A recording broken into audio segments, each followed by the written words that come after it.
Windy Creek Romances, Book 3, Cowboys, Sexy X, by Mary Sue Jackson and Leslie North. Chapter 1. It was the last place Jarod Hunter ever thought he'd wind up, back on the porch of Windy Creek Lucky Star's main house, pacing the weathered wood. Why was he nervous? These were his people, his family. How could two senior citizens have him feeling so rattled? He took a deep breath and finally raised his hand to knock on the door when it swung open before he had a chance. "Jarod?" His Aunt Karen stood in the doorway, an astonished look on her face. She's changed, he thought. When was the last time he'd seen her in person? She scanned him quickly, her eyes resting on his beard for a beat. Then Karen Hunter's arms shot out and wrapped around him in a tight hug before he could say anything. A wave of surprise and relief crashed over him, and he hugged her back just as hard, swallowing down the lump he felt rising in his throat. She let go of him and swept her eyes from boots to brim again. "I almost didn't recognize you with that scruffy face. What in the world are you doing here?" What was he doing back in Colorado with his tail tucked between his legs? When he'd left, he swore it was for good, yet here he was, hoping to figure out what the future had in store for him. Because at the moment he had no clue. His face must have registered his doubts, because his aunt flapped her hand through the air and grinned at him. "Never mind why. All that matters is that you're home. Come in, come in." She hustled him inside, calling out for his Uncle Frank. Jarod took off his hat and hung it on the peg by the door, the familiarity of the movement making the years fall away. His uncle came out of his office looking even more worn than his aunt. A smile touched his face for a moment when he saw Jarod, but he kept his distance. "Took you long enough to knock," he said. "I saw you out the window pacing around like a groom on his wedding day." Jarod's face burned. Clearly some things didn't mellow with age. "Stop, Frank," Karen chided her husband softly. Jarod held his breath, waiting to see if his uncle would cross the room to at least shake his hand, but the old man remained rooted in place. "Let's go have a sit, and we'll talk." The phrasing brought him back to all the times he'd been forced to have a sit with his uncle in the past. More often than not, it was to try to work through a ranch detail that they didn't see eye to eye on, though on rare occasions they'd crack open a beer and Uncle Frank would reminisce about the way things used to be back when the ranch was young. Jarod followed his uncle to the living room, noting the stiffness in his gait. Seems the only things that had changed around the place were the owners. From what he could see, the property and main house were exactly as he remembered, a shining star in the little town. Luckily, there were no guests or workers lingering there. He didn't want his business broadcasted to the entire Dude Ranch just yet. Karen swept in once they were settled in chairs on opposite sides of the room. "What can I bring you boys? How about a beer?" "Oh, no alcohol for me, thanks," Jarod answered, realizing the minute he said it that he was now going to have to go there with them. 4 months prior, after an accident on a movie set where he'd been working as a stuntman, Jarod had lost one of his kidneys, which meant alcohol had to be strictly regulated. His aunt and uncle knew about the surgery, but it seemed they hadn't thought about the lasting consequences. Lucky them. It was all he thought about lately. They looked confused for a moment, but then it clicked, and twin looks of horror dawned on their faces. "It's okay," he rushed to reassure them. He couldn't handle the sympathy. He'd had enough of LA's version of it already. "I'm okay." It was an absolute lie. Jarod was the furthest from okay that he could get. It wasn't like the career-ending stunt had even been that challenging, nothing he hadn't done 100 times before, but it only has to go wrong once. He had been on a motorcycle, and he'd hit a slick section of road. A crash landing and some internal bleeding later, and he was down a major organ and out of the job he'd built his life around for the last 10 years. He'd spent his recovery telling himself that he could get it all back, but then the insurance company dropped him, and he became an official liability for any studio who might consider hiring him. "Is there anything?" Aunt Karen started. "I'm fine," Jarod interrupted her. "I promise." "No one who loses an organ is fine, Jarod," she snapped. At 28 years old, he still winced at her tone. "I still can't believe you didn't want us, Karen," Frank said. It was just her name, soft but insistent. but it did the trick. Her words died in the air. But Jarod knew what she meant all the same. "I can't believe you didn't want us to be there." He didn't have an excuse to offer them, but at the time, he had been surrounded by his friends, his agent, the studio he was working for, and he hadn't needed his semi-estranged family coming in from their podunk town in the middle of the Rockies. Then all those LA people were gone, and he had been alone and adrift. That was when he'd asked to come home. His aunt didn't look mollified, but her voice softened somewhat. "You'll tell me if you need something, different food or drinks or whatever, you understand?" Jarod dipped his head. "Yes, ma'am," he said, and then he shifted his focus to his uncle. "I've been cleared by my doctor in LA. I can work. I want to work. I went a little stir-crazy during all that downtime, so it's about time for me to get my hands dirty again." They sat in silence for a long time. Jarod was beginning to worry that his uncle was going to tell him to put in applications at the local fast food joint. Then Frank asked, "Have I ever told you that your aunt wants to travel?" "What?" Jarod stared at his uncle, trying to figure out what the non sequitur meant. "Your Aunt Karen wants to travel the country in an RV. Did you know that?" "Yeah," he replied. "I think I've been told that a time or two." Aunt Karen called it her retirement plan. She wanted to see the lower 48 in a hotel on wheels, maybe even parts of Canada, and then go see the parts she liked the best all over again. Rinse and repeat over the course of at least a year, maybe longer. Growing up, Jarod had never thought it would happen. Frank Hunter was far too stubborn to let anyone run his dude ranch without his direct supervision. "Why bring it up now?" "Your aunt and I are tired."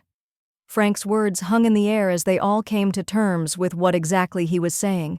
He took a breath, then continued. "We're ready to go on to the next stage in our lives, and that involves me figuring out how to drive an RV." He glanced at Karen, and his eyes went soft. For one absurd moment, Jarod felt like he was intruding on something far too intimate for him to be seeing. His aunt and uncle were never the most demonstrative couple. They were kind to one another, and his aunt lavished affection on Jarod. But with each other? Whatever tender moments they shared were kept out of sight. "How would you feel about becoming the acting manager for Ranch?" "Me?" Jarod could have swallowed his tongue. Given their history, it was the last thing he expected to hear. "Yeah, you," Frank said. "You got something better planned out for yourself?" Actually, Jarod had been playing with the idea of opening a training school for would-be stuntmen, but the concept wasn't fully fleshed out. He needed a business plan, a physical space to train his students, and funds to get it all off the ground, funds that he didn't currently have. "Why would you want me as a manager?" he asked. "What do I know about running a ranch?" It was a weak argument, though. Over the years, Frank had schooled him on ranch management from hooves to roofs and everything in between, and even though the old man wasn't quick to admit it, Jarod had been an excellent student. "We've been thinking about retiring for a while now," Frank told him. "That would mean either selling or passing the ranch over to someone else to run. For a while, selling seemed like our only option, since training a new manager would be a nightmare." Karen reached out and squeezed his hand, like she could tell that the words were hard for Frank to get out. "But if you took over, you wouldn't need any training. You could step right into the role." Jarod felt a little like he'd been sucker-punched. Were they truly thinking of selling the place? Jarod had lived on the ranch since he was 7 years old, since his mother chose her addiction over him. Even when he hadn't been happy there, it had always seemed stable, unchanging. The place was a fundamental part of his aunt and uncle. Would they really just give it all up? Could I let them do that? "That's definitely not something I was expecting to hear," he said, stalling. The truth was he had no idea how to reply, but he knew he wasn't ready to make any decisions yet. Hopefully his aunt and uncle weren't rushing into anything either. "Can I think about it?" he asked. "I mean, now that I'm here, I was planning to help out for the rest of the season, but I hadn't really thought beyond that." Karen was smiling at him. "Of course, honey. Take your time, and meanwhile, do you want a tour? We've done some renovations since you were last home." Jarod stood. "I'd love one," he said. The main house was largely unchanged, Jarod saw as they toured through. It was expansive and Wild West themed. They'd added a pool at some point that blended seamlessly into the landscape. The planned activities and excursions were the same as they'd always been, Jarod noted, when Karen showed him their new brochures. She told him that she'd also made them a business page on the Facebooks, and Jarod made a note to get that admin password from her. Even if he didn't take the managing role, he could take over the social media posts for the ranch. It certainly didn't seem like Karen felt comfortable in that role. They stepped outside and across the yard to a long, squat, cabin-like building. "I'm really proud of the chow hall," Karen gushed as they walked in. "We've put in a new state-of-the-art kitchen that—" She froze and let out a scream. She'd been blocking Jarod's view, but when she jumped back, Jarod saw flames. A cast-iron skillet was on the stovetop, blazing, while someone in a white chef jacket wrestled to get the fire extinguisher open. Jarod snapped into go mode, just the way he always did on set when something started to go wrong. He all but shoved his aunt behind him, then he bounded across the room. His shoulder knocked into something that clattered to the floor with a wet thud, and snatched the extinguisher from the chef. He ignored the indignant, "Hey!" and pulled the pin. He aimed the extinguisher's nozzle at the base of the fire and held down the lever. The fire was out in moments. When he went to set the extinguisher down, the person he had grabbed it from snatched it back. "I had it covered," a voice said. A very familiar voice. Jarod turned his head, and he felt the room spin, but the woman in the chef jacket barely spared him a glance. Her eyes were on the mess on the floor. Apparently, the thing he'd knocked into was a tray full of food. "That was dinner for the guests," she lamented. "Mrs. Hunter, we're going to have to push—" "Sally?" The woman whirled around and finally looked at him. Her ocean blue eyes widened just a touch. Sally Weston, the girl who broke his heart, looked as shocked as he felt. Even in her ridiculous chef's pants and black rubber safety shoes, with a few tendrils escaping from her long blonde braid, she was still the most beautiful woman he'd ever seen. "Jarod," she breathed out, "you're back." Karen came up behind him, and he felt her hand grasp his shoulder. "Jarod's going to be here for a while, and he may end up taking over as manager," she said. Sally blinked back her surprise. Jarod watched the flutter of her long eyelashes. By God, she was still too achingly pretty. "So you're back for good?" It looked like she was trying not to stare at him, and he assumed it was because he was a bigger, scruffier version of the man he used to be. If he'd known he was going to run into Sally again, he would have at least cleaned up a bit, maybe worn a pair of jeans that didn't have grease stains, and trimmed up his beard. Not that he needed to impress her or anything. For a few months at least. Beyond that, he shrugged. "I've got to figure some things out. Coming home felt like the right thing to do." "It was the only thing you could do, jackass," he seethed at himself. The cool, unaffected guy was his Hollywood persona. It wouldn't do for the people of Windy Creek, Colorado.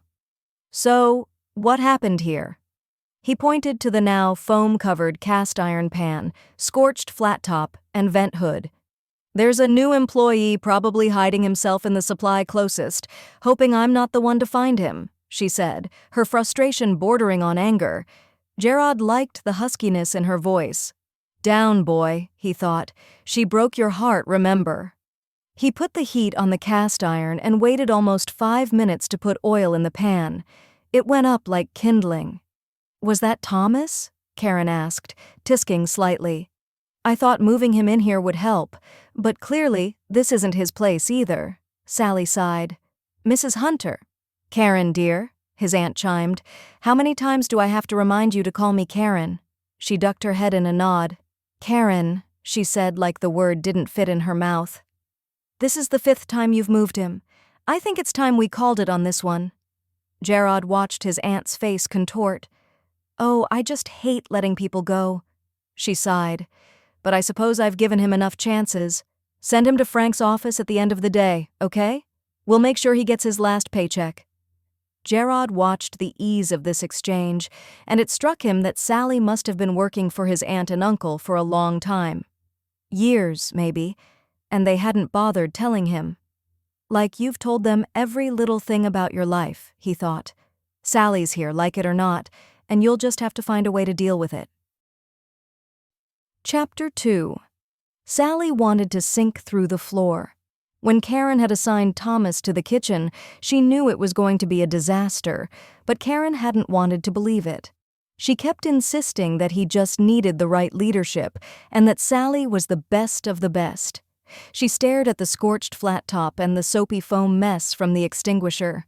Luckily, the damage was something they could fix, and the flat top wouldn't need to be replaced. But still, this is embarrassing, she thought miserably.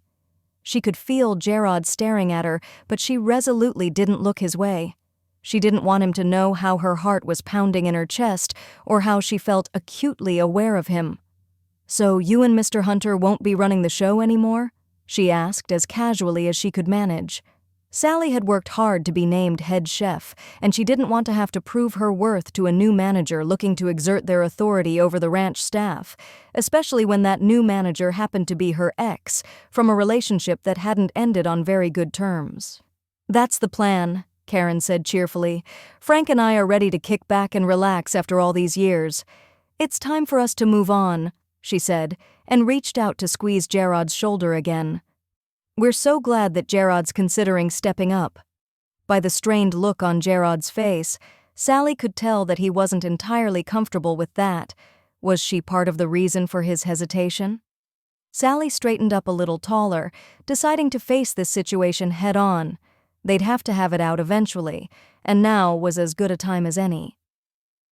"Jarod," she said, bringing his dark eyes to her. "Can I speak with you?" She glanced at Karen. "Privately, if you don't mind." The older woman, sensing the tension, told Jarod that she was heading back to the house, and she eased her way out of the kitchen. Sally shooed off her sous chef and line cooks. She told them to take a 10-minute break to let the smoke clear and to calm themselves down after the excitement. Then they could figure out how to make a quick substitute dinner for the guests. It would be a little later than usual, but that would just have to be okay for today. Karen would understand, and she would tell Frank what had happened. Jarod watched them all go and then turned back to Sally. His lips were set in a tight line, and she noticed that he had let his dark brown hair get shaggy. Almost a surfer boy look, but messier. A scruff of dark stubble darkened his jaw. He looked harder than he had when he left, more seasoned in a way. But what could she expect? 28 was a world away from 18. So why did she feel this way? Like she wanted to simultaneously run screaming from the kitchen, but at the same time wrap her arms around him and never let go? Seeing Jarod again did things to her, awakening feelings that she thought were long buried. But she'd made her choice 10 years ago, and this was where her life had ended up. The original plan was for the two of them to leave Windy Creek, Colorado to chase their dreams in California together, but after Sally's father unexpectedly passed, she felt like there was no way she could abandon her mother and sisters. Even at just 18, the obligation to look after her family outweighed her desire to spread her wings. 10 years on, she was still the emotional and sometimes financial center of her family. Now that her younger sister Jeanette was back in town and had started up her law practice, the burden wasn't solely on Sally anymore, but Jeanette's practice was still new. Plus, she and her husband had a little boy and all of her law school debt to pay off. In quiet moments, she still fantasized about what her life would have been like had she gone, if she and Jarod had stayed together. "What are you doing here?" she asked him after silence stretched between them for far too long. She could see the smart-ass retort ripple over his face, but she was surprised when he bit it back. Instead, he gave her a straight answer. "My stunting career is over." He pulled up his shirt, and Sally had to hold her breath. For a moment, all she saw was the hard muscles of his torso, but then he pointed out a jagged pink mottled scar. "A stunt went wrong. One of my kidneys took the brunt of it and had to be removed." He dropped his shirt. She did what she could to hide her disappointment. "Insurance won't cover me now that I'm down a major organ. I'm so sorry." She meant it. She knew that being a stuntman had always been Jarod's dream. He tried to shrug, but the pain was just this side of too raw on his face for it to be the casual move he obviously meant it to be. Aunt Karen always made it clear I could come home whenever I wanted. I just didn't realize she was going to ask me to run the place, he said. She didn't mention it the last time I called. Sally arched an eyebrow at him. When was the last time you did that? She asked. Jarod clenched his jaw. She could see the muscle tighten down, and she almost told him to stop grinding his teeth, but stopped herself. That was the kind of thing she would have said before. It wasn't appropriate now. Before the injury? It had been a few months, he conceded. From what Karen told me, you need to round it to 6, and you'd be more accurate, she chided. He stared at her for a second, and then his mouth twitched up at the corner. You always talk to your boss like this? Sally met his gaze, challenging, blazing. You're not my boss yet, Jarod. He shrugged. Aren't I? He said smoothly. You heard my aunt. They want me to take over. All I have to do is say yes. The cockiness was still there. It had always been a part of the package, and while she'd never admitted out loud she couldn't blame him. Jarod had gifts. He was fearless, and clever, and strong. The way he looked didn't hurt either, and was probably half the reason he got his start in the stunt world. Jarod could easily double for half the hot actors in Hollywood. Sally's gaze wandered back to his half-tucked shirt. Number do not go there. Are you planning to stay? She asked. Maybe he was just here for the summer, long enough to give his aunt and uncle a break, maybe time for a vacation. Then he'd be gone in the fall and everything would go back to normal. I don't know, he said. This wasn't the plan, you know. I was going to get out of Windy Creek and never come back. His faraway gaze focused back in on her. What are you doing here, Sal? I know you didn't come to California, but I didn't think you'd be here of all places. I don't see why not, she said. The Lucky Star is one of the biggest employers in the area. Compared to other ranches in the area, it's huge, and I need this job. My youngest sister is starting college in the fall. She's got a scholarship, but it only covers so much. She didn't mean for it to come out as desperate as it sounded, but the truth was the truth. Jarod's eyes went soft. You take on too much. His voice was quiet and almost sad. She shook her head. That's what you do for family. At the expense of your own hopes and dreams. It was the crux of the argument that they'd had 10 years before. The reminder of it left a sour taste in her mouth. All I'm saying, she forged ahead, is that I need this job. His brow furrowed. Are you saying that there's going to be a problem if I take over as manager here? You think we wouldn't be able to work together or something? Sally didn't know. She didn't have the right to tell Jarod what to do with his life, and she certainly didn't want to push him to disappoint his aunt and uncle, especially if the two of them were really looking forward to a chance to take it easy, but she just didn't know how she'd be able to handle working for him. She had never known a love like she'd had for Jarod. It hadn't been easy to get over, but she was able to do it because California felt like a world away from Windy Creek. Having him at the ranch, working under him, she wasn't sure that the scar tissue around her heart wouldn't rip open again. I'm telling you that my family would be devastated if I lost my job, she said. Or if I had to quit, she added silently, but they both knew what she meant. Jarod let out a deep sigh. He seemed to be at a loss for words. Finally, after floundering, he looked away from her toward the scorched flat top. Do you need help with this? He asked, gesturing at the mess. I mean, is this something that we can clean up, or is it too damaged to be safe? Should I be talking to Karen about a work order to replace it? Sally flushed, embarrassed.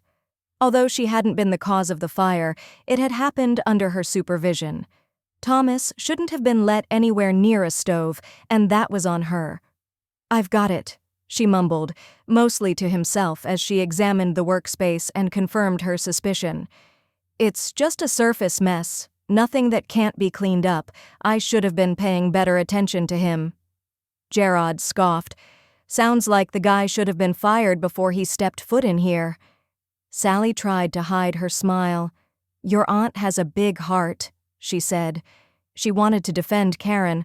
The woman was sweeter than a sugar cube, But it was hard when Karen insisted on collecting every stray that came through and holding on to them, even though many wound up being huge liabilities. "She always has," Jarod said, "but she's never let it get in the way of business before. She's been different since—" She trailed off.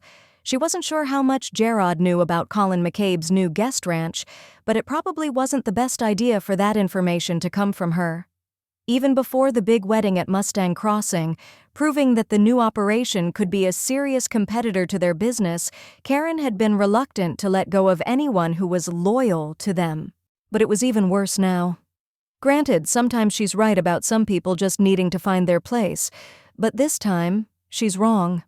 Jarod put the ruined cast-iron skillet aside.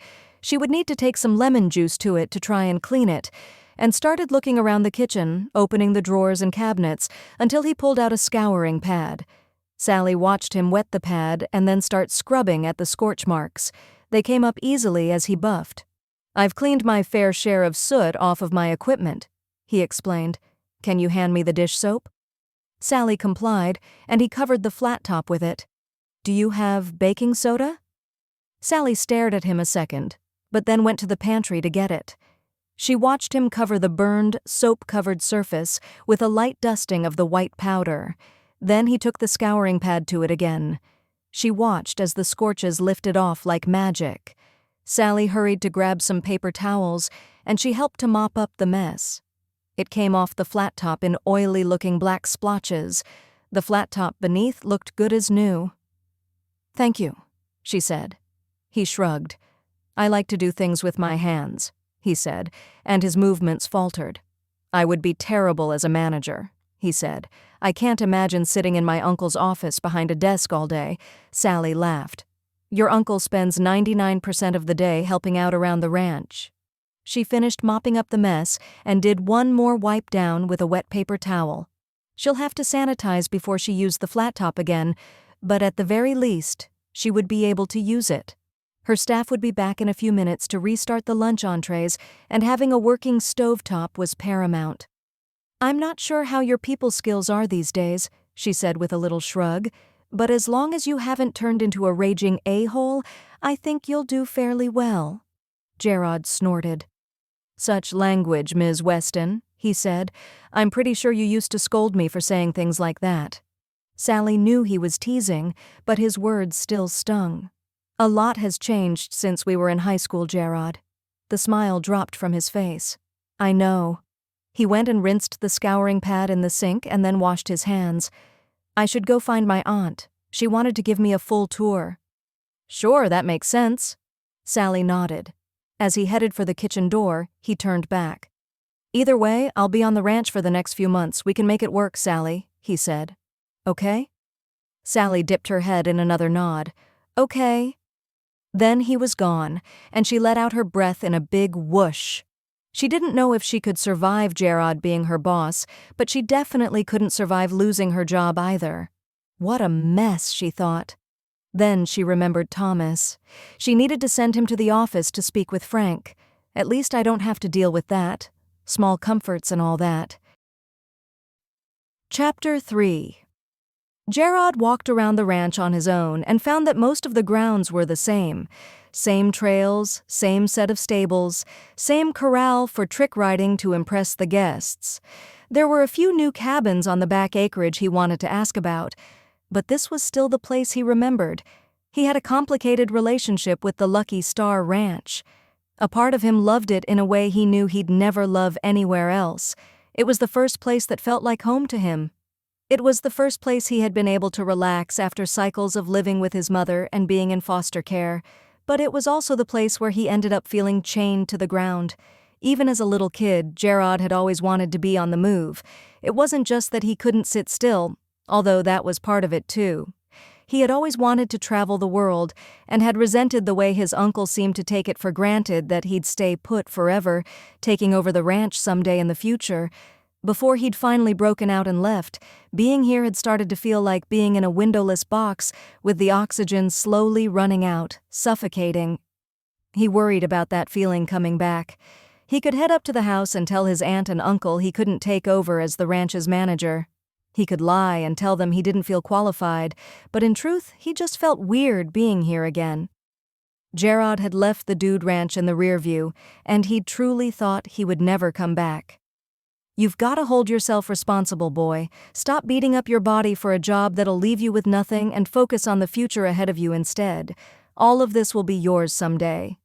His uncle's words came back in a wave, the very words that set him on the path straight out of Colorado. He hadn't wanted the Lucky Star then. He couldn't say that he wanted it now, but he had nothing else, so he was stuck once more. Before he made his way back to the house, Jarod took a stroll through the stables. A few of the horses stuck their heads out of their stalls in lazy curiosity. He patted their noses and scratched behind their ears. "I'll bring y'all some sugar cubes later on," he promised. At the end of the aisle, by the wall of riding tack, he found a large, gray-muzzled stallion. "Champion," he said with a smile. The horse seemed to perk up at his voice. He came to investigate and tossed his head when he spotted Jarod. He stuck his head over the stall door and nipped at Jarod's shoulder. Pain flared down his arm, and he hissed and laughed at the same time. "I know," he said as he patted the horse's neck. "I know, buddy, I'm a jerk for going away for so long." Champion snorted and tossed his head. Jarod took that as the horse agreeing with him. "I'll bring you all the apples and sugar cubes you can eat," he said. "We'll go riding again." Another snort, another attempt at biting him. Jackass horse, he thought affectionately. Champion had been a gift from his uncle when he was 16. He had been a skinny yearling then. When Jarod left at 18, he'd wanted to bring Champion with him, but where was he going to find the room to board a horse in Los Angeles? Leaving him behind had been nearly as painful as leaving Sally, and he had been too afraid over the years to ask about him. Jarod hadn't wanted to know if he'd gotten ill or died of old age. He was glad to see his friend again. After a final scratch behind his ears, in that place Champion couldn't reach on his own, Jarod decided that he needed to get back to the house. His aunt and uncle were going to want to talk to him. The sky was a burnished gold, and he took a moment to take in its loveliness before he headed into the house. Karen was in the living room, trying to look like she was straightening up, but Jarod caught the stiffness in her shoulders as he came through the foyer. "Where were you?" she asked, abandoning her task of rearranging the activities brochures that she liked to spread out on the coffee table for guests to peruse. "I walked around for a while," he told her. "Got reacquainted with Champion." Jarod crossed and gently wrapped his arms around her. He realized with a start just how much bigger than her he was now, not just in height, but in every regard. She felt tiny in his arms. He hadn't noticed before because he'd been too distracted by her fierce joy at seeing him. Now he felt like an ogre clutching a dove. "Thank you for taking care of him," he murmured. Karen patted his back. "Your uncle did it all," she told him. "He was sore at you, sure, but he would never let anything happen to your horse." His aunt and uncle were good people, better people than he had ever acknowledged. They had taken him in when he was a boy, raised him, and he never gave them a proper thank you. "I'll stay," he said as he let Karen go. "What?" Jarod turned and saw his uncle coming out of his office. A man walked out behind him and stomped back through the foyer. The slam of the heavy front door practically shook the house. "You fired Thomas?" Karen asked, and sounded absolutely heartbroken. "Karen, the boy was a menace," Frank said. "We can't give jobs to everybody from Windy Creek." She batted at his arm. "Oh, stop it," she said, and Jarod was shocked when Frank just smiled. This was the strangest thing he'd ever seen. Growing up, he'd always been under the impression that his uncle had to run everything absolutely, the ranch, him, his aunt. Jarod never felt like he had an ounce of authority or autonomy, and he'd assumed his aunt felt the same. But as an adult, he saw that there was more give and take between the two of them than he'd realized. They seemed to remember themselves and turned back to Jarod. "What did you say, Jarod?" Frank asked. "I'll stay," he said. "I'll take on the ranch." Thinking quickly, he added, "At least until the end of the season. That gives me 3 months to figure out my next move, and for the two of you to figure out yours." Karen whooped. She practically danced around the room, then ran to hug him again. Jarod was shocked when even Uncle Frank pulled him into a quick embrace since he couldn't remember the last time he'd gotten more than a handshake out of the man. "Thank you," Karen said, all smiles. She checked her watch. "It's nearly time for the day shift people to leave," she said, looking to Frank. "Let's make the announcement before they all leave for the night." Jarod figured that his uncle would head back into his office, fire off an email, but instead he took a metal rod that was leaning near the front door and went out on the porch. A moment later, Jarod could hear the ringing of the historic dinner bell that had hung on the Lucky Star's front porch for as long as anyone could remember. He offered his arm to his aunt, who accepted with a girlish laugh. They followed Frank out onto the porch, and Jarod was surprised by the number of employees who had come to gather on the lawn in front of the main house. At least 30, and Sally was among them. "Hey, folks," Frank started, pitching his voice so that it was loud enough to be heard without having to yell. "I have an announcement to share with you. We've got some changes on the horizon." He gestured to Jarod. "My nephew's going to take over day-to-day operations for the remainder of the season. I'm sure he'll do a fine job with all you hardworking people to help him." There was a round of applause, and Jarod tried to smile as every eye turned to take him in. He could perform life-threatening stunts in front of truckloads of crew members, but standing here in front of the people who he grew up with made him feel suddenly shy. After the crowd began to disperse, it was the end of the day after all. Jarod's eyes found Sally milling around and talking to a few stragglers. He noticed that her eyes would flick to him time and time again. He came down the few steps of the porch and crossed to her, unable to resist the call from those eyes. "Sally," he said as he came up beside her. Her shoulders seemed to tense and relax all at once. "We'll talk in the morning about covering Thomas's shifts," she said to the two women standing with her. They nodded and said their goodbyes, leaving her and Jarod alone. "Did I do something wrong already?" she asked. Whatever he was expecting her to say or to ask, that wasn't it. A bubble of laughter burst from his throat, and he apologized through his guffaws when her face clouded with offense. "Sorry." He quickly recovered. "I'm sorry. I didn't mean to laugh at you, I swear. No, that's not why I want to talk to you." She looked pained, and the last of the humor he'd been feeling slipped away. I would give anything to see her smile, he thought. He'd seen a hint of one in the kitchen, but he knew she possessed one of the warmest smiles he'd ever seen. He wanted to see it again. More than that, he wanted that smile to be directed at him. "This is going to be awkward," Sally said. "You being my boss?" Jarod nodded. "I imagine that it will be for a while," he agreed. "But I don't see why you'd assume that I only want to talk to you to complain about something." Sally sighed, and he could read the annoyance all over her face. "You're being deliberately obtuse." "I'm not, I promise." She put her hand on her hip. "You don't think the awkwardness between the two of us messes with the ranch's bottom line? Something tells me that you won't allow anything to interfere with your job." "Yeah, but—" "Sally," he said, cutting her off. "Do you like your job?" She nodded. "Do you want to keep your job?" Again, she nodded. "Okay, so we won't let our past make things weird." She eyed him, cautious. "Simple as that?" Jarod didn't know what she wanted him to say. Would it be awkward? Yes, it would. They didn't just date before. They were in love. They'd made plans to spend the rest of their lives chasing their dreams together, and then she had crushed all of that hoping and wanting and dreaming in an instant. They'd fought and said things he hoped neither of them really meant, and then they'd gone their separate ways for the past decade. Now, he wanted it to be different. He wanted to repair the damage done. "It's as simple as we make it," he said. Sally was still cautious, but she dipped her head in agreement. "Okay," she said. "So, we'll make this simple. At least until the end of the season," he said. "That gives me 3 months to figure out my life, and if need be, find a new manager for Karen and Frank." "So this isn't just a vacation for them? You think they're really retiring?"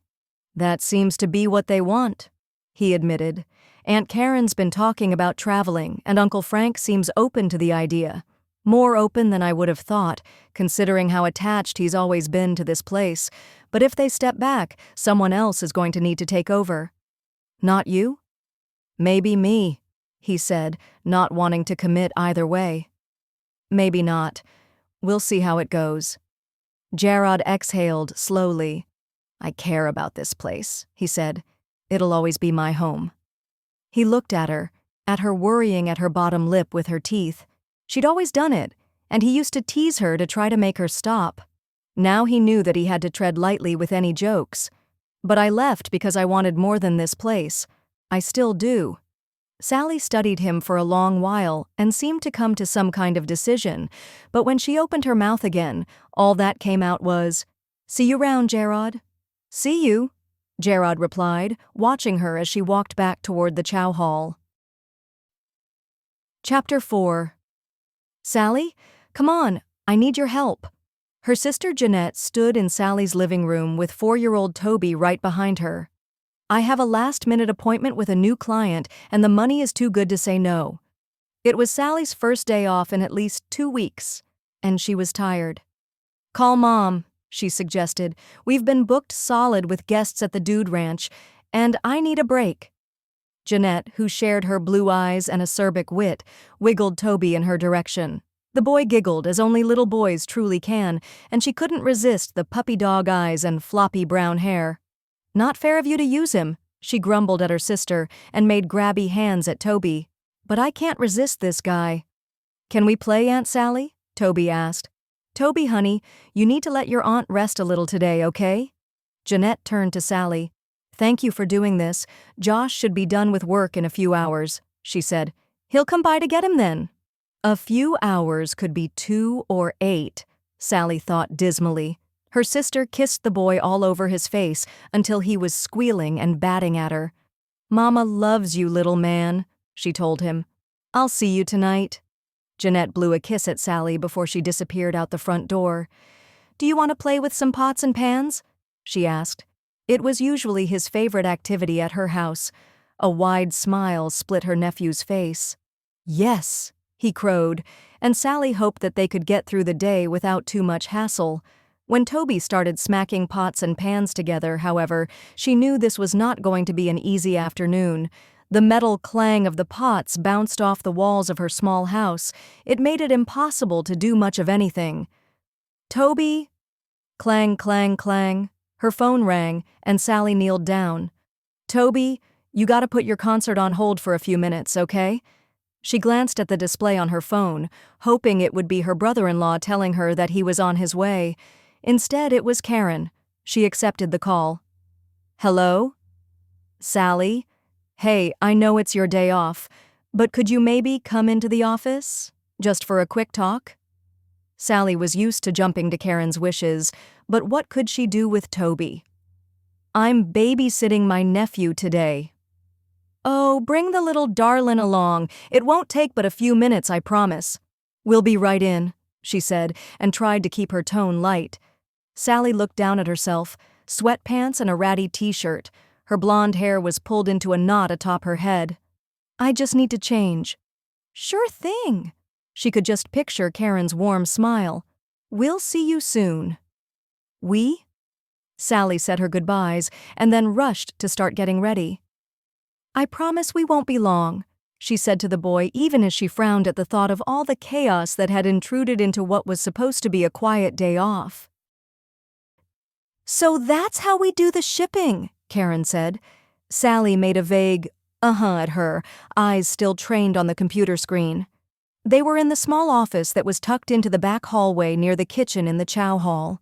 Karen and Frank had talked, apparently, and it was decided that to lighten the load on Jarod, they'd divided some of their current duties among the rest of the staff, rather than expecting Jarod to step right into doing both Karen and Frank's jobs all by himself. Sally would take over the orders for the chow hall. Because I don't have enough to do already, apparently, she thought. Sally glanced over at Toby. He was still entranced by her phone. Sally winced. Jeanette and Josh really tried to limit Toby's screen time, but they also dropped him off with you on your first day off in weeks, she thought. So maybe that's one rule you can overlook today? Sally's eyes flicked back to the computer screen as Karen pointed out some column on the Excel spreadsheet. Across the room, she heard her phone begin to trill, and she muttered an apology to Karen before crossing the room to take the cell from Toby. It wasn't a call that sounded. It was a calendar reminder that she had her annual physical in an hour.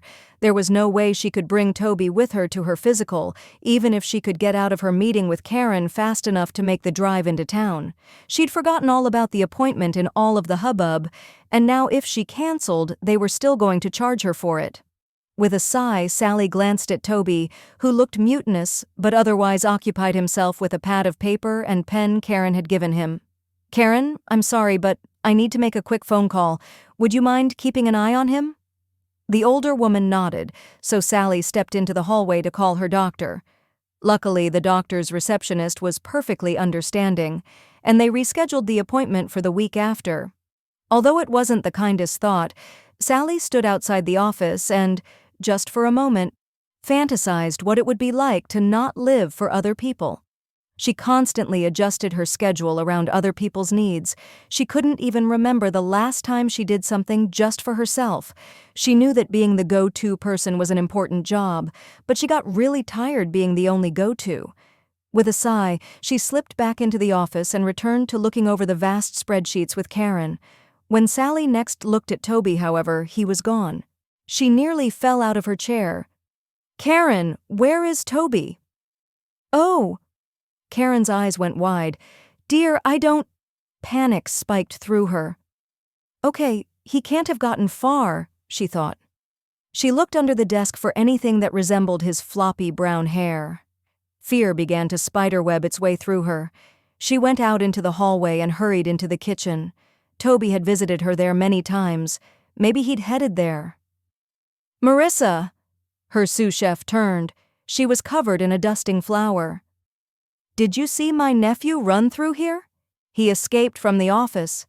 The woman shook her head. "I haven't seen him. Have you checked with Jerry?"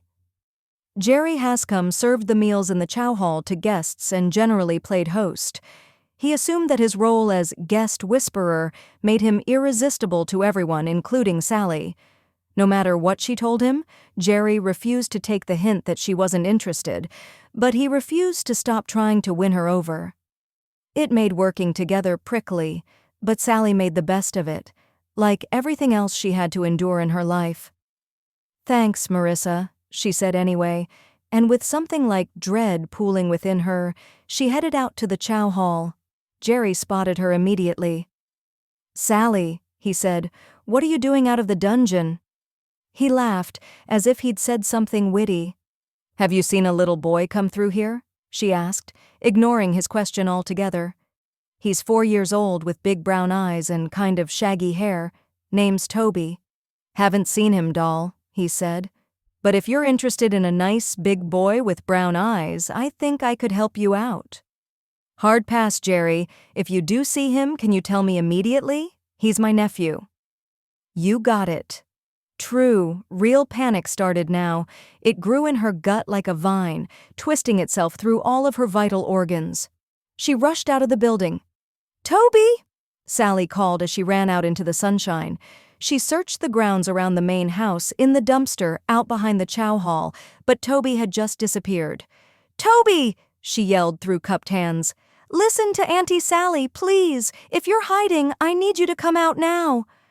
But there was no answer. Mind racing, she decided that he might have gone down to the stables. Toby loved the horses, so she ran down the path to the large wooden structure. The door stood open, and she hoped that if he was inside there that he wasn't causing too much havoc. The ranch's horses were all pretty calm and gentle, a necessity for a dude ranch that mostly got inexperienced riders, but a little boy could still spook them if he did the wrong thing or just happened to get in the way. "Toby!" she called and rushed to the open door. She couldn't quite see. The inside of the stables was gloomy. As she stepped inside, her eyes started adjusting to the light, and now she could see Toby. He was walking straight at a big black stallion with "Get away from me" eyes staring right down at him. Sally recognized Champion, Jarod's old horse. Not one that was ridden by the ranch guests because he was so temperamental. He'd tolerate Frank riding him, but Jarod was the only rider he ever seemed to want on his back, and he could be snappish with anyone else who got close. Sally wasn't entirely sure why the horse was out, so she approached with caution. "Toby," she said quietly through clenched teeth, not wanting to startle the horse. The boy turned around, saw her, and shrieked in delight. Apparently, he thought they were playing some sort of game. "Come catch me!" he shouted. Then he took off running toward the horse. The horse in turn flattened his ears and started snorting and tossing his head, clearly agitated. Toby stopped just short of the horse, finally taking in how tall the animal was in comparison to him. Staring up, Toby burst into tears, and the horse reared back on its back legs, screaming in that way that only horses can. Chapter 5. Champion screamed, and Jarod turned from where he was raking out his hay. He saw the kid standing there, eyes wide and mouth dropped open in terrified awe. Jarod was suddenly 7 years old again. He wasn't supposed to be in the stables by himself, and when he got kicked, he didn't want to get into even more trouble, so he dragged himself outside and pretended to have fallen off a ladder that had been left out. He'd had to hide painful bruises for a week. If he could save this little kid from trauma like that, then he had to do whatever was necessary. Besides, Champion would calm down once Jarod was there. Probably. Instinct kicked in hard, and he leapt over the stall door and swooped the boy into his arms. With one hand, he gentled Champion again. It took a minute, and Jarod could feel the tension running through the stallion's powerful frame, but eventually, the horse huffed and relaxed. Once the crisis was over, Jarod whirled around, ready to lecture whoever had let their kid wander into a stable, but the only adult standing there was Sally. Does Sally have a kid? The thought shouldn't be so startling, so painful, but it was. If Sally had a child, it should be their child, not some random. Jarod cut himself off. That way lay madness, and he had already decided that things would be simple between him and Sally. Getting jealous over a hypothetical baby daddy wasn't simple. "Sally!" She rushed toward them, arms reaching out. Jarod handed the boy to her, and she cradled him against her chest.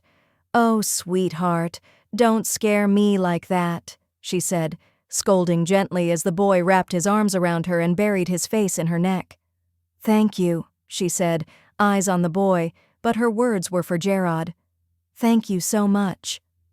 "I shouldn't have left Champion out," he said. "I was mucking his stall, and I didn't think about anyone coming along. I'm sorry."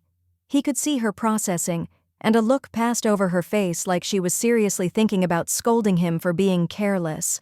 If she had decided to vent on him a little, he wouldn't have blamed her. It had to have been scary, seeing the little boy come so close to getting hurt.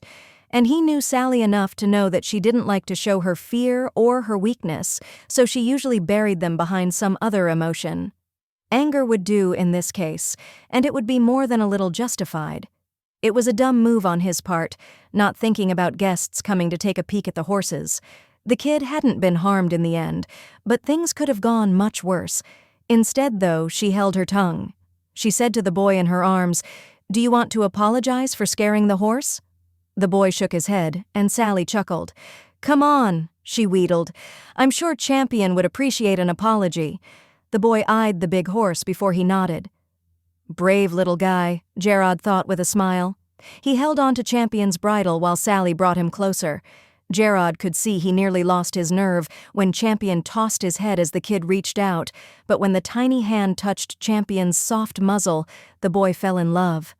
He looked back at Sally, brown eyes sparkling, and grinned with glee. "Sorry, Champion," he said, and patted the horse. Sally reached out with her free hand and petted the horse's strong neck and scratched at his ears.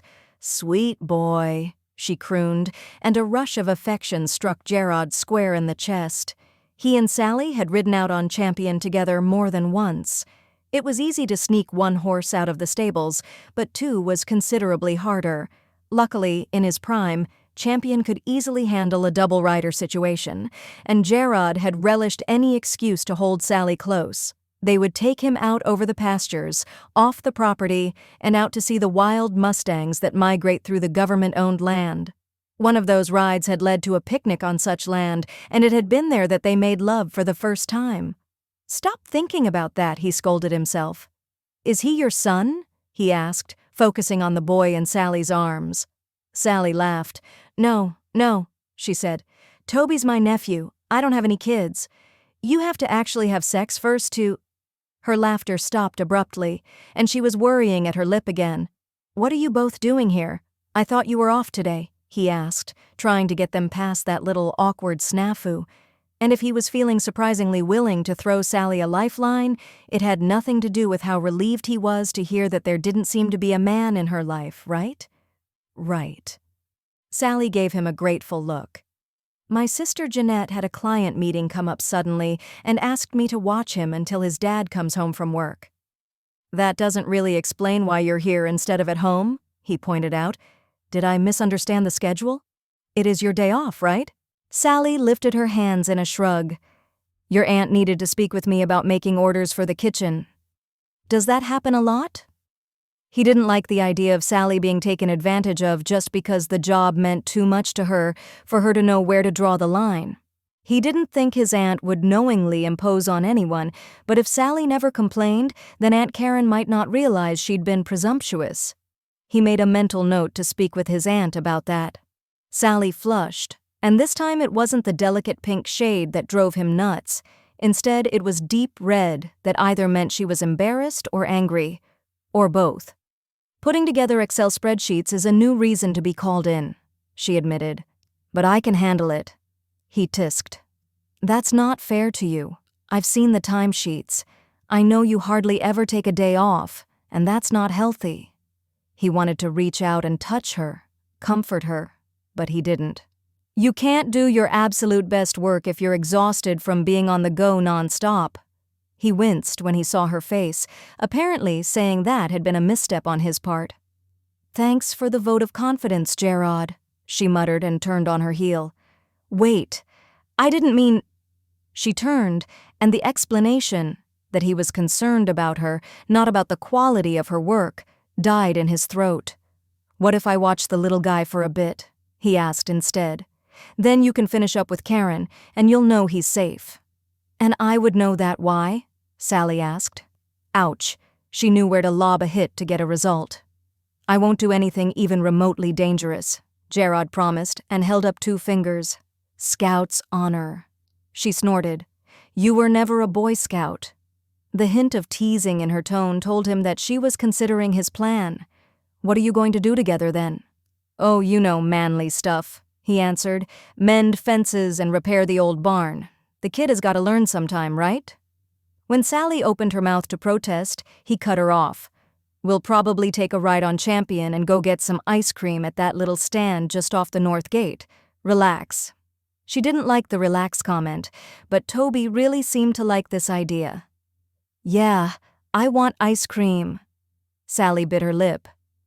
"Okay," she relented and set the boy down. Her blue eyes rose and met Jarod's. "Thank you," she said, and pulled out her phone. "What's your phone number?" Jarod rattled it off, and a few seconds later his pocket vibrated. Sally had texted him. "If you need anything, call me." She looked down at Toby. "Behave for Mr. Hunter and do whatever he says, and don't run off again, okay?" She turned to Jarod. "I hope to finish up with your aunt quickly." The way she said it made him think that she had no idea how long she would actually be, or how long he, in turn, would be left to babysit.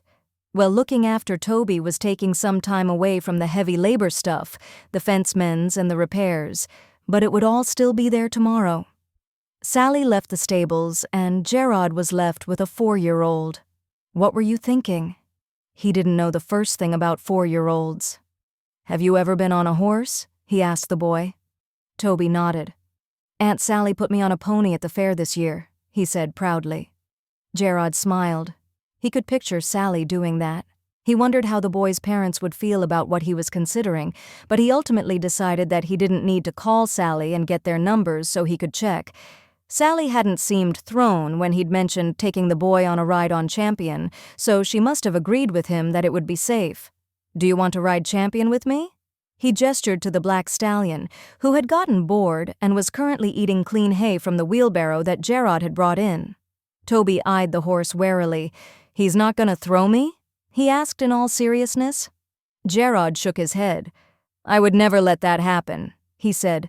Though his mind casted him back to the stunt accident that left him one kidney down, he hadn't thought he'd ever be thrown from a motorcycle either. Obviously, he didn't say any of this to Toby. Instead, he lifted him into the air and deposited him on Champion's saddle before he climbed up after him. Jarod took the reins and put the slack into Toby's hands. "You're steering, bud," Jarod said. "Take us out of the stable and then we'll go get some ice cream." Toby steered Champion out of the stable, with Jarod making a soft, guiding touch here and there to make sure Champion knew what to do. Once out in the sunshine, Jarod pointed them north and started out over the fields. Although he'd walked the property not 3 days before, Jarod was amazed at how different it was when he took it in from atop a horse. They crossed land dotted with fragrant wildflowers and gently rolling hills that rose to steeper peaks further off and steered Champion over a bubbling creek. Before long, they found the north boundary of the property, and Jarod searched for a few minutes for the gate. Soon enough, he spotted it across the way, along with a soft-serve ice cream stand. Jarod helped Toby down, tied off Champion so he wouldn't wander away, and then they walked up to the bored-looking girl who was popping gum in the window. "What do you want, little man?" she asked. Toby's little face screwed up in concentration as he stared at the menu, but Jarod realized that the chance of him being able to read was decidedly slim.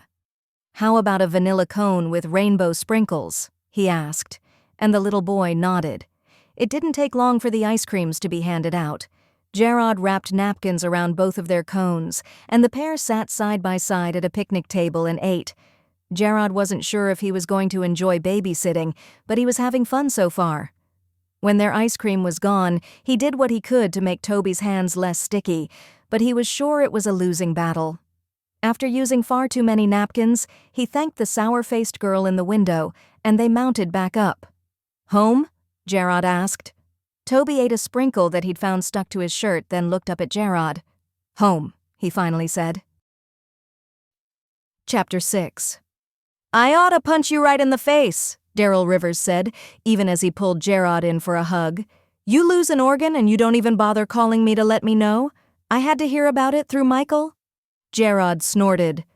"I didn't even tell Michael," he said. Darryl socked him in the arm. "That's worse. You didn't think to call any of us at all. Come on, man. That's no way to treat your friends." It's not that he didn't think to do it. Jarod just wasn't sure that any of them would pick up if he called. It wasn't like he completely ghosted his friends from home when he moved to California, but he could count the number of times that they spoke in the last year on one hand, with fingers left over. "The phone works both ways," he muttered, and felt only mildly mollified by Darryl's pinched expression.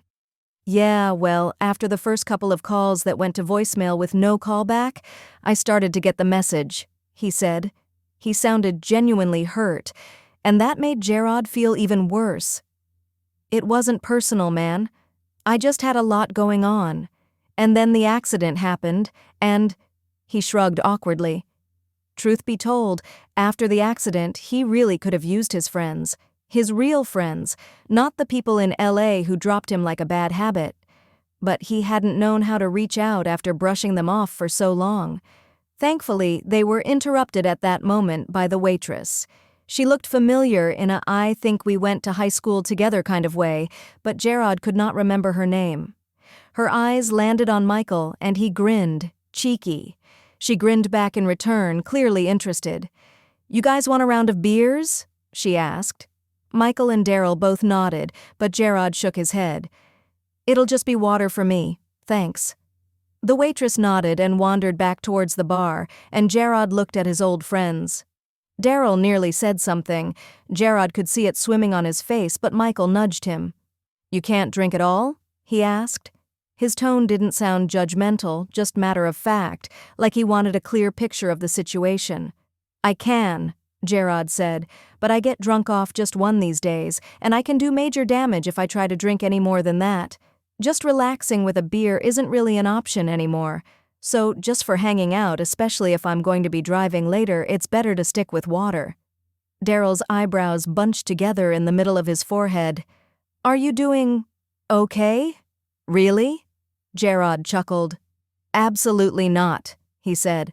"I lost my entire career in the blink of an eye. I lost my kidney. And everyone I thought was a friend in LA abandoned me." He rubbed at his face. "Now I'm back home with my aunt and uncle saying that they want me to run things and I have no idea what I'm doing." There was silence between them for a split second, and then Daryl socked him in the arm again. "Ow! What?" He glared at Daryl, whose eyes were mysteriously wet. "Jerk," he said. "We don't come to the Dark Horse to trauma dump on one another." Jarod stared at him open-mouthed for a second, and then he burst into laughter. "Seriously, man, you are the worst." "And what do you mean we don't trauma dump here?" Michael shot at him. "Isn't that what guys' nights are for?" When they were growing up, the five of them, Sam, Colin, Jarod, Daryl, and Michael, were inseparable. They'd bounced around between each other's ranches like ping-pong balls, going on so many campouts and hikes and fishing trips that Jarod couldn't begin to count them all.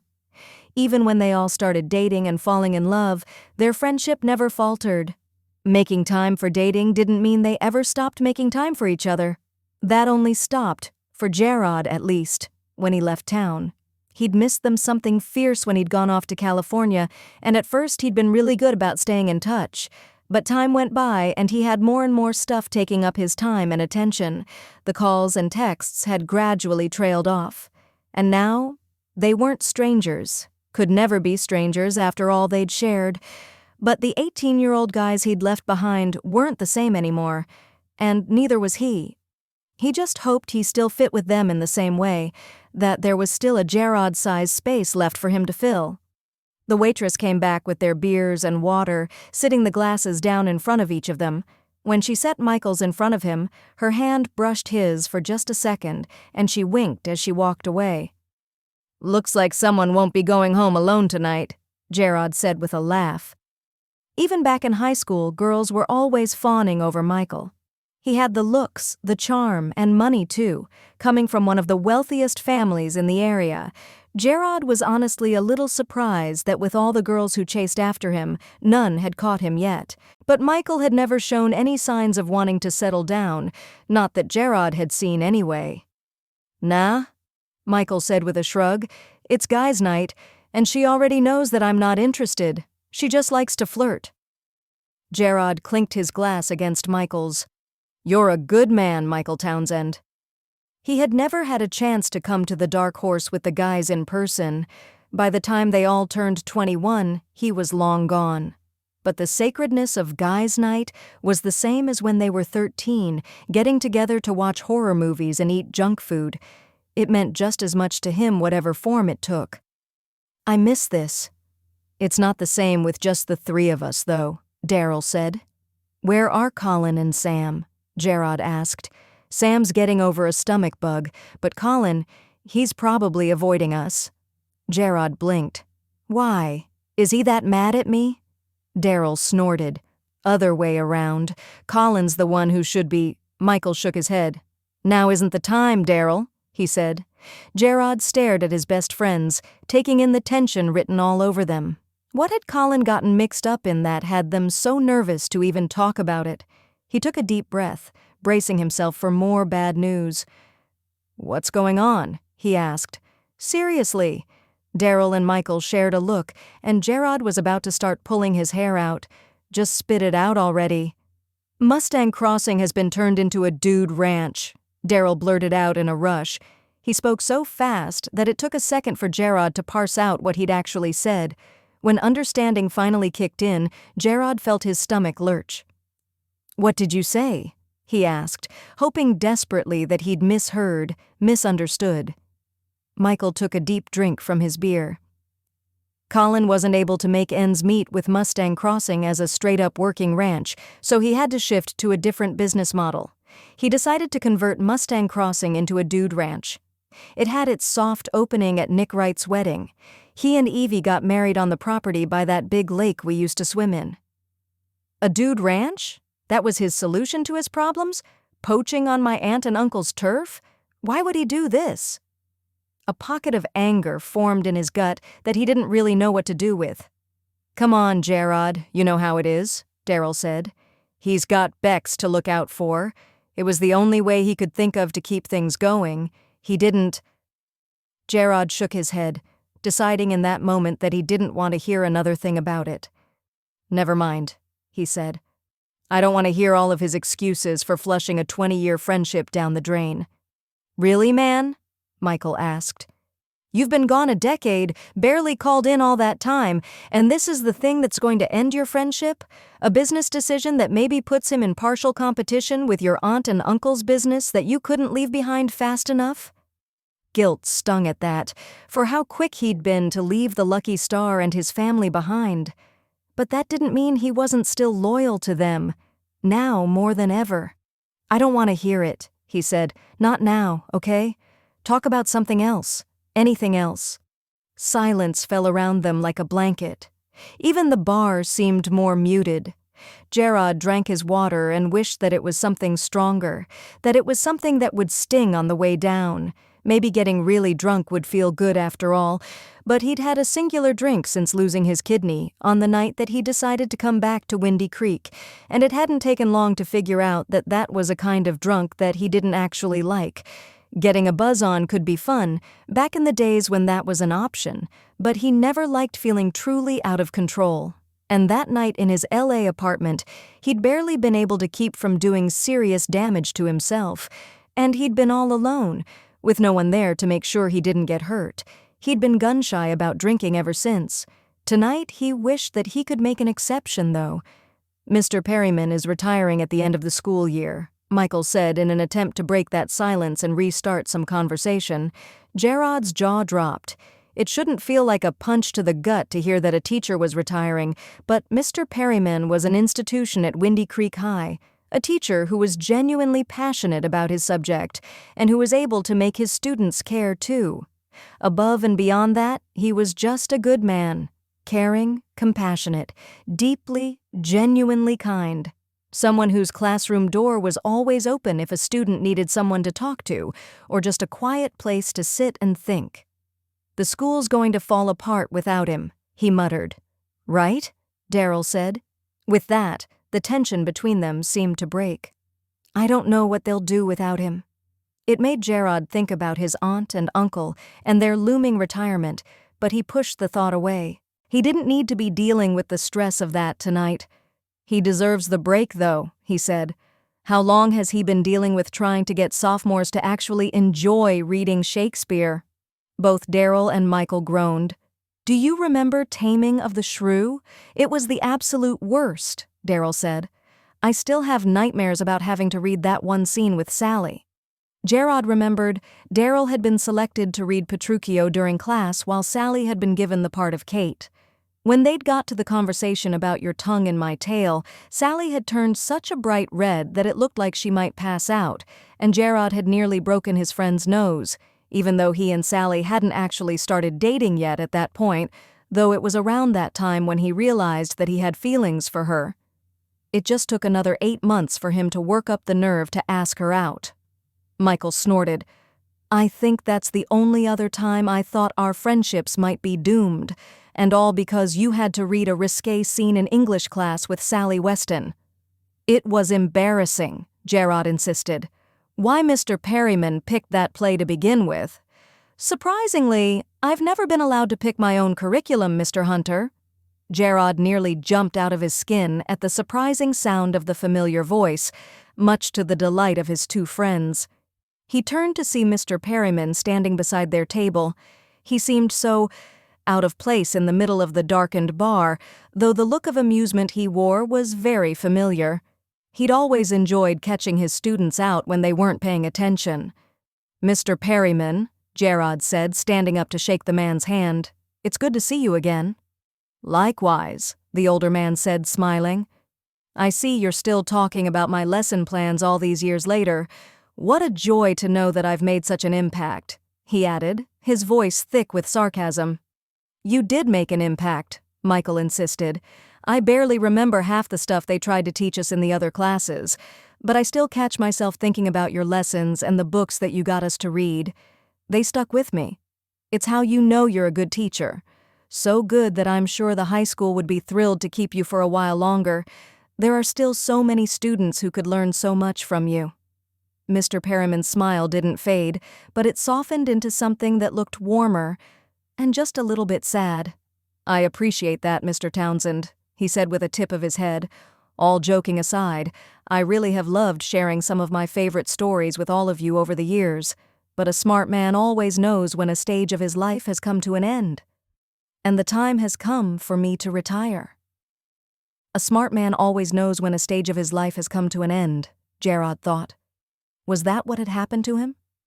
Was he really ready to say goodbye to the man he used to be, the stuntman he'd worked so hard to become? Maybe he wasn't smart enough yet, because part of him was still struggling to let that go. "What do you plan to do with your retirement, sir?" Jarod asked. "My aunt and uncle are considering it for themselves, and right now they're dead set on traveling in an RV. "Traveling is definitely on the agenda," he replied, "though I don't think an RV is on my bucket list." He seemed almost wistful. "I want to see the world while I've still got enough life in me to appreciate it." Jarod hummed. He'd seen a lot of it himself in various jobs over the years, from bustling cities to wide-open vistas and everything in between, places that a small-town boy like himself had never even imagined existed. As much as he'd wished that he'd had someone to share it with, going on location to different sets had been one of his favorite parts of doing stunt work. "Go to Thailand first," he suggested. "There are some beautiful temples there that I think you would love, and the beaches are second to none." Mr. Perryman seemed legitimately delighted with the suggestion. "You must have traveled a lot for your job." "I did," he said. "I think I've just about hit every continent, even went on a boat to Antarctica once, but that was on a vacation, not for a movie." He'd sent his Aunt Karen the pictures he took with the penguins. She sent back a picture of the horses in the paddock. She hadn't meant for it to be a jab, but it had felt like one. That was the last time he'd shared pictures from the locations that he went to, though he had albums saved in his phone. He didn't know why he took or saved so many, but he couldn't get the idea that maybe she'd want to see them someday out of his mind. And then there were all the places he had seen that made him think of Sally. He'd saved those pictures too. "I would love to hear about it sometime," Mr. Perryman said, as if he were reading Jarod's mind.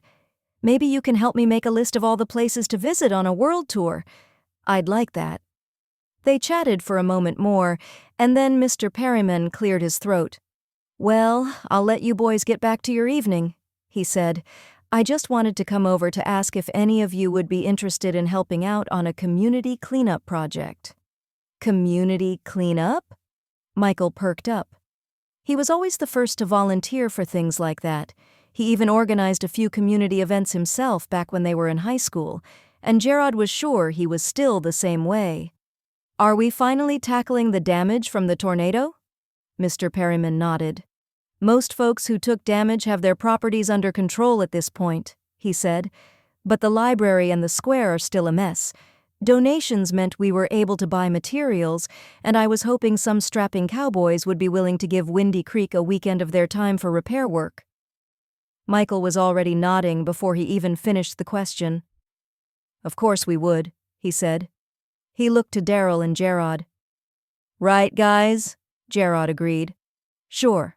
I'll spread word on the ranch, too, see if any of the hands can help out."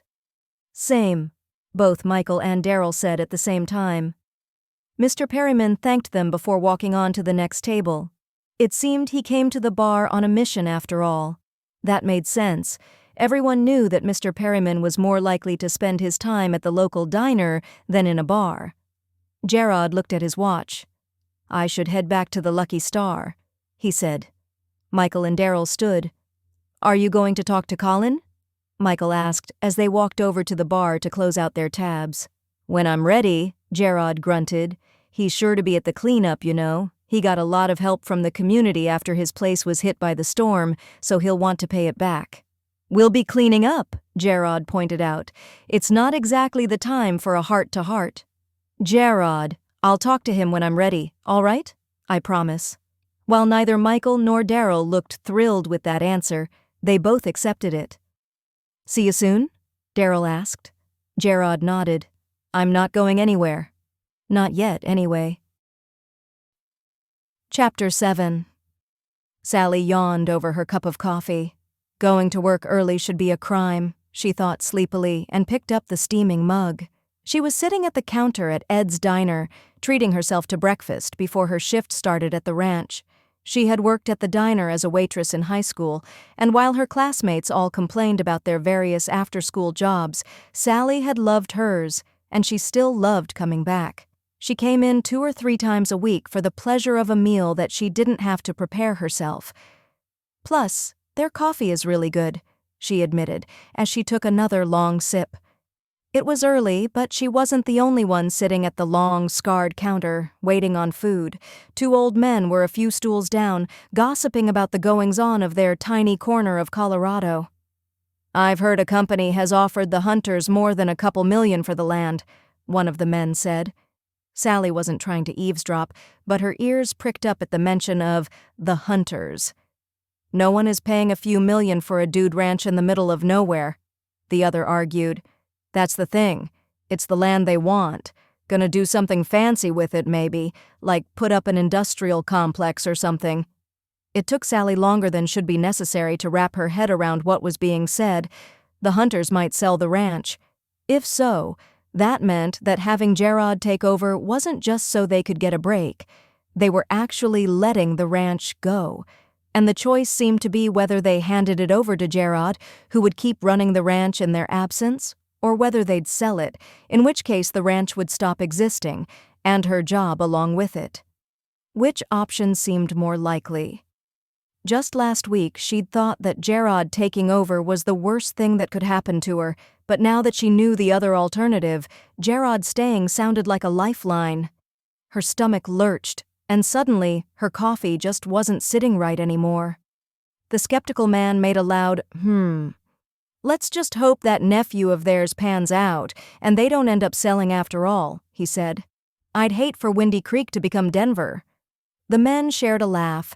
The idea of their little hamlet becoming a city really was laughable, but then their food was up, and their conversation switched to something about the high school's quarterback this season, and Sally lost interest.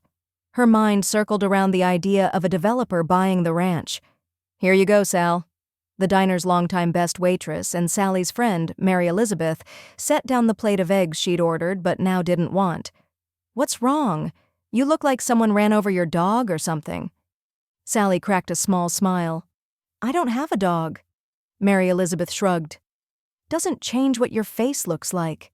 She jerked her head in the direction of the men who were still arguing over the ability of the Cowboys' starting quarterback. The gossips were saying that the Hunters may sell the Lucky Star. Mary Elizabeth looked shocked but quickly recovered. "It doesn't mean anything," she said. "They're just old men spreading rumors. How would they know anyway?" Sally nodded, trying to take comfort in that, but it was hard to get the idea out of her head. It was like an earworm. "The Hunters are selling the ranch," just kept repeating in her head. She was going to have to speak with Jarod. Surely Sally had an idea. She looked to Mary Elizabeth, who stood on the other side of the counter, wearing an awkward half-smile. "I'll convince Jarod not to leave." "What do you mean?" "I told you how Jarod said he'd be around for the next few months, right?" Mary Elizabeth nodded. "Well, what if I convinced him to stay permanently, to take over the ranch for good? I know Karen and Frank. They're not in it for the money. They really do love the ranch. If they had a choice, they'd rather leave it to Jarod than sell the place, I'm sure of it. So, all I have to do is convince him to take the job for good, instead of just for now." Her friend quirked her eyebrow up in question. "And how do you plan to do that?" "By reminding him of how much he loves it here," she said. "I don't think Jarod does love it here, Sal." Mary Elizabeth looked dubious. Sally tried not to roll her eyes. "But he doesn't hate it either," she said. "His dream wasn't to work on a dude ranch, sure, but that doesn't mean that there weren't places on the ranch that he loved. It's his home. Surely he doesn't want it turned into an industrial complex or something horrible like that. I think his real attachment was to the people on the ranch that he loves," Mary Elizabeth said gently. "You and he—" "It's in the past," Sally cut her off. "We loved each other once, yes, but that's all over now." Her friend snorted. "Well, if you're going to convince him to stay, then you can't exactly stick to ignoring him the way you have been, can you? Softening him up is going to mean spending time with him. Are you sure you're up to it?" "Of course I am," Sally protested. Why wouldn't I be? What happens when you fall for him again, huh? And he leaves after 3 months? Mary Elizabeth reached over and touched her arm. Honey, it took you ages to get over him the first time. I don't want to see you hurt again. It's not going to be like that, Sally said, though she wasn't nearly as confident as she sounded. 10 years ago, I was too naive to know any better. But I've learned my lesson, and I know what matters now in a way that I didn't back then. I can spend time with him without getting in over my head. Truly, I'm in no danger of falling back in love with the guy who ripped my heart out. She said it as jokingly as she could, but no amount of sarcasm could mask the bitterness that eked out with her words. Sally was sure Jarod would say she was the one who broke his heart. She was the one that didn't follow through with their plan after all. But what else could she have done? Her father had fallen ill and then had gotten worse so quickly. She couldn't just abandon her family in a moment of crisis, and that, it seemed, was something he absolutely couldn't understand, resulting in an argument that left no room for repair. Sally had been shattered after their breakup. The only thing keeping her propped up was the fact that her family needed her. Absolutely under no circumstances could they go there again. Why bother with a whole campaign anyway? Why don't you just ask him to stay? Mary Elizabeth asked. Because he'd never do that, she thought. He was in love with me before, and he didn't even think twice about staying for me then, she said. Why would he stay now if I asked? She shook her head and drained her coffee. The bell on the diner's door rang, and she and Mary Elizabeth looked over at the same time. Jonathan Perriman came through the door. Like everyone else who went through the Windy Creek school system, the English literature teacher had been Sally's favorite teacher. He and Mary Elizabeth had a thing. She wasn't sure what it was, for sure, but the smile on both of their faces right now didn't leave much for interpretation. Speaking of why don't you just, Sally said, nodding her head in Mr. Perryman's direction. Why don't you just ask Mr. Perryman out? Mary Elizabeth blanched. Are you out of your mind? I barely know the man. Sally laughed. He comes in here every day. You know he's going to sit in your section, she pointed out. He always does. So? Sally leveled a look at her, and the older woman's cheeks flushed a soft pink. We tease each other, she said. That's all. Sally snorted. Oh, okay, she said. She checked her watch. She needed to be heading out, or she would be late. I have to go, she said, and tossed down money for the breakfast she hadn't eaten. Mary Elizabeth frowned at the untouched plate. She sighed. Just think about things a bit, yeah? Before you do anything rash? Sally nodded. I promise. She gestured at Mr. Perryman again. He had, indeed, seated himself in Mary Elizabeth's section and pulled out a paper. Every now and then his eyes flicked over to them. Maybe try not overthinking that one, okay? Then, before Mary Elizabeth could respond, she turned and headed out of the diner and out into the little parking lot where her car sat. Despite her promise, Sally knew the path before her. She had to make Jarod see the benefits of sticking around more permanently. That was the only option that would work for her. The day ended up being long and tiring, made even more difficult by the constant nagging worry in her head. Sally wanted to run to Karen's office and demand answers, but she couldn't do that, and she hadn't seen Jarod all day, so she couldn't ask him either about whether there was any truth to the rumors. Still short-staffed, it was her night to stay late to do the dinner dishes. All of the kitchen staff took turns doing the most hated job. It was even her idea, but she always regretted the idea whenever her turn landed. Finally, she was done with the messy task and was able to drain the large sinks and step away. She was damp from dropping a plate into the wash section of the 3-tub sink, and her hands ached from the burn she sustained from an overflowing stock pot, while her skin felt irritated and raw from the sanitizer they used on the dishes after they were washed. When the dishes were done and Sally had shut the kitchen down, she stepped out of the chow hall into the dusky evening. She knew she should head to where her car was parked and go home for the night, maybe spend an hour or two binge-watching a show on Netflix, but she found herself drawn down the gravel path that led to the large barn that was used to house hay bales and other farming equipment. The door was supposed to be padlocked but regularly wasn't, and when she saw that it had been left open tonight, Sally took it as a sign and slipped into the darkened barn. It smelled like damp hay and old wood, and a wave of nostalgia washed over her. Jarod used to bring her here whenever they wanted to be alone. They would climb up to the hayloft and talk and kiss. And on one night in particular, they did a lot more than that. After he left, she would come in here all of the time, just to soak in a memory of him. She closed her eyes now and thought about the last night he ever brought her here. It had been mere weeks after their picnic on the prairie, and they hadn't been able to catch another moment alone together, leaving them ravenous for each other. She remembered how he'd begged her to sneak over, and when she had, they'd run to the barn together. Sally felt the tug of his hand as she crossed to the old wooden ladder that led up to the hayloft. She reached up, and the ladder felt rough beneath her palm. Her fingers curled over the edge of a rung, and it creaked slightly. She shouldn't pull herself up. She probably shouldn't put weight on it, but that niggling voice in her memory pushed her on. "You're not scared, are you?" Jarod had teased her as they climbed the ladder together that night, and even though her heart was pounding then, as it was now, she hadn't stopped. The ladder groaned under her weight, and she swallowed hard as she climbed as fast as she safely could. Sally pulled herself up onto the loft platform, careful not to step on the trapdoor. The window was open and she went to it, looking out at the beginnings of stars and an ethereal sliver of a crescent moon.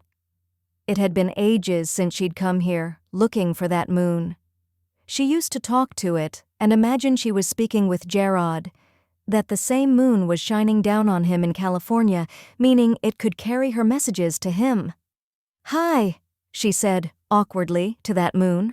She tried to picture Jarod as she remembered him, but his image kept morphing into the bearded 28-year-old who she had been doing her best to avoid since he'd become her de facto boss. "Sorry, I haven't been around as much. I've just been so busy." Sally snorted. She sounded like a crazy person, talking to no one in an empty barn, apologizing to no one for not coming around. "I'm such an idiot," she berated herself. "How am I going to convince you to stay?" she asked the moon. But even as she said the words, another question popped into her mind, equally important and unescapable. How am I going to survive being around him from now on if he does? Chapter 8.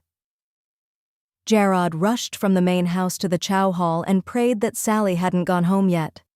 They'd gotten a special request from a guest who had brought his wife to the ranch for their 50th wedding anniversary and wanted a special dinner, but of course didn't think to bring up this special request until less than 24 hours before the evening in question.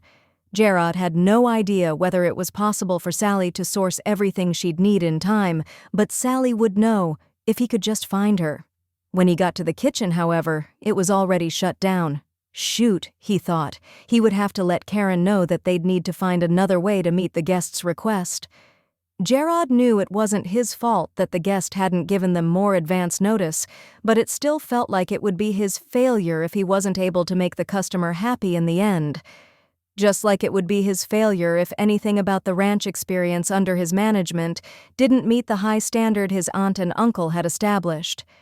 Jarod felt like he'd been running around like a headless chicken, learning whatever he could from his uncle, but it all just made him aware of how much he didn't know. They'd set their departure date for a few weeks from now, and it didn't feel like enough time at all. He could do the physical labor without issue, but the rest of it, the paperwork, the customer service, he couldn't make heads or tails of most of it. When he came out of the chow hall, intent on going back to the main house, he caught a glimpse of Sally's back as she walked toward the old barn. Jarod thought to call out to her, but curiosity had him following her instead. What is she doing? He watched her open the door of the barn and disappear inside. As he approached the barn, he couldn't remember the last time. Actually, yes, he could. Heat bloomed in his stomach as he remembered the last time he'd been in this barn with Sally. They'd gone for a literal roll in the hay. It was almost so cliché it would be funny if it hadn't been one of the most intense experiences of his life. They'd climbed the ladder to the hayloft, and they'd discussed their future. Jarod had offered her his class ring and told her that he would love her for the rest of his life. Jarod rolled his eyes. Fat load of good that did, he thought, and followed after her. Shortly after that night, Sally's father had been found unconscious at home and had to be rushed to the hospital.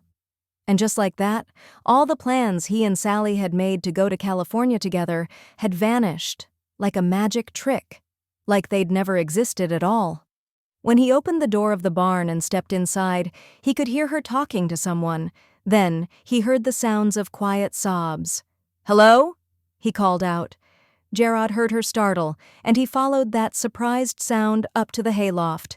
"Sally? You up here?" As he crested the top of the ladder, he saw her swiping at her face. He paused on the ladder, staring. She looked beautiful in the moonlight. She'd abandoned her chef's jacket on the floor of the loft, and she stood in front of the window in her chef pants and a blank tank top. Her blonde hair was frizzing out of her braid, creating almost a halo effect. "What's going on?" he asked. "Nothing," she said. "Sorry, if I shouldn't be up—" He stepped onto the hayloft. "No," he said. "No, it's fine."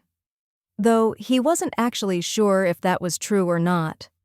The barn was largely for storage, and he didn't think Frank would allow the building to continue to stand without it being sound, but it didn't look like anyone had been in this hayloft since the last time they had been up here either. "Are you okay? Who were you talking to?" He looked around. There was obviously no one here. He could see, even in the twilight dark, the blush that flamed up on her cheeks. They stared at one another for a long beat before she let out a sigh. "I was talking to the moon," she admitted. Jarod quirked an eyebrow. "The moon?" Sally looked like she wanted to be anywhere except here. "Well, that won't do at all," he thought. "It's embarrassing," she said, "but I just find it comforting." He stepped closer. "Do you need to be comforted?" She looked like she wanted to say something, but he could see the tears on her eyelashes now. Her words got stuck in her throat, her face scrunched in panic or sadness. He couldn't tell which, but he was moving before he even really thought it out. He wrapped his arms around her slight frame and tugged her against him. Jarod meant to comfort her, and by the way she sank into him, he could only assume that he was to some degree. But having her this close to him after so long, feeling her against him and breathing in the scent of her hair was immediately too much and not enough at the same time. "Talk to me," he told her, and tried his best not to sound like he'd been swallowing gravel. "I'm worried," she admitted. "You're only staying until the end of the season." That hadn't been what he thought she was going to say. "Yeah, but you should stay." Jarod jerked with her words, but she held on to him, looking up into his face, and he fell into the shimmering blue of her eyes. For a glittering moment, he thought that she was asking him to stay for her. But then she added, "Think about what it would mean for everyone here, for your aunt and uncle, for Windy Creek itself. You have to stay." He just stared at her, lost and completely dumbfounded. He couldn't have an intelligent conversation when he was wrapped around her like this. His brain would focus on only one thing, and the ranch was not it. "I heard a rumor that your aunt and uncle are considering selling if you don't stay," she clarified after a moment. "Oh, shoot," he thought. That wasn't supposed to get around. Sally stared at him like she was waiting for him to say yay or nay. "It's been mentioned as a possibility," he finally said, unable to lie to her. She stiffened in his arms, and he rushed to add, "But nothing has been decided." His assurances did little to make her feel better. He could see that clearly. Sally shivered in his arms, and he wanted to promise her that he wouldn't let his aunt and uncle sell, but he stopped himself. It wasn't his promise to make right now. He didn't know if he could or would stay longer than the end of the season, and his aunt already talked about not wanting to go through the process of hiring and training someone new. She had worked so hard on the ranch all these years, his uncle too, and it was time for them to rest. "There are so many people's livelihoods at stake here," she murmured into his chest. "What are we going to do if the Lucky Star is sold and we're all fired? Colin McCabe's new dude ranch isn't near this size. He wouldn't be able to take on even half of the staff here." Jarod felt a flare of irritation at the mention of Colin's new dude ranch. Michael and Daryl had wanted to talk about it last night, and he'd refused. On some level, he might understand why Colin made the decision that he did. He had a daughter to look out for after all, and keeping his ranch going meant a lot to him. But on the other hand, knowing all of that did nothing to soothe the betrayal that simmered in Jarod's gut. After their years of friendship, it just seemed like something Colin should have talked to him about before jumping into that decision. Yeah, he might not have been the easiest to get in touch with, but Colin could have tried harder. He tamped down on his own frustration and considered Sally's words. It was true that if the Lucky Star was sold, Colin couldn't take on many of the staff. His operation was fledgling at best, and they were still recovering from the tornado that hit not too long ago. It would likely be years before he had the ability to do any serious expanding, and if the Lucky Star closed down, all those folks would need jobs right away. Jobs that the community just didn't have to offer, so far as he could tell. The Lucky Star employed so many people who'd have to make some hard decisions and maybe even leave town to find work elsewhere. On the other hand, was it fair to expect Frank and Karen to keep things running indefinitely for their employees' sake? They were just as entitled to their retirement as anyone else. Maybe I could... He shook off the thought. It was far too early to be deciding anything like that. He needed to think things through before he made a decision. He couldn't be rash when it impacted the future of so many people, including his own. He looked at the woman in his arms. Jarod could murmur words of comforting nonsense to her, but short of giving her a false promise, her worries weren't going to just disappear. He rubbed his hands down her back, soothing, and they stared out the window at the stars and slip of a moon together. Jarod. Their eyes met again, and she let out a nervous chuckle. It's been a long time since we've stood here together. I know, he said, and that memory of giving her his class ring, of pressing her back into the hay bales and covering her body with his, flared to life again. Do you remember that last time? She buried her face against him and let out a little groan of embarrassment. I had hay burn on my butt for days after. Jarod laughed, and it was a deep, holy, masculine sound. It wasn't my best idea, he admitted. A literal roll in the hay. Sally giggled, and some of the tension eased. It was sweet, she said after a moment. You were always sweet to me. It was one of my favorite things about you. Some other guys could be such posturing jerks, but that was never you. You always made me feel cherished. Jarod tried to shrug it off. You and I were... He made another helpless shrug of his shoulders. You were my girl. I wanted you to be my girl forever, he thought. They shared a long look, one full of all the things unsaid between them. Things that Jarod knew needed to be said, but when he went to do just that, he leaned down and pressed his lips to hers. The kiss was soft and chaste, just a barely there brushing of mouths, but it moved him like nothing he'd felt for years. He hadn't exactly been living like a monk in L.A., but none of the women there had ever made much of an impression, not like Sally. Just being near her sparked something inside him, and he pulled back with a racing heart. He tried to gauge her reaction, tried to read her guarded expression, but her face was carefully blank. Well, shoot. He'd read the situation wrong then. Sal... She surged upward, pressing up on her toes, and kissed him again. This kiss wasn't chaste. It was insistent, an urgent press of lips. Joy surged through Jarod as he cupped her face, tilted her head just so to ensure that their lips slotted together perfectly, just like they always had. Sally sighed against him, and her lips parted in an invitation that Jarod couldn't have ignored if he wanted to. He deepened their kiss, groaning at her taste and the way her tongue danced with his. It was so good, even better than he remembered. He wanted this time together to last indefinitely, but sadly that wasn't an option. Life went on, whether they wanted it to or not. After several breathless moments, he gentled the kiss and pulled away, leaving small brushes of his lips on her mouth, her jaw, and her cheek before he leaned back entirely. It's getting late, he said with regret. We should go. Sally stared at him for a moment, catching her breath, before she dipped her head in a nod. Yeah, she said. Of course. She leaned down and grabbed her chef's jacket from the floor. Lead the way, Mr. Boss Man. Jarod winced. Like I needed that reminder, he thought. Kissing Sally probably wasn't the smartest idea he'd had all day, though that didn't exclude it from being his best idea of the day either, but kissing an employee was definitely a reckless move. He couldn't quite bring himself to regret it, though, much less apologize for it, even though he knew he probably should.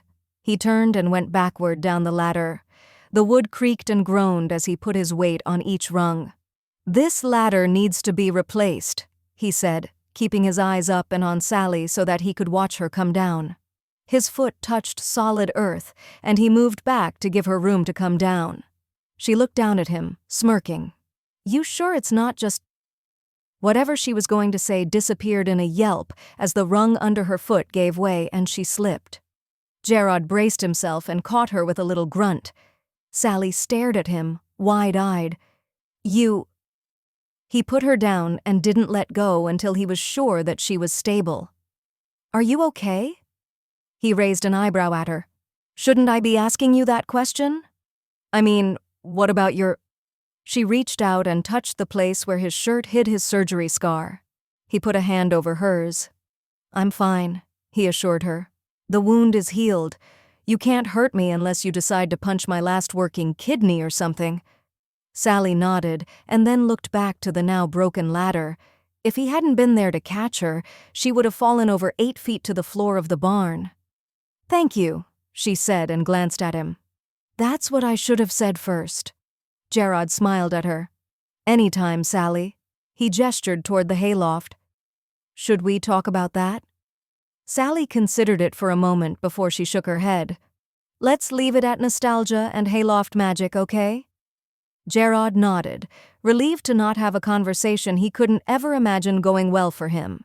At the same time, though, a part of him ached at the idea that it might not have meant anything to her. Nostalgia and hayloft magic. It didn't sound like she ever meant for it to happen again. Do you want it to happen again? He wasn't sure, but as they walked out of the barn together and he had to watch her walk off in the opposite direction as him, a part of him wanted to be going with her. Chapter 9. People milled around the town square, waiting for Mr. Perryman to get them all started. Jarod could see Michael practically chomping at the bit to step in and take the lead so that everyone could get started, since it appeared the older man was running late, but he stayed stuck to Jarod's side. He respected Mr. Perryman too much to risk stepping on any toes. Jarod looked around at the damage in the middle of town.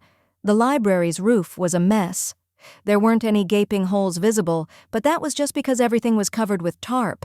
Jarod had seen that same blue tarp on way too many structures, looking as if the town had literal wounds that were covered in bright blue bandages, and that was just the buildings. The grounds weren't in any better shape, with all of the green spaces around the square ripped to pieces. The debris had all been cleared away by this point, but Jarod had gone on social media and seen some pictures from right after the storm that were downright horrific. Benches turned into grotesque sculptures of twisted metal, roofing shingles scattered like leaves, light poles down on the ground with their wires sparking. Things were better by now, but they were a far cry from being back to how they used to be. It would take a long time to get all of this sorted, but today would be a good start. Mr. Perryman finally appeared, carrying a travel cup of coffee with the diner's logo printed on it. Jarod snorted, realizing that his tardiness must have been because he'd gone to flirt with that waitress that he liked. He'd heard some old biddies around town call it scandalous, the way that they flirted so blatantly in public, but Jarod frankly thought it wasn't scandalous enough. The flirting had been going on for as long as he could remember. Surely it was high time for Mr. Perryman to take some action. All those travel plans he had in mind would be more fun with company, no doubt. "Hey, folks," Mr. Perryman said, loud enough that his voice carried over the din. "Thanks for coming. We're going to split up into a couple of teams today. Some of you will be inside repairing and repainting the walls that took some water damage when the roof came off. Others of you will be out here fixing the greenery." Mr. Perryman and a few of the other teachers that Jarod hadn't seen since he graduated from Windy Creek High worked to put together groups. Michael and Daryl were assigned to a crew that headed inside, and Jarod thought he would be going that way too. But then Mr. Perryman pointed him towards the group that was going to be landscaping. Most of the people in the group were familiar to Jarod, but he still had to relearn their names. "And here are our last 2 members for this group so that you all can get started," Mr. Perryman said, leading Sally into their group, along with Nancy Sharp. That was a surprise. If there had been anyone more eager to leave their small town behind after graduating high school, it had been her. Nancy's eyes sparkled when she saw him. "Jarod!" She had her arms around him, pulling him into a hug before he could say a word. "Hey, Nance," he said, patting her on the shoulder. "Since when are you back here? I thought you were a big city girl now. Are you back for a visit? To see your folks or something?" She flushed, but her smile was as big as he'd ever seen. "I'm back for good, actually. I came originally to take over planning Evie's wedding, but then I ended up realizing that this is where I belong. Believe it or not, it was actually the storm that helped everything come clear for me. I was finally able to see what really mattered, you know? And who mattered." "Wait, are you saying that I'm back with Colin?" "Yeah." Her smile turned a little nervous. "You're looking at the PR and events manager for Mustang Crossing." She held very still while she waited to see his response. The reaction made him feel guilty. He'd always been friendly with Nancy, even before she and Colin started dating in their junior year, and it was wonderful to see her looking so happy. He had no right to act like a rain cloud, spoiling her joy just because he still wasn't comfortable with the idea of another dude ranch in town. She was his friend, and so was Colin. He should at least try to find a way to be supportive of their plans rather than making them feel they needed to apologize for what they'd built together. "That's good," he managed to say. "I bet you're awesome at it." Nancy let out a little whoosh of air. "I do my best," she said simply. "It's not exactly the same as what I was doing before, but it's close enough that I feel like I know what to do, and I like my coworkers now much better." At the mention of coworkers, Jarod's eyes flickered to Sally, who seemed to be determined not to look at him for too long. "Yeah, that always makes a difference," he said to Nancy. Nancy's expression was soft. "We should talk sometime, Jarod," she said. "I'll bet we have a lot in common." He nodded. "I'll bet we do too." "If you're done," one of the younger men, Jalen Green, said, "let's get going. We're already off to a late start, and I'm supposed to do riding lessons tonight out at Carden Ranch." The first thing to tackle was clearing out the damaged beds. Not only were the plants ripped up, but the earth itself had been torn up, leaving behind an ugly mess. Jarod was glad that he'd had the foresight to bring work gloves, but he saw that not everyone had. Sally was picking up splintered wood with her bare hands. He took off his gloves. "Here," he said. She looked at him, and then down at the proffered gloves, before she shook her head. "No, thank you." "Sal? You don't have to watch out for me all the time, Jarod," she said, voice tense. "My hands are plenty tough from working in the kitchen, I assure you." His were work rough from the years of working on ranches and then from all his experiences doing stunt work, but that didn't give him a pass on wearing gloves. It was a matter of safety. You never knew what you might come into contact with. The bigger pieces of debris had already been cleared away, but Jarod was willing to bet there were still rusty nails hiding out of sight along with other twisted bits of metal. Handling something wrong could result in any of them going to the hospital with tetanus. Sally must have sensed what he was going to say because she sighed, defeated, and took the gloves from him. They were too big on her hands, but they would do for today. "Happy?" she asked. Jarod nodded. "Thank you." "What about you?" she asked. He shrugged. "I'd rather risk myself than you," he said honestly. Something swam across her face. He recognized irritation, but he thought he saw something tender as well when she dipped her head in a nod.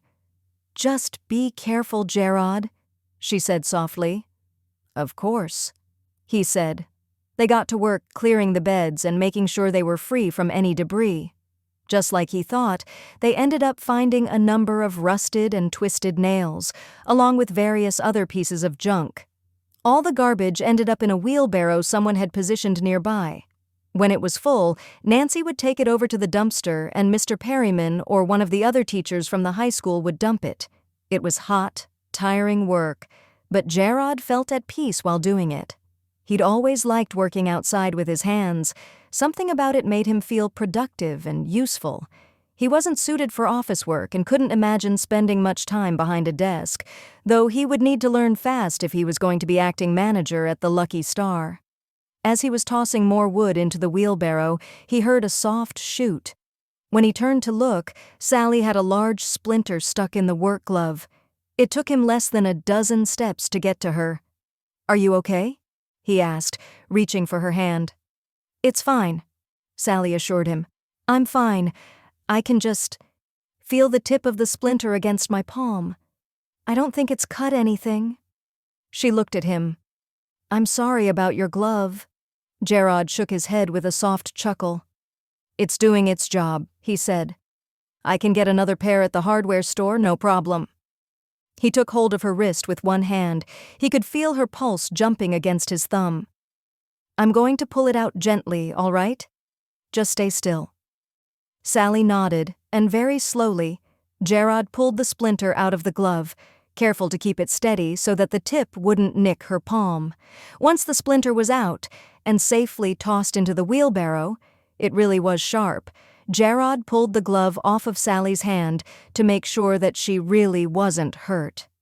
The flesh of her palm was pink, where the splinter had been digging into her, but it didn't seem to have broken the skin.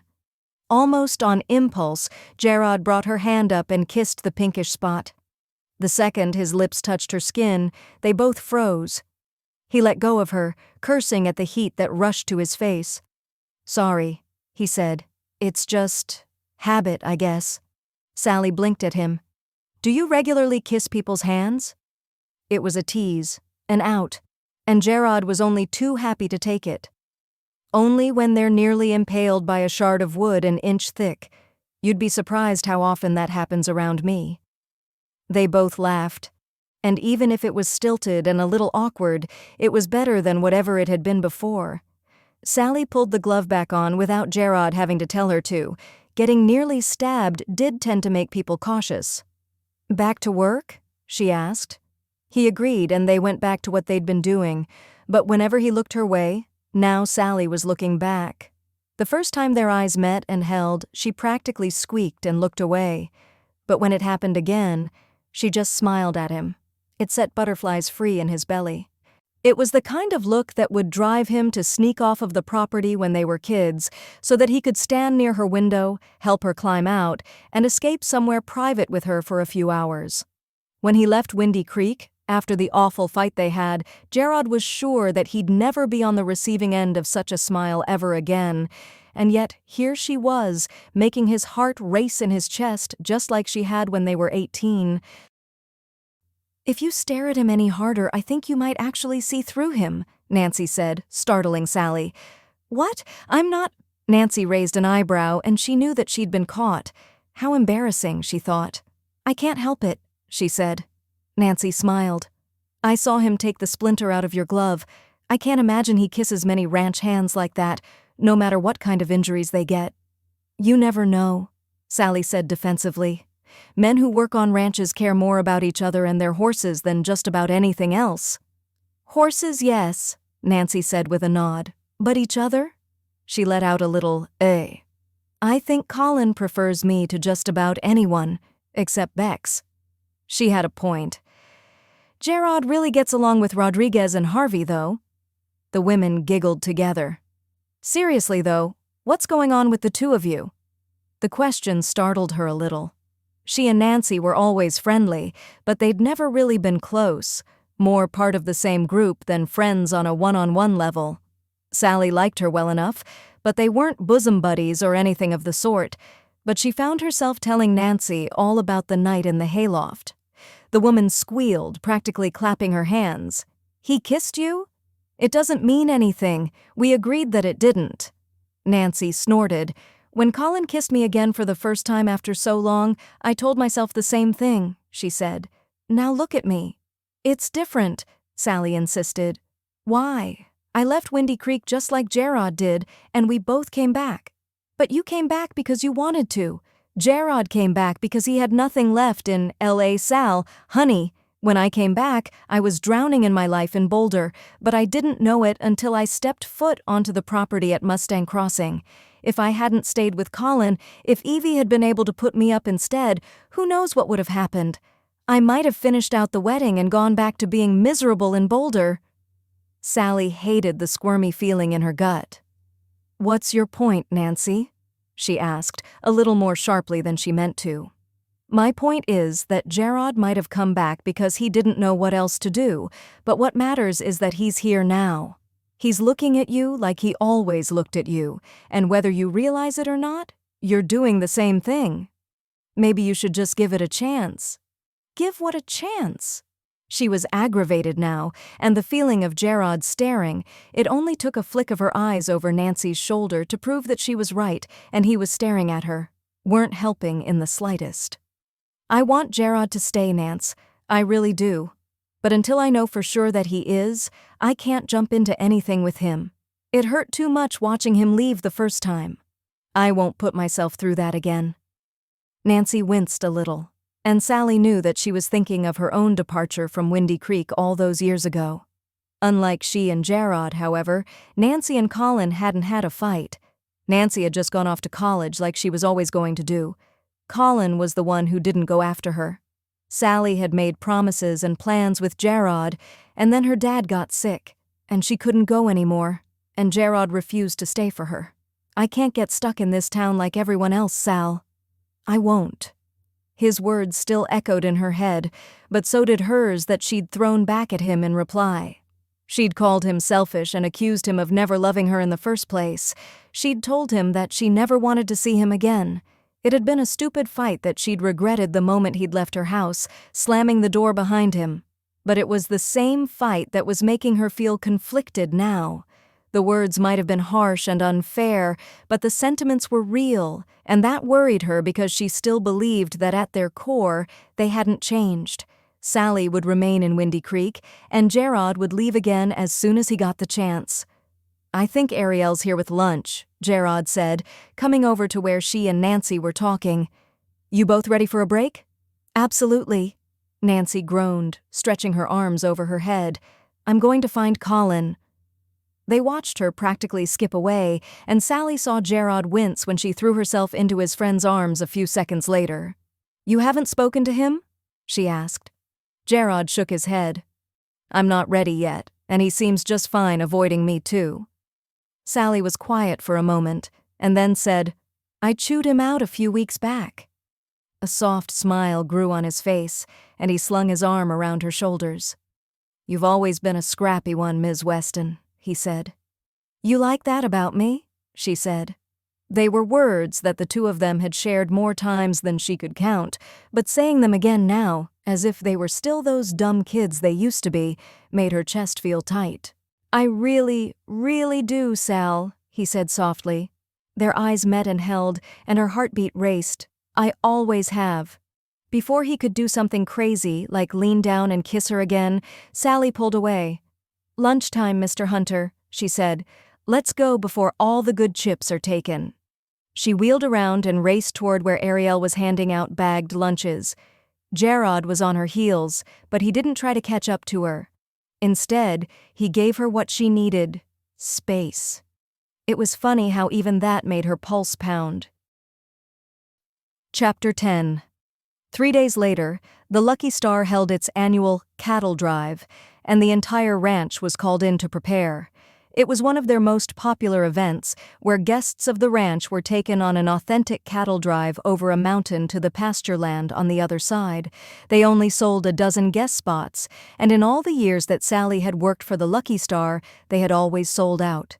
She was in the chow hall, getting simple dishes and ingredients packed for her assistant sous chef, George, who worked as the cookie during such events. He drove the antique chuck wagon, and he saw to it that the guests had meals that seemed rustic while still being delicious and well prepared for the whole of the weekend trip.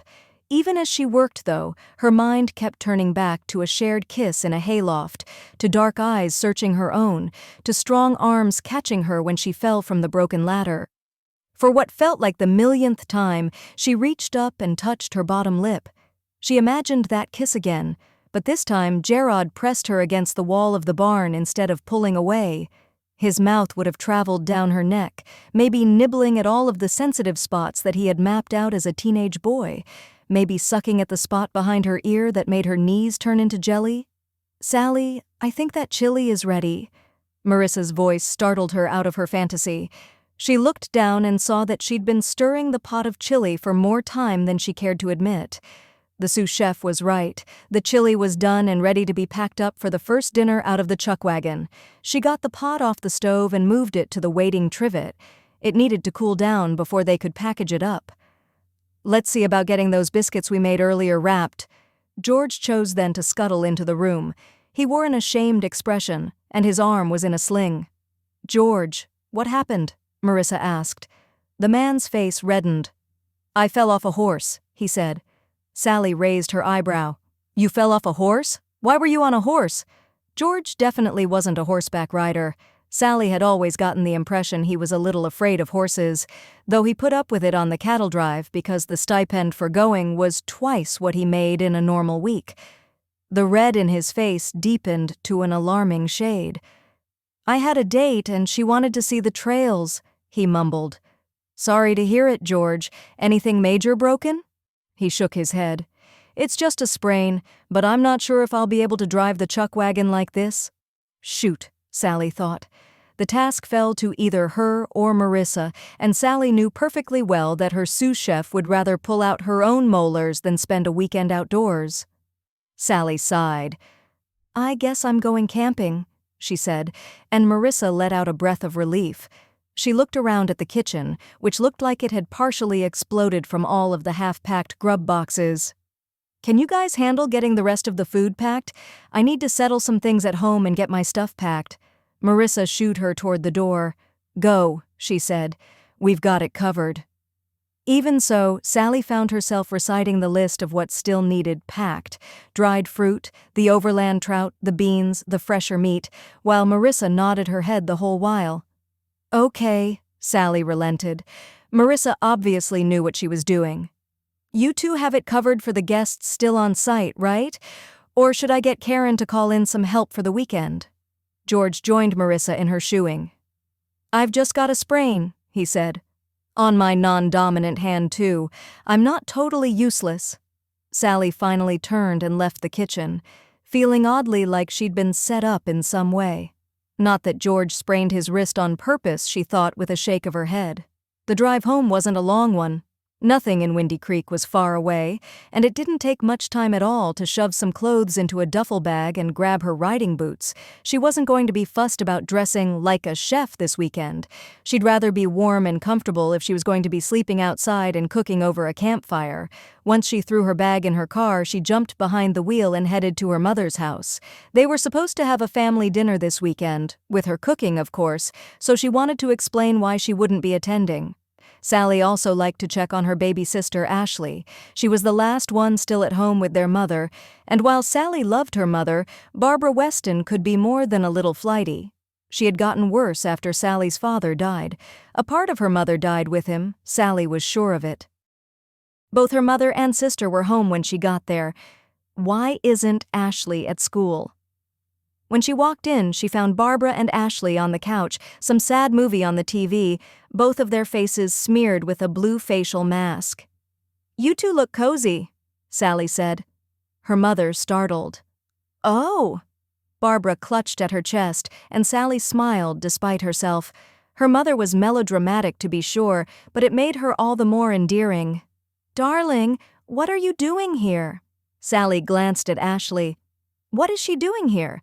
I'm pretty sure school is still in session on Fridays." Ashley was probably the smartest of all the Weston girls, even more so than Jeanette, who was now a lawyer, and like Jarod, she had an intense desire to leave Windy Creek in the dust. Sally had no doubt that she could do it, but skipping school wasn't going to help her hold on to her scholarship, that was for sure. Ashley needed a break, Barbara said, almost defensively. "Her and Troy? Mother, please." Ashley cut her off. Sally took in the sadness in Ashley's eyes, how her little sister looked deflated. The sad movie and facial mask made sense now. "Did you break up?" Sally asked gently. Ashley rolled her eyes. "It's not a big deal," she insisted. "Mom just doesn't want a repeat of what happened."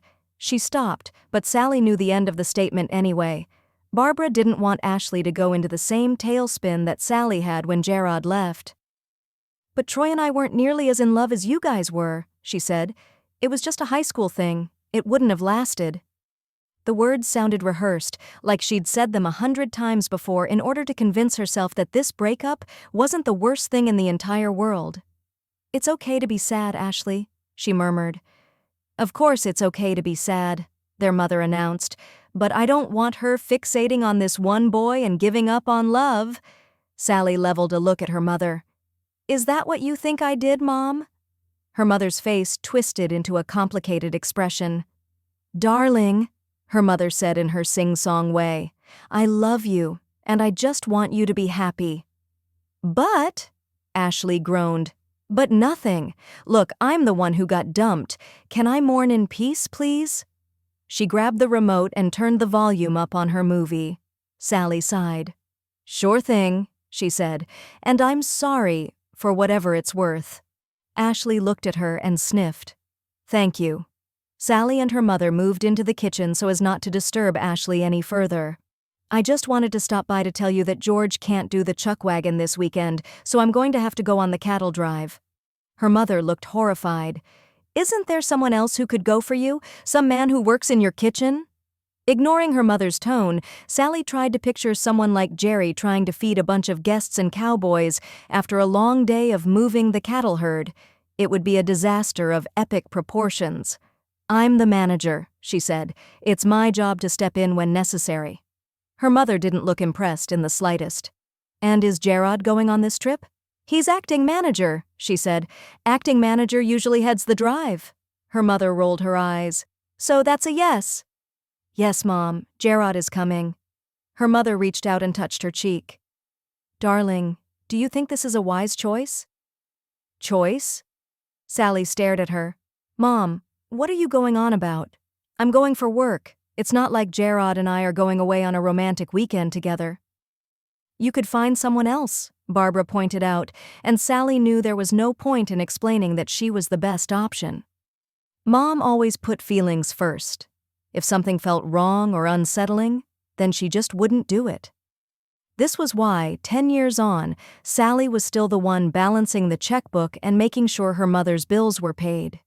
It wasn't that Barbara couldn't do it herself, but Sally's father had always been the one who used to handle that, and her mother had found it too upsetting to take on. So, she hadn't. For 10 years. The idea that someone would just suck it up and do whatever needed to be done was foreign to her. That was why it always fell to someone else, usually Sally, to be practical and make sure things were taken care of. Her mother would never understand it, but that was fair enough since Sally didn't understand her mother's approach either. "It'll be fine," she told her mother instead. "Jarod is my boss, and I won't do anything to screw up this job." Her mother gave her a hard look. "Are you sure?" Sally nodded. "Of course," she said, but the words nearly got stuck in her throat. Her mind flew back to the kiss in the hayloft. It had felt so good to be in his arms again. If she had another opportunity, would she take it? Sally wished she could say no, but she didn't think she could. "So will there be cowboys on this cattle drive thing?" Sally turned, and Ashley was on the threshold to the kitchen. She'd obviously grown bored of her movie. Sally shrugged. "Some ranch hands to keep the guests and cattle safe, sure." Her eyes sparkled. "Can I come? I've seen some of the ranch's cowboys. They're hot." Absolutely not, Sally thought, as a barrage of names and faces from the ranch came to mind. No way was her little sister getting close to any of them. She was going places, after all. "They're grown men. You're a child," she deadpanned. "I'm 18. Sally waited a moment for her mother to step in, to be a parent, but when her mother simply looked interested, she put her foot down. "We prepare for a certain number of people," she said. "We can't take on any extras." "Spoil sport. You just want to keep the cowboys all to yourself." Ashley pouted. "Sure," Sally snorted. "That's why I've dated so many of them." "You could stand to date a few more of them, darling," Barbara said, and the banter between Sally and Ashley died. Their mother seemed oblivious to their twin looks of mortification. "I just mean that you haven't really dated much since Jarod. You've put yourself on the shelf after your high school romance didn't work out." On the shelf? Sally thought. Does she think we're living in a Regency novel? "I don't date often because I haven't met anyone worth dating more than a few times," she said, "not because I've got some kind of torch burning for Jarod." She got another look of disbelief and sighed. "Look, I need to get back and get the chuck wagon packed up. I'll let you know when I get home, okay?" Her mother nodded. "Okay, my darling." Sally hugged Ashley close, careful to keep the facial mask from getting onto her. "It's okay to be sad," she said, repeating herself. Ashley gave her an unfriendly look for a moment, and then her eyes softened. "Love you. Love you too, Sal." Sally was cutting it close. The cattle drive was set to depart in less than an hour. She parked near the chow hall and grabbed her bag before heading down to the staging area. The chuck wagon was packed, but the cart horse, Buttercup, would need to be harnessed. It had been ages since she had driven the chuck wagon, let alone hitched a horse to it. "Here we go," she thought dubiously, and went to grab Buttercup from her stall in the stables. Chapter 11. Jarod was going to have a stroke. He knew that his uncle was always the most stressed when it came to the cattle drive. It was a guest favorite, but it had a lot of moving parts. But he never appreciated just how complicated all of the planning was. He was lucky enough that this year, most of the plans were already in place by the time he arrived, and Uncle Frank just wanted him to go on the trip in his stead. This was the easy part, but that certainly didn't make it stress-free, being in charge of every little thing. Everything was going fine, they were set to leave on time and everything, but Jarod felt like a bundle of nerves. He needed this to go well. His conversation with Sally kept coming back to him, her fear about what would happen to her and all the other workers if his family sold the ranch. It had haunted him over the last few days, when he wasn't dreaming about kissing her again. He should never have done it in the first place, because all he wanted was to do it again. He arrived at the staging area to start pairing guests with horses when he saw her, harnessing Buttercup to the chuck wagon. Instead of her chef's uniform, she was wearing jeans, a pair of boots, and a soft Henley that clung to her curves. It was appropriate and normal for a cattle drive, but something about it made Jarod's mouth water like she was wearing lingerie or something. "You're being ridiculous." "Sally," he called, getting her attention. "What's going on?" She turned, and her expression was almost shy. "George sprained his wrist," she said. "He can't play cookie this weekend, so I'm going to." Alarm bells sounded in his head. This was a terrible idea. They couldn't spend an entire weekend together. He'd never get through it without kissing her again, and if he was going to do that, he needed to figure out what it all meant first. No use confusing the both of them if it was only going to come to nothing after all. But then again, having her near to him this weekend might give him the opportunity to figure out what they both wanted. "Is he going to be okay?" he asked when he realized that he'd been staring in silence for far too long. Sally nodded. "He has a bit of a bruised ego, but he'll be fine." She leaned in, conspiratorially. "He was trying to impress a girl when he fell off a horse."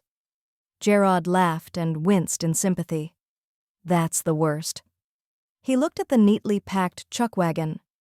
"You know how to drive this thing?" he asked. Sally shrugged.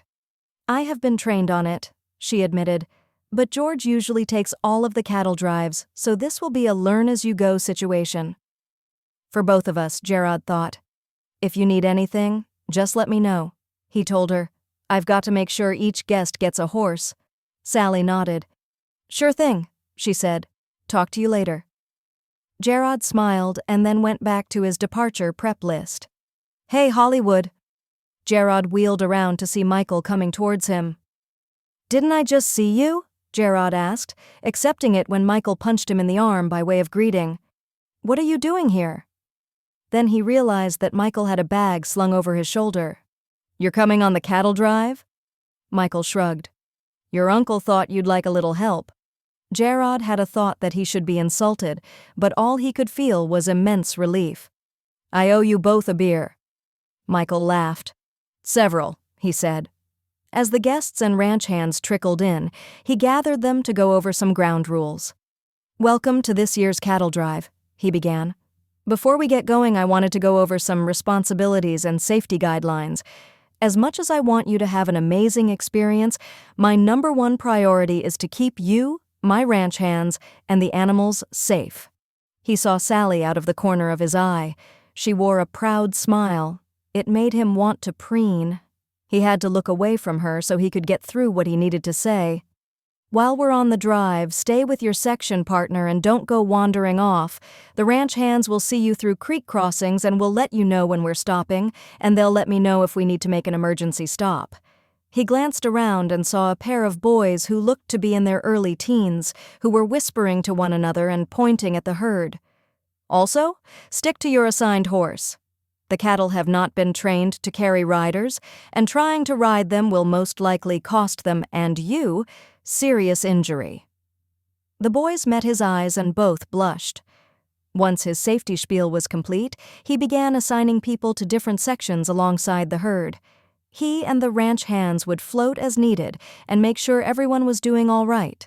Long rides like this could be tiring, and most of these folks had no idea about saddle sores and the painful numbing of your tailbone after a few hours. As he was finishing up section assignments, his eyes found Sally and the chuck wagon again. One of the guests, a guy named Robert who had come for the cattle drive with 2 of his buddies, had sidled up to her.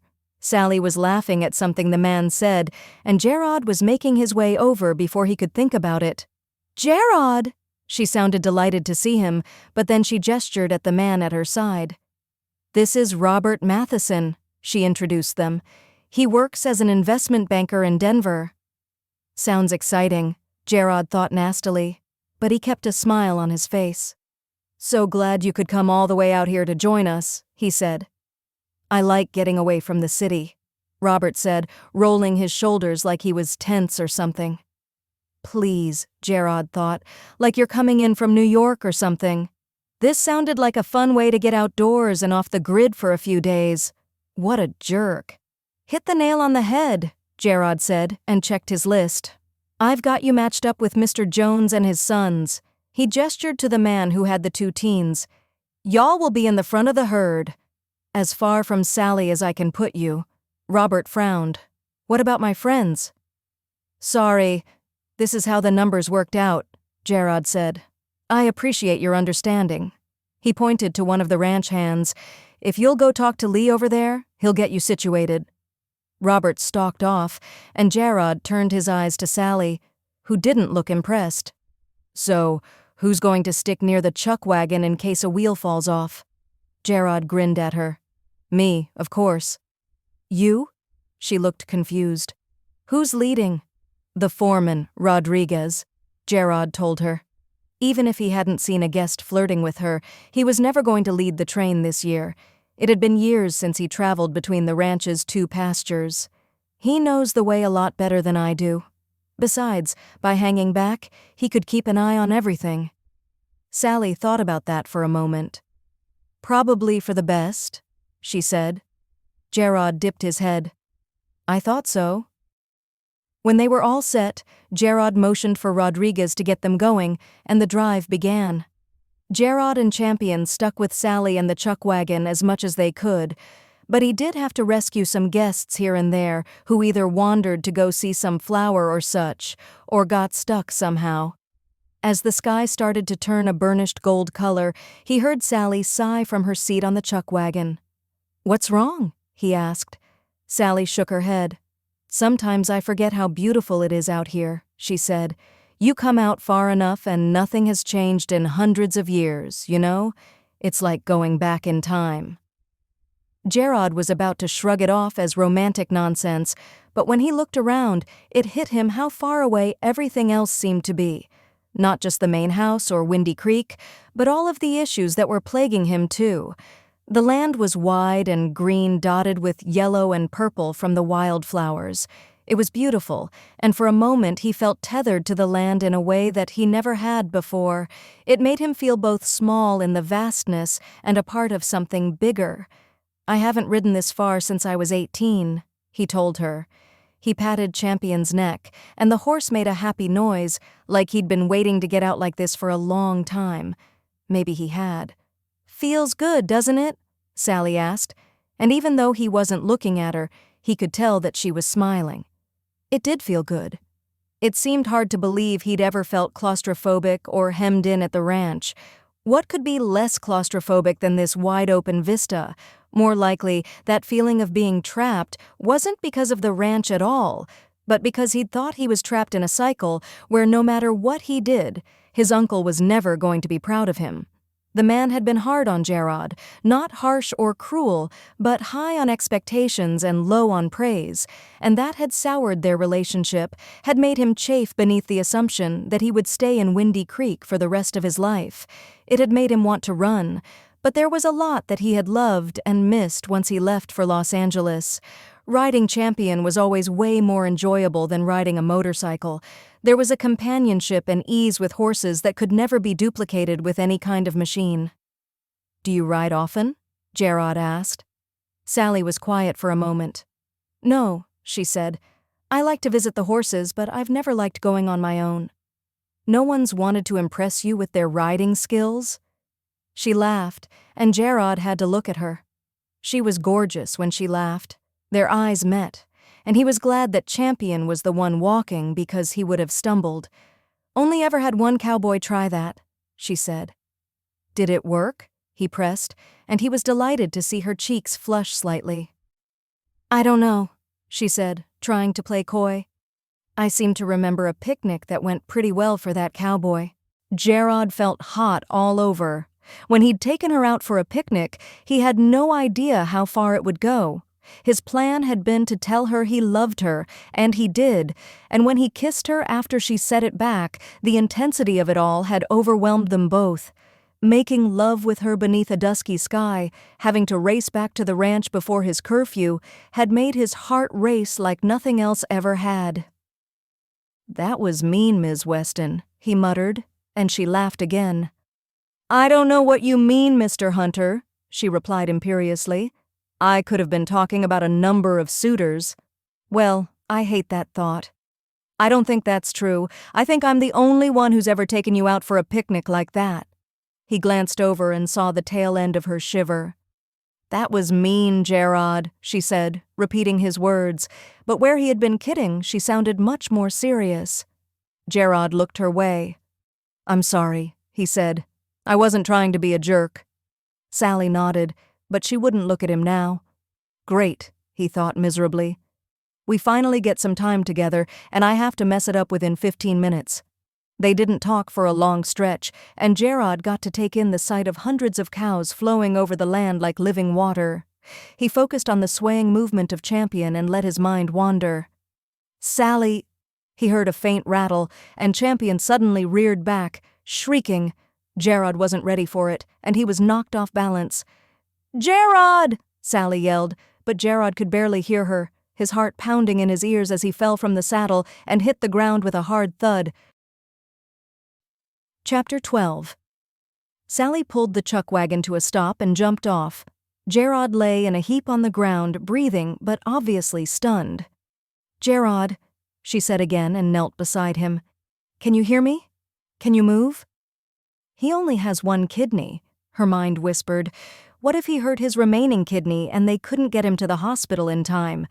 They were miles away from the ranch, literally in the middle of nowhere. What would they do? She touched his face gently, but while the light brushing of her fingertips seemed to help him refocus, as soon as he came to, he pushed her away with an annoyed grunt. He tried to sit up, but Sally pushed him back. "Don't move!" she all but yelled at him. "You could be seriously hurt!" Jarod waved her off and sat up anyway. "I'm fine," he insisted. "I don't need to be coddled." His voice was sharp, and she pulled back with a little gasp of hurt. He glanced around. The group as a whole was still moving, which made sense given how complicated it was to bring the herd to a halt, but everyone had clearly realized what had happened, and one of the ranch hands was riding back to them. Jarod set his jaw and stood up by himself by subtly using Champion's saddle as a support. She stared at him, wide-eyed. "Take a tumble there, Hunter?" Michael asked as he rode up. "Obviously." "I'm fine," Jarod said, standing tall despite the pain Sally was sure that he felt. I think there's a rattler around here somewhere. That gave Sally pause. Rattlesnake bites were serious, deadly serious, and while she had a kit in the chuck wagon for snake bites, she didn't want to test it out. Do you see the snake? Michael swung down from his horse and they did a quick search but came up empty. Seriously, Jarod, Michael said, looking at their friend, are you okay to keep going? Jarod nodded. I'm fine, he said, and in a motion that was way smoother than Sally could have managed if she had fallen off a horse, he put his boot through Champion's stirrup and swung his leg over. Michael dipped his head in a nod and turned to find his section again. Come on, Jarod said to her. We need to catch back up. Sally sputtered in anger as she marched back to the chuck wagon and snapped Buttercup's reins. Her body jolted as the wagon lurched forward, and she bumped along as Buttercup trotted alongside Champion. She hated this wagon. She'd much rather be actually riding Buttercup. The wagon bounced and rocked on the uneven ground, and she basically had to relax into it, or her body was going to hurt later. It reminded her of being the kind of drunk where you weave when you walk. She didn't care for that either. Sally was resolute about not speaking to Jarod again, but when she looked at him, she saw that he was slumping in the saddle a little. He was in pain, but if she asked about it, he'd probably snap at her again. Are you staying in your old room? She asked. Jarod looked at her. What? At the ranch, she said. Are you back in your old room? Oh, he said, and a small smile pulled at the corner of his mouth. Yeah, I'm back in my room. I'm going to need a bigger bed or something. A double is not working for me anymore. You won't take over your aunt and uncle's room? They had the master suite. It would make sense for him to move into it when they left for their trip. They were set to leave in a week or two. They wanted to make sure Jarod had fully settled in before they headed out. Jarod's face twisted in distaste. Absolutely not, he said. They've been in that bed. Sally snorted. Obviously, you'd change the sheets first. You joining me in your boss's bed? Because I can't think of anything less sexy. Sally couldn't have been more surprised if he sucker-punched her. From the blush that turned the tips of his ears a beet red, she could tell that he hadn't meant for it to come out quite the way that it did. But you kind of wanted him to mean it, she pointed out to herself. So, what is the plan? She asked, forcing herself to let the awkwardness go. He shrugged and then hissed when something pulled tight. Try not to run the ranch into the ground, he said after a moment. Sally hiccuped out a laugh. Well, that's probably a good goal to start with, she said. But what about later? If you're planning to only be here for a few months, what's the plan for the next big thing?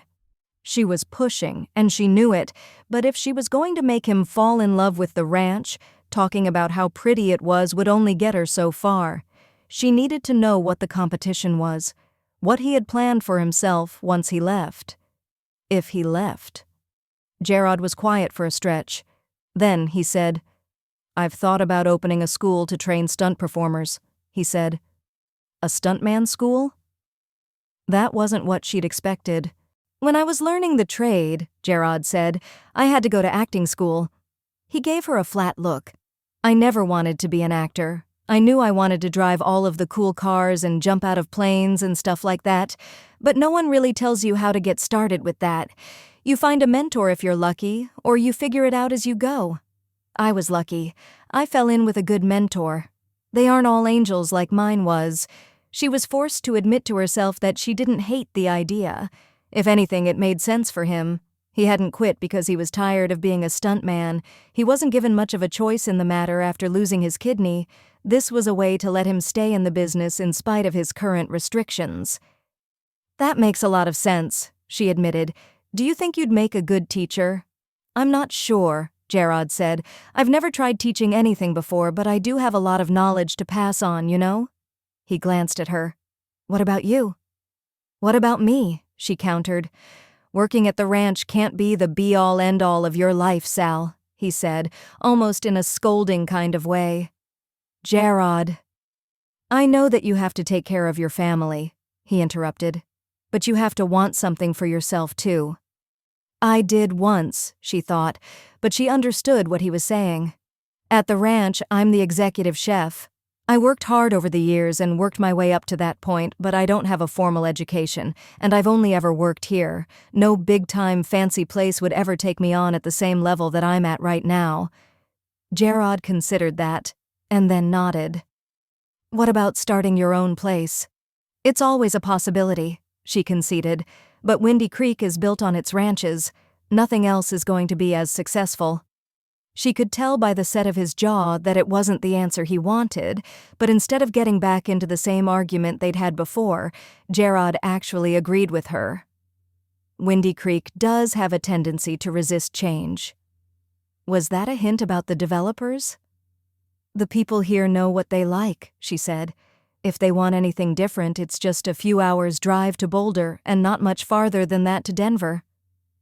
Or just a few hours the other way around for people who have to come here to get away from the big city," he said derisively. Sally laughed. "Some of the staff say you're a city boy now," she teased.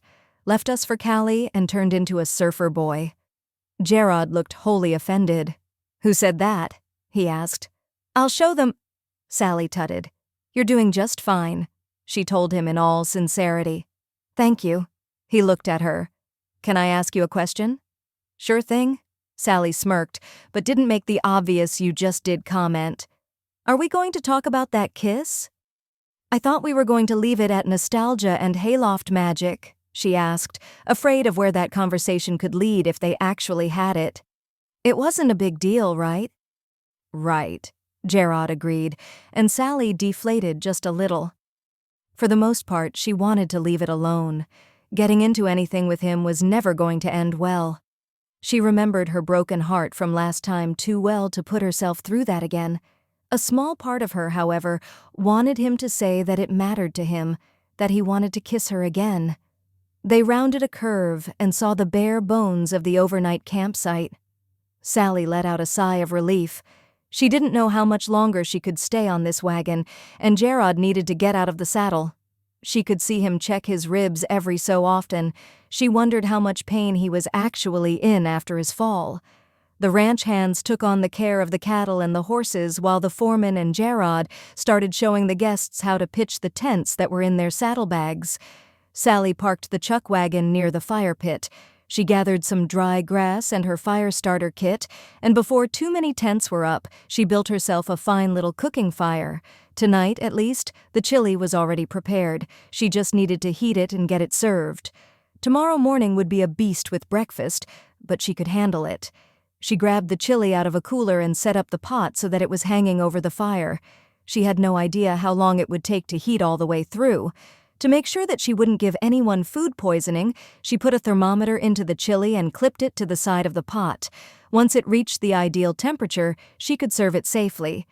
"You pitch your tent yet?" She looked up at Jarod. "I wanted to get this on first," she said, motioning to the pot. "I'm not sure how long it will take to heat." She stirred the mixture, and the mouth-watering scent of meat and spices rose from the pot. "I think I've got some cornbread to go with this," she said, mostly to herself. "Why don't I get your tent set up?" he asked. "So you can get dinner handled?" "That can't be good for your ribs," she thought. "You don't have—" But she looked up at him. His hard expression stopped her words. "Thank you," she said. Jarod smiled, pleased. "You're welcome." Sally tried to keep her eyes on dinner, but she kept checking on Jarod. At first, she wanted to make sure she didn't see any signs of pain, but then she had to admit it was just for the enjoyment of watching him work. Even in his work shirt, she could see the muscles in his arms and back as he got her tent set up. As he was finishing up, he looked her way and caught her staring. His grin was full of masculine pride, and she wished she could roll her eyes or look away or something, besides just stare at him like he was a snack she wanted to eat. She turned back to the pot and saw that it had come to temperature, so she moved it off of the direct heat and got the bowls from the chuck wagon. She also found the triangle to call the guests to dinner. The ringing echoed out over the campsite, and some of the cows lowed in reply. The guests made their way over to her, most smiling and some looking quite tired indeed. They were all excited about a hot bowl of chili, and a smile stretched across her face as she served up the bowls. Chapter 13. Dinner was delicious and exactly what they all needed after a long ride. He noticed that while the guests and ranch hands were loudly chatty throughout the meal, talking about what they saw on the ride and things like that, Sally was quiet for most of the meal. Once people were finishing up, she disappeared altogether under the guise of needing to clean up. He felt like a jerk for his behavior before, bringing up the kiss when it was obvious that talking about it made her uncomfortable. It felt like she had been avoiding him ever since, even if she did keep looking his way. If he thought she was thinking about the kiss, then he'd have been pretty pleased, but on the contrary, he was almost certain she was making sure he wasn't too badly injured after his fall. She was always such a mother hen. When she came back to where everyone was eating, he helped her to gather the leftover bowls. "You don't have to help," she told him as they walked back to the chuck wagon. "I want to," he said as they began packing up the chili. There was some leftovers, but it probably couldn't be heated again. On the other hand, they just couldn't leave it here. They didn't want to attract animals. They'd just have to store it away with the rest of the trash. "You've been a really good sport coming on this trip." "Well, I am getting a bonus," she pointed out, "so it's not entirely altruistic." They shared a somewhat stilted laugh, and he watched as she scraped out the chili pot. He took the pot from her and used some of the water they brought with them in a large drum to rinse it out. "I'm sorry," he said, as they were finishing up packing away the dishes and leftovers, "about how I acted before." Sally was clearly surprised. She couldn't fix her expression fast enough to hide it. "It's fine," she said. Jarod shook his head. "It's not," he said. "I made you uncomfortable. That was a jerk move." She studied him for a long beat. "Okay," she said with a nod. "You're forgiven." Her words were like a bomb. She dug out the ingredients for s'mores. "Shall we head back?" she asked, and gestured to where the ranch hands were building a bigger campfire for the guests to sit around. He nodded, and they rejoined the group for roasting marshmallows. When they sat, Sally held up the bag, and while everyone was excited, the city boy, Robert, complained that real cowboys wouldn't do anything as girly as make s'mores.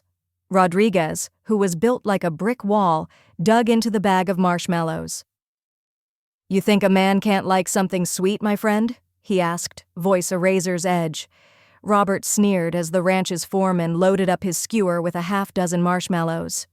"S'mores are childish," he insisted. Rodriguez clicked his tongue against the roof of his mouth. "It's a shame that sweetness doesn't sway you," he said, and held the marshmallows over the fire, letting their whiteness toast to a perfect golden brown. "You've obviously never tasted the sweetness of a perfect woman." He ate one of the toasted marshmallows as if to say, "I've figured it out now." The city boy choked, and Jarod laughed aloud, even as he looked to the father who'd brought his teenage sons. Luckily, he was smiling and laughing right along with everyone else. The sons, for their part, were fiddling with their phones and not paying attention. "There's no way they have service out here, Jarod, though. If they do, I want in on their carrier." "I pull plenty of women," Robert said defensively, but to Jarod, he sounded like a little boy trying to compete with men. Rodriguez shook his head. "I'm sure you're right, my friend," he said, gentling his tone so that he didn't sound so condescending. "I do," Robert insisted again. Before Robert or his buddies could kick up any more of a fuss, Jarod looked at Michael. "Did you happen to bring your guitar?" His friend nodded and ran back to his tent to get the beat-up acoustic. Michael could always be counted on to bring a guitar in situations like these. When he came back and settled into his place, Jarod said, "I thought we could honor an age-old tradition and do a little singing beneath the stars." There was a general murmur of agreement, and Jarod grinned. Despite the tumble-off champion and the smarting pain in his ribs, which he'd have to keep an eye on, Jarod was having fun. It had been a long time since he'd enjoyed anything quite so much. Doing stunts was amazing, but once it became a job, the adrenaline wore off. Stunts might look fun and spontaneous to an audience member, but the truth was that they were meticulously planned down to the last detail, and every effort went into making them as safe as they could be and taking out as much risk as possible. It became one more thing he had to do instead of something he got to do. "Maybe I won't tire of this," he thought. "The drive is once a year. It could be something I look forward to. Jarod shook the thought off. Now wasn't the time to focus on that. Michael strummed out a Garth Brooks number. Country music that city folk would recognize, he thought approvingly. The rancher hummed for a moment, and then he began singing in a sweet tenor. The guests joined in with the medley that Michael played. After that, he switched to something a little older, a little twangier, and most of the old-timers followed him. Jarod hummed along, but he didn't sing. His voice was about as good as a tomcat in heat. He was surprised that Sally joined in. Her voice was a little rough, not always in tune, but there was a beautiful timbre to it that made his heart beat faster and slower all at once. Michael started warbling a love song, something soft and a little sad that Jarod didn't recognize, but he felt with the entirety of his being. He looked down at Sally's hand, and his palm itched to reach out and take hers. His mind circled back to their kiss. They'd agreed that it didn't mean anything, that they had just gotten swept up in the moment of being back in their spot. But he couldn't help but think about it, want more of it. Stealthily, he reached over and put his hand on top of hers. For a moment, his hand simply rested on top of hers. She didn't move. But neither did she try and hold his hand back. Then she shifted her hand so that it was sitting palm up and twined their fingers together. The touch was a small one, but the soft skin of her palm against his roughened one became his focal point. He could only think about that point of contact. The songs eventually became stories, as Michael's voice began to tire. The ranch hands each told their favorite stories from past cattle drives, and Sally told a story about the worst dinner guests she ever had to serve that had everyone rolling. Jarod noticed that Robert's eyes found her frequently. He looked at her like she was something to be claimed. "Over my dead body," he thought savagely, and squeezed her hand. Sally squeezed back, and Jarod glanced at her. She was smiling. "Hey, Hollywood," Michael said, snapping him back to attention. "Tell us about being a big-time stuntman." Jarod pasted a smile on his face, but in reality, his heart hammered in his chest. It was surprisingly hard to talk about his life outside of Colorado. Maybe it was because he was never going to have that again. "It was amazing," he said. "I did exciting things every day, and I got to work with some really cool people." He snorted. "I also worked with some truly terrible people." "What was the most dangerous thing you've ever done?" one of the guests asked, challenging. The accident came to mind, the way his body felt practically weightless in that breathless moment he was thrown from the bike, followed by the sickening crash and overwhelming pain of hitting the ground. But he didn't want to tell them about that. "I did one stunt where I had to ride a motorcycle on the cables of a bridge," he said. "Even with a safety harness, it was pretty dangerous." He laughed. "We totally ruined that bike, too." "What happened?" one of the teens asked, riveted now. "I fell," he explained.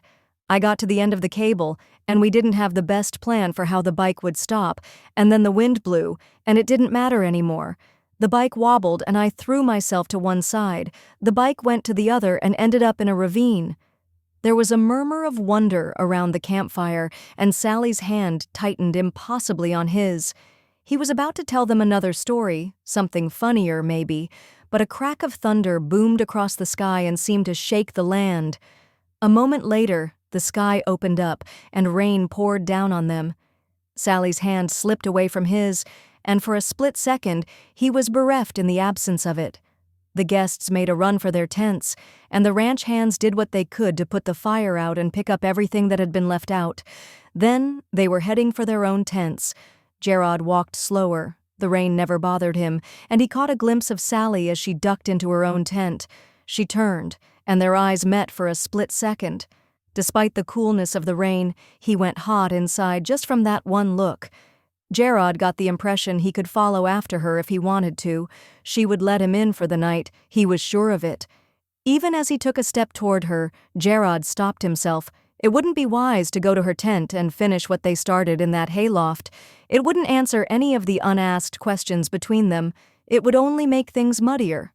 "Hey, Jarod." He turned, and through the rain, he saw Robert the city boy.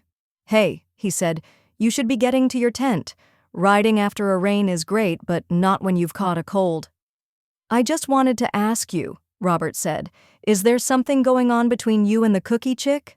Sally, Jarod all but growled. She has a name. Robert raised his hands in a surrender gesture. Okay, he said placatingly. Is there something going on between you and Sally? Yes, he thought. No, there isn't. Robert grinned. So if I got in there, you would be good with that? You seem awfully protective of her. Jarod clenched his fists, but he kept his voice even. She's an old friend, he said, and she's not the hookup type. He had no way of knowing for sure if that was still true, but she couldn't have changed that much in the 10 years they'd been apart. Robert waggled his eyebrows at him. I've been known to be pretty convincing, he said. You think you could pair me with her tomorrow? Give me a leg up? Jarod clenched his jaw. I'll see what I can do, he said. Which is a fat load of nothing, he added in his head. You're the best, man. Then, the city boy was walking away through the rain to his own tent. Soaked through now, Jarod found his tent and dug through his gear for a clean, dry change of clothes. There was another flash of light and a roll of thunder. It was going to be a long night. Chapter 14. Breathe. 1, 2, 3. Lightning flashed and the light danced through the air, illuminating the interior of the tent. Sally closed her eyes, and a split second later, thunder boomed and shook the ground she lay on. She whimpered and clutched at her sleeping bag, half tempted to pull the fabric over her head like she did when she was a little girl. Just breathe, she thought. It'll be over soon. But when another round of thunder shook the earth around her, she knew she couldn't stay in this tent alone. Sally crawled out of her sleeping bag and prayed that none of the guests would see her do what she was about to do. She pulled on her boots and put on her coat, then unzipped her tent. Jarod was set up about 10 yards from her, and she dashed through the rain to his tent. She reached for the zipper and opened it enough to slip inside. Who the fu— Jarod turned on a flashlight, but he froze when he saw her. Sally, what are you doing? Before she could answer, there was another round of lightning and thunder, and she dropped to her knees with a little yelp. He looked at her with a half-amused, half-concerned smile. I think that just answered my question. He unzipped his sleeping bag and lifted the edge to invite her in. Come on, he said. Climb in. Sally didn't think twice. In a flash, she had shed her coat and kicked off her boots. Once they were out of the way, she crawled in beside him and tucked herself against his side. He smelled smoky from the campfire and a little like wet earth, and there was something wholly comforting about the warmth of his body settled next to her. Thank you, she mumbled to him, and shivered as the next boom hit. No problem, Jarod said. I don't remember you being afraid of storms.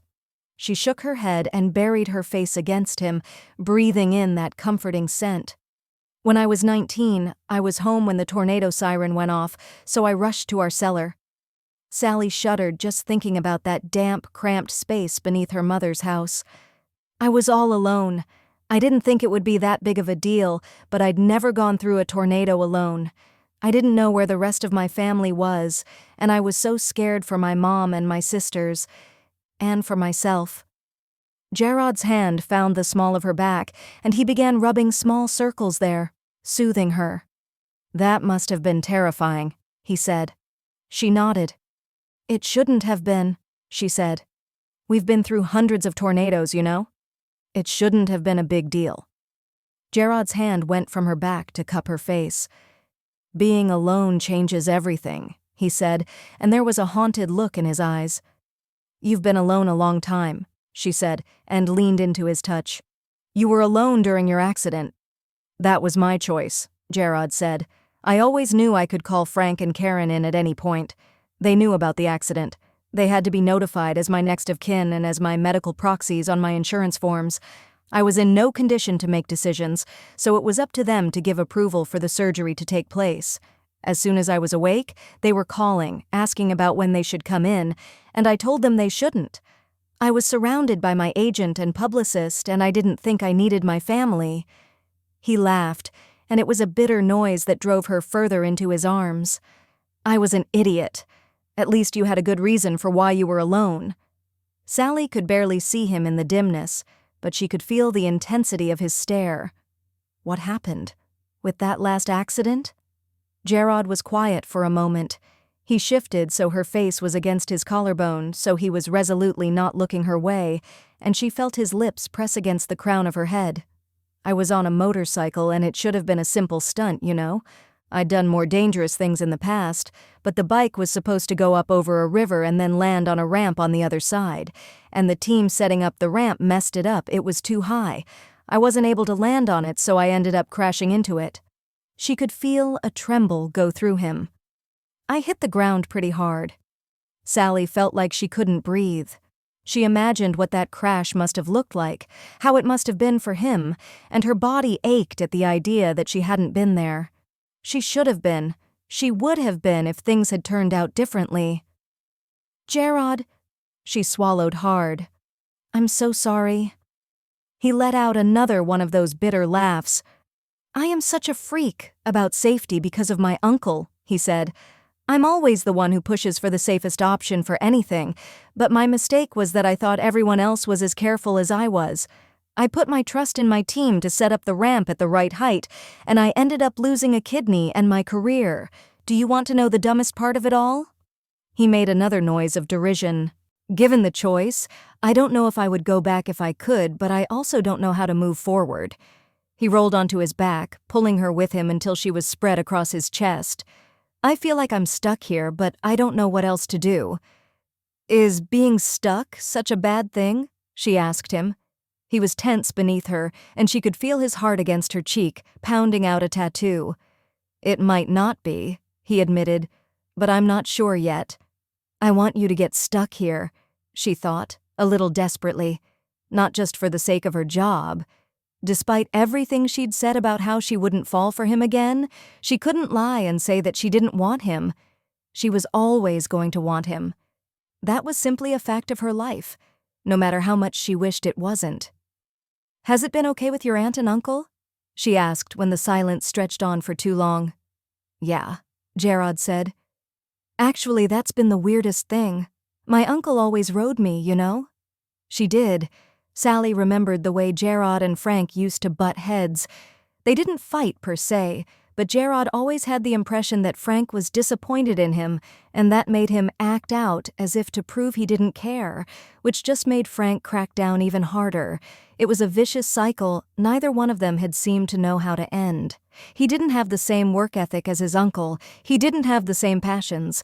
Karen was the calm spot in the tempest, but she didn't always understand Jarod and his desire to be anywhere else either. The ranch was where they were happiest, and Sally, with the advantage of an outside perspective, could see how much they'd wanted to share that security and stability with him. They'd folded him into their lives like he was their own son, and from the things that Karen had let slip over the years, Sally knew she and Frank had been more than a little hurt to have Jarod reject everything they'd wanted to give him. But Jarod hadn't known how to deal with the weight of their expectations. They had just wanted him to feel accepted, but he'd ended up feeling trapped instead. But it's different now? She prompted. Jarod took a breath. They're either softer or I have a thicker skin, he said. Karen's been planning their grand tour of the lower 48, and besides teaching me the basics in the office, Frank's pretty much turned everything over to me, like it would never even occur to him not to trust me. He glanced down at her. I am so very grateful that you and the others know your jobs so well, or I would be totally screwed. She laughed, and it turned into an unladylike snort that she tried to bury against his shirt. You are so right about that, she said. Sally didn't mention just how much Karen had taught her over the last week or so in preparation for them leaving. It would probably only hurt his feelings. And anyway, it was unrealistic to expect him to take over two people's jobs all at once. It was only natural to delegate some stuff around, especially at first. Are you thinking about making any changes? She asked. Jarod reached back and put his arm beneath his head. She propped her chin on his chest. His other arm was slung over her back, a comforting weight against the booming weather. She knew he was distracting her, and she appreciated it. Hopefully, the weather would pass them by soon. Do you have any suggestions? He countered. I've only been here a short while, And I like what I see, but that doesn't mean there aren't issues. Would you care if there were? Are you going to stick around to fix the problems, or just hold it together until the summer is over? She studied him for a long beat. The kitchen needs help, she said. We fired Thomas, and we haven't gotten anybody else in to fill his spot. Okay, Jarod said. I can work on that. I'd like to sit in on the interviews, she said, more comfortable now. Thomas was a disaster, and I like my kitchen to run a certain way. Jarod smirked but nodded again. Of course, he said. I wouldn't dream of it any other way. Sally tipped her head. The rain was receding now. The patter wasn't so loud against the tent, and the booms of thunder sounded farther and farther away. You may want to ask the ranch hands if there's anything they need. I overheard Frank complaining about saddles or something, equipment being worn out and expensive to replace. She could see Jarod filing that away for later, and she appreciated that he was taking this seriously. Anything else? Sally smiled now. Well, I could use a vacation to Jamaica if you're taking requests. His smile became something more serious. I could do that, he said. Do what? Take you, he said. To Jamaica. Her heart fluttered even as her smile faded. Jarod, I was kidding. He reached out and twisted a strand of her hair around his finger and tugged it gently. I'm not, he said. I would take you anywhere you wanted to go. He tugged again. I saw the world without you, but it would be a much greater adventure to do it again with you by my side. I could never do that, she thought miserably. Her family needed her. Ashley was going off to college in the fall. If Sally took off for parts unknown, then her mother would be truly alone for the first time since she got married at age 20. Her family needed her.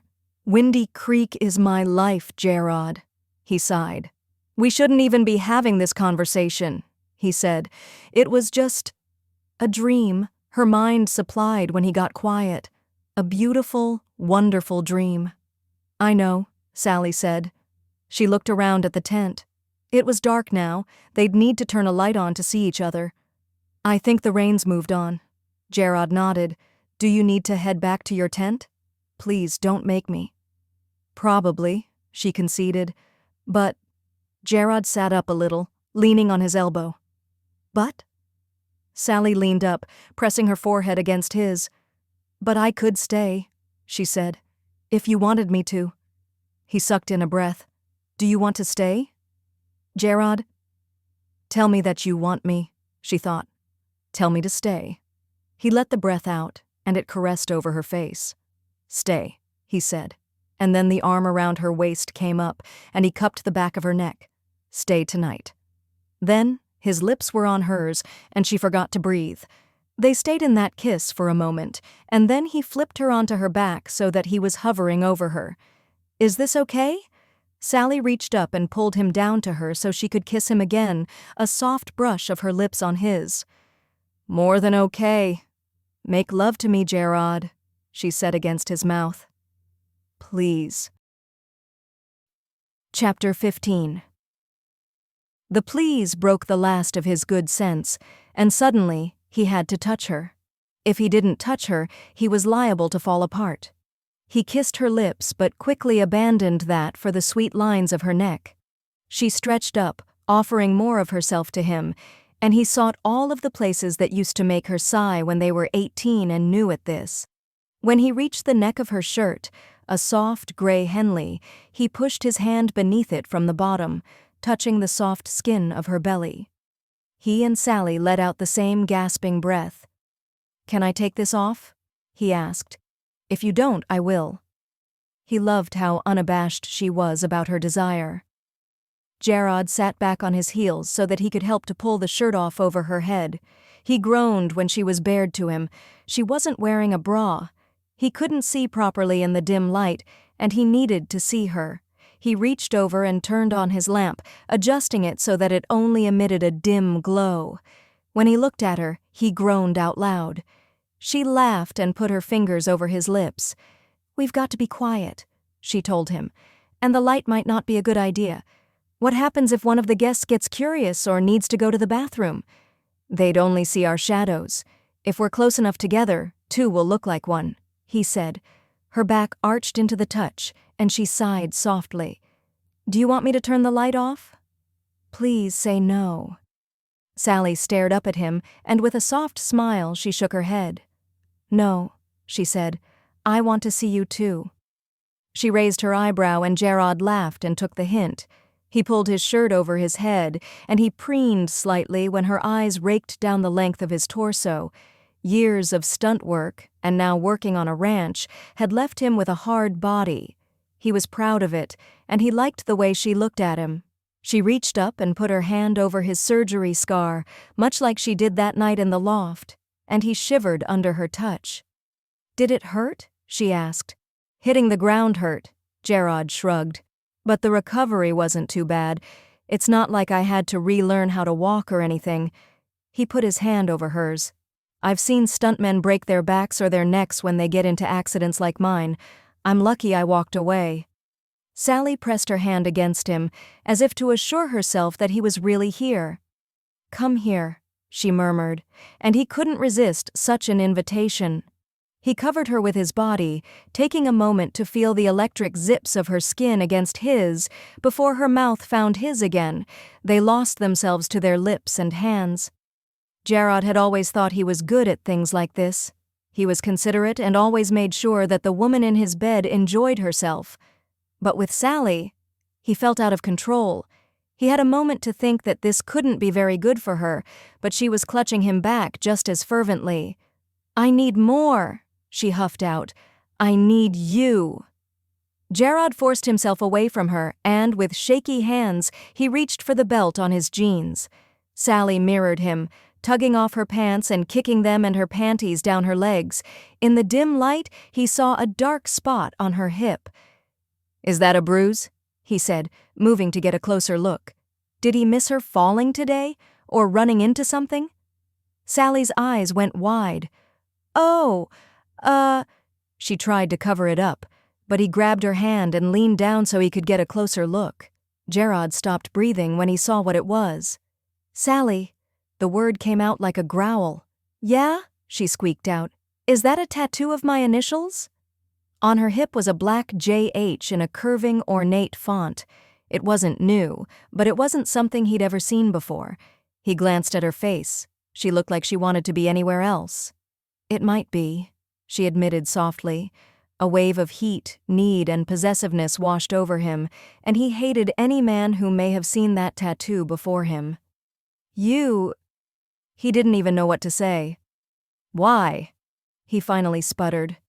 She pushed up onto her elbows so she could look at him. I missed you, she said. It was not too long after you left, and my dad wasn't getting any better, and I just wanted something that reminded me of a time when I felt good. Jarod ran a finger over the JH on her hip, and then because he couldn't resist, he leaned down and kissed the tattoo. Sally shivered. I want to make you feel good, he told her, voice thick. You do? She sounded incredulous and maybe a little guilty. It was clear that she'd never intended for him to know about the tattoo, and would that have been a shame? Did you think this would send me running for the hills? He kissed the spot again. She shrugged. I don't know. Jarod chuckled and she gasped when he fit his shoulders between her thighs. Jarod. He kissed his way from the tattoo on her hip to the soft, warm place between her thighs. They hadn't done this when they were 18. She had been too self-conscious back then to let him, but now she arched into him. Jarod needed her now.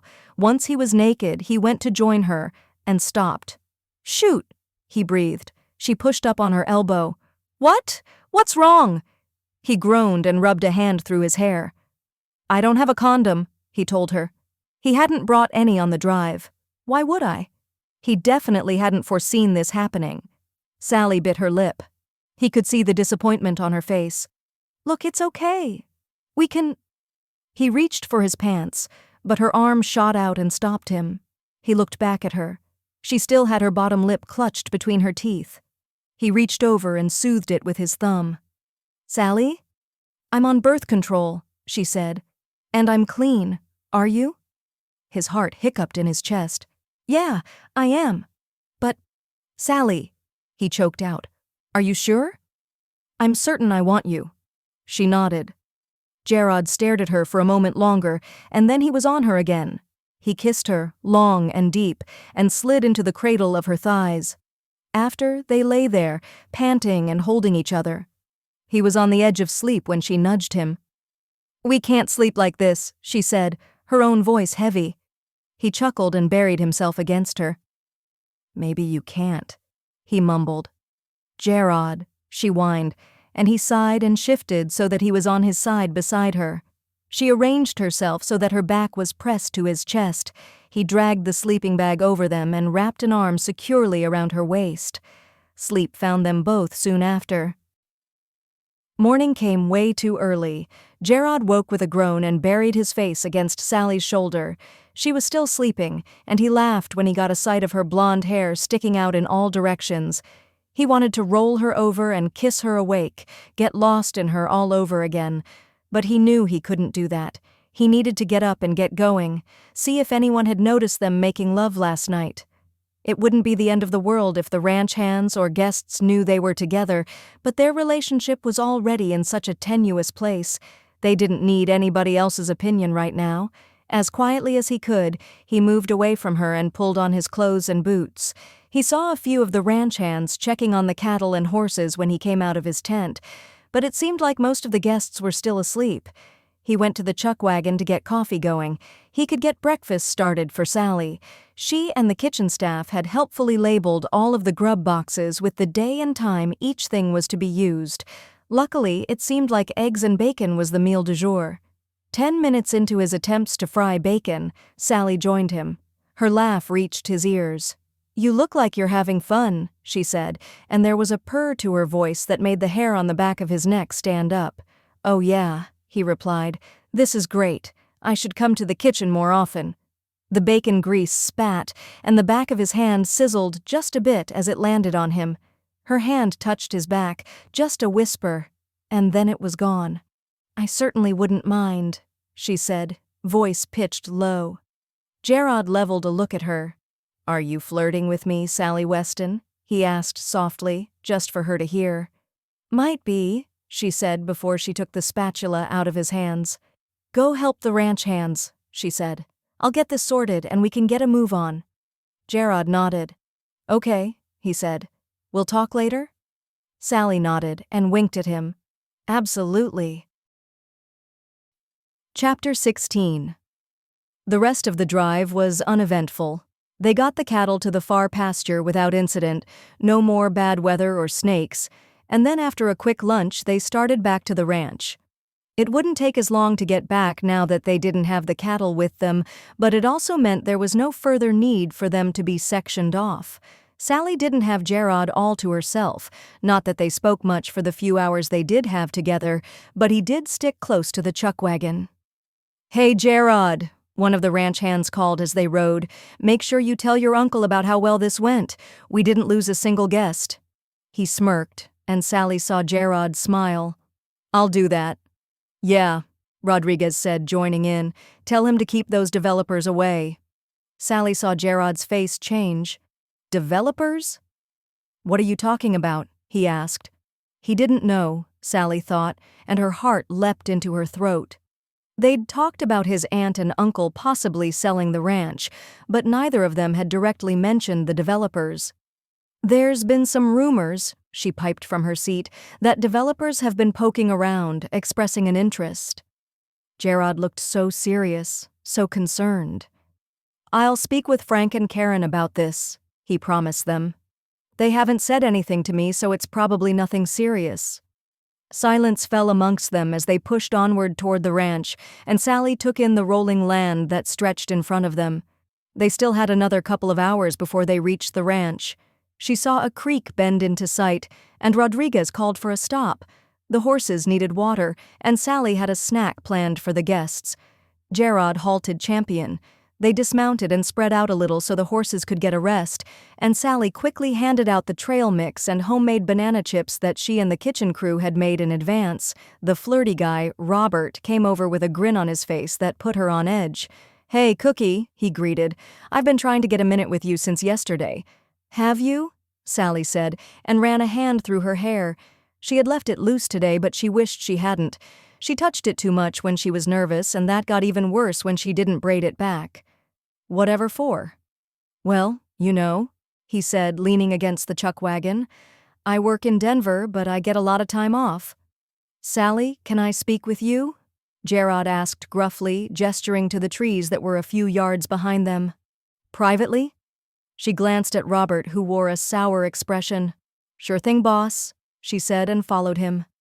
Once they were alone, she went to thank him for getting her away from that guy, but before she had a chance, he pinned her against one of the trees. His mouth was on hers, and although she felt momentarily confused, she soon sank into the kiss. His tongue dipped into her mouth and she sighed. His hand slid from her waist up her side and she broke away with a gasp. "This okay?" he asked, a veritable storm raging in his dark eyes. Sally nodded. She wanted his touch even if she wasn't sure what it all meant. "Are you okay?" she asked. "You look—" He swooped in and kissed her again, and she wrapped her arms around his neck. He nipped on her lower lip, and his leg wedged itself between her thighs.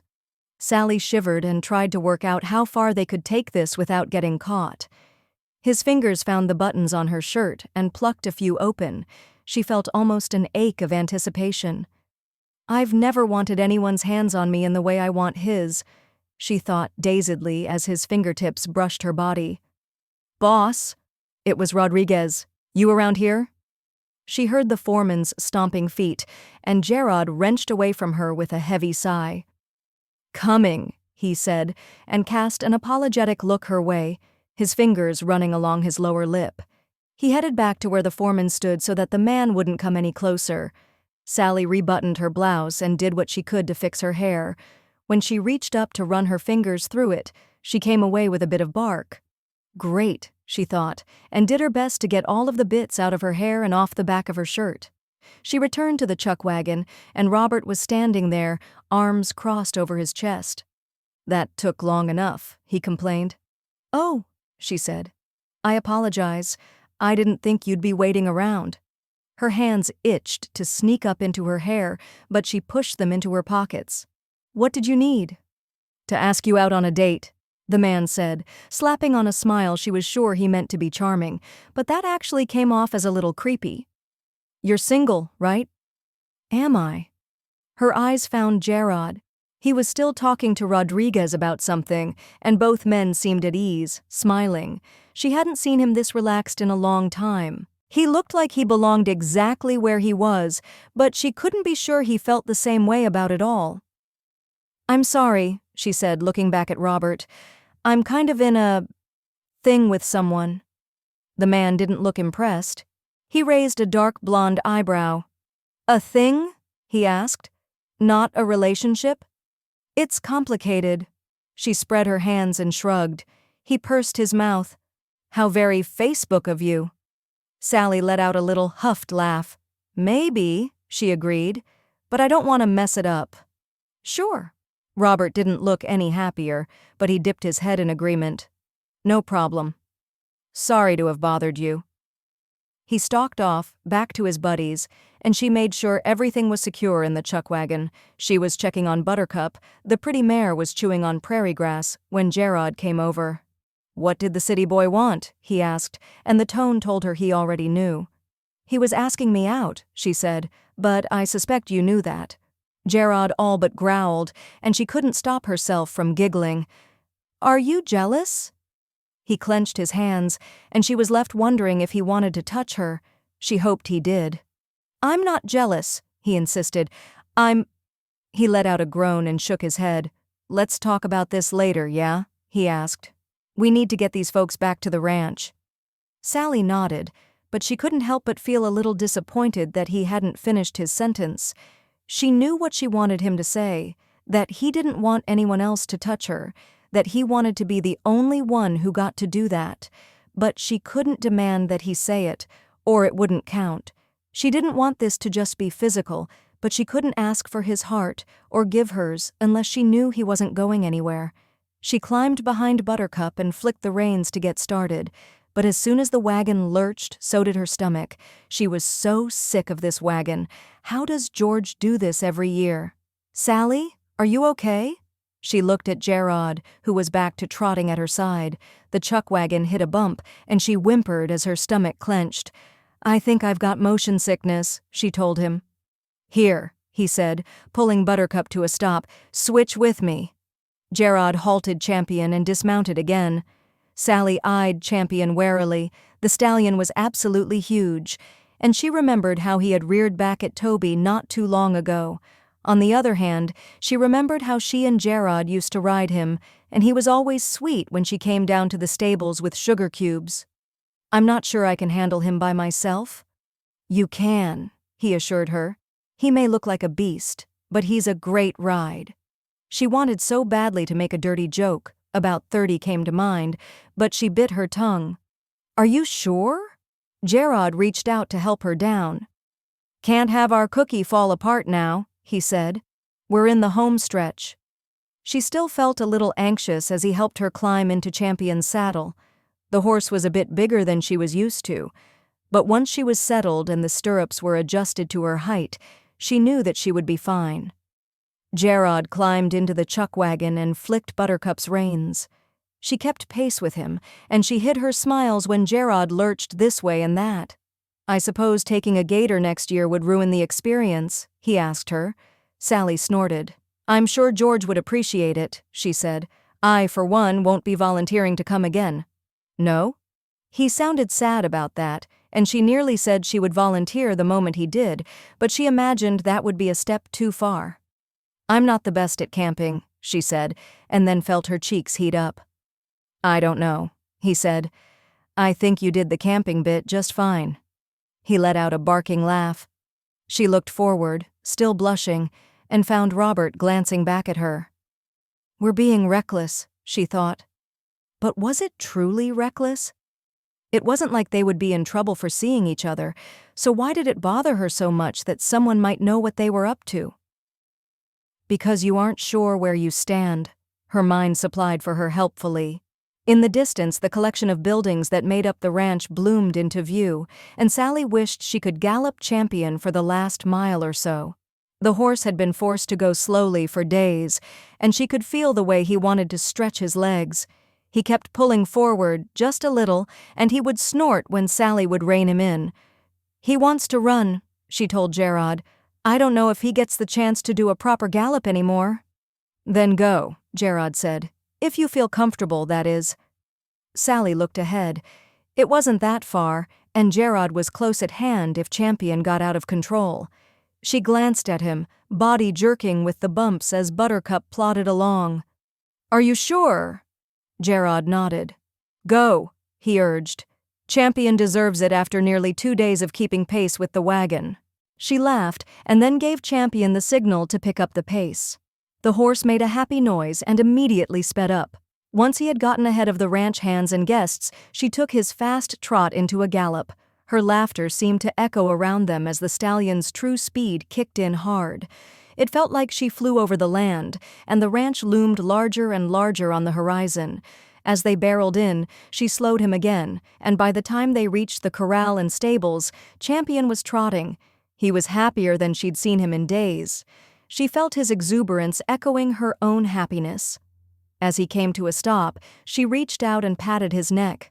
"Good boy," she told him over and over. Good boy." Chapter 17.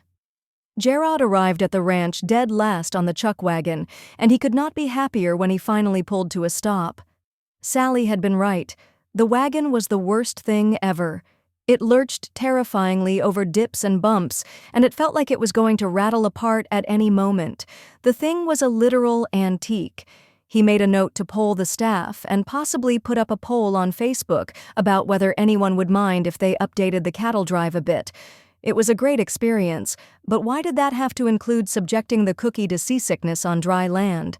Sally was already brushing Champion down, and he could see how much the horse was enjoying her gentle, methodical attentions. If Champion could have purred like a cat, he would have. Totally get it, buddy. He watched Sally for a minute as she loved on Champion, and then he and the ranch hands got Buttercup unhooked from the chuck wagon. The kitchen crew came out to grab the leftover food and equipment. It was surprising how many hours it all took to pack, and the breakdown only took about 30 minutes. While they worked, Jarod kept tracking Sally with his eyes. When she finished with Champion, she helped her teammates unpack the wagon. The bustle of unpacking and getting things settled again was almost peaceful. He liked this work. He was good at it.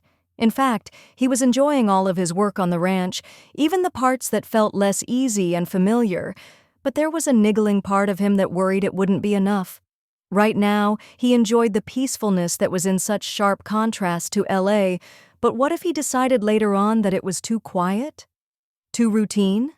Jarod liked his freedom. He liked the ability to pack up and move as the reason and season moved him.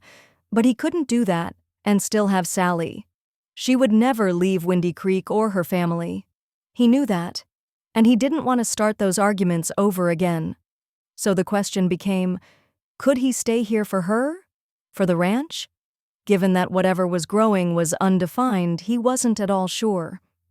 "I'm needed in the kitchen for dinner prep," Sally said, coming over to him.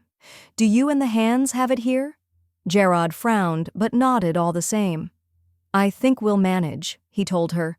"Are you really on shift for dinner? You just got back from an overnight camp out, they can't spare you?" Her blue eyes glittered like sapphires. "We're short-staffed," she murmured, reminding him of their conversation the night before. "I'll talk to you later?" They'd both been putting off actually talking about what happened between them all day, and they both knew they needed to figure it out. He touched his fingers to his hat and tipped it at her. "Yes, ma'am." She smiled, brilliant and beautiful, and he watched her walk toward the chow hall until she was out of sight. "Unless you need me," Michael said, coming up behind him. "I'm going to take off. I need to check on the horses at the trails." Michael owned the most successful horse breeding ranch in the region, Townsend Trails. Half of the horses at Lucky Star came from their breeding program. "I don't think you actually needed me, but I'm glad to have gone." He put his hand on Jarod's shoulder. "I missed you, man." Jarod smiled. "Me too." Before his friend walked away, he asked, "Beer's on me next time, all right? Don't tell Rivers, he'll get jealous." Michael's smile grew. "Sounds good. Call me." They said their goodbyes, and then Jarod turned back to the ranch hands. The horses needed to be taken care of and settled in the stable, Buttercup especially after she'd been carting the chuck wagon. He grabbed a brush and started Buttercup's brush down. Rodriguez worked diligently beside him. "Glad to be back, Rodriguez?" he asked. The man was quickly becoming a friend. "I'm glad my wife's got the night off from the hospital," he said and waggled his eyebrows. "You married your high school sweetheart, didn't you?" Jarod asked. "Am I remembering that right? Seems like you told me about her back when you first started here, when I was just a kid." Rodriguez looked absolutely proud of himself. "That's right. Married her right after graduation," he said. "Everyone thought we were crazy for getting hitched so young, but I came to work here, and she gave me 3 wonderful babies, and 17 years later, we're going stronger than ever. Now that the kids are all older, she's started nursing school. She's amazing." Jarod let out a low whistle. 17 years of married life," he said. "You could have been married for at least 10, his mind whispered to him treacherously, but it would have been dumb for him to get married at 18, right? He and Sally would have never lasted like Rodriguez and his wife when they wanted different things, right? "The ranch has been a saving grace for us," Rodriguez added, as if he realized who he was talking to. "Rainey wouldn't be able to go to nursing school if I didn't have this job. And soon, our oldest will be ready for college." Jarod was quiet for a moment. "And you like working here?" he asked. Rodriguez nodded, but then he became more thoughtful. "It's a good spot," he agreed, "but there are some things that could be better." "Like what?" "I didn't mean—" Rodriguez ducked his head. "No," Jarod insisted. "I want to know. If there's something that can be fixed, I'm happy to hear about it. Rodriguez spent the next 20 minutes telling him about the equipment that needed to be replaced, about the events that weren't as popular and could be retired in favor of bigger moneymakers, about the need for a ranch hand or two that were dedicated just to looking after the cattle, because they didn't always have time to keep an eye on everything before it became a problem, and that meant extra vet visits and bills. Have you brought any of this up to my aunt and uncle? They're old school, he said delicately. They resist change as much as any old-timer in Windy Creek. I mean, they're good people and they've treated me well, but, your uncle likes what he likes. Rodriguez shrugged. So they listened, but they didn't hear, he thought. That had been a running theme in his childhood. His uncle had always been particular about the way he did things. A lot of times the reason was for the safety of everyone involved, but sometimes, admittedly, it was just Uncle Frank being stuck in his ways. And since he didn't usually bother to explain his reasoning, you couldn't always be sure if there really was a reason beyond the stubbornness.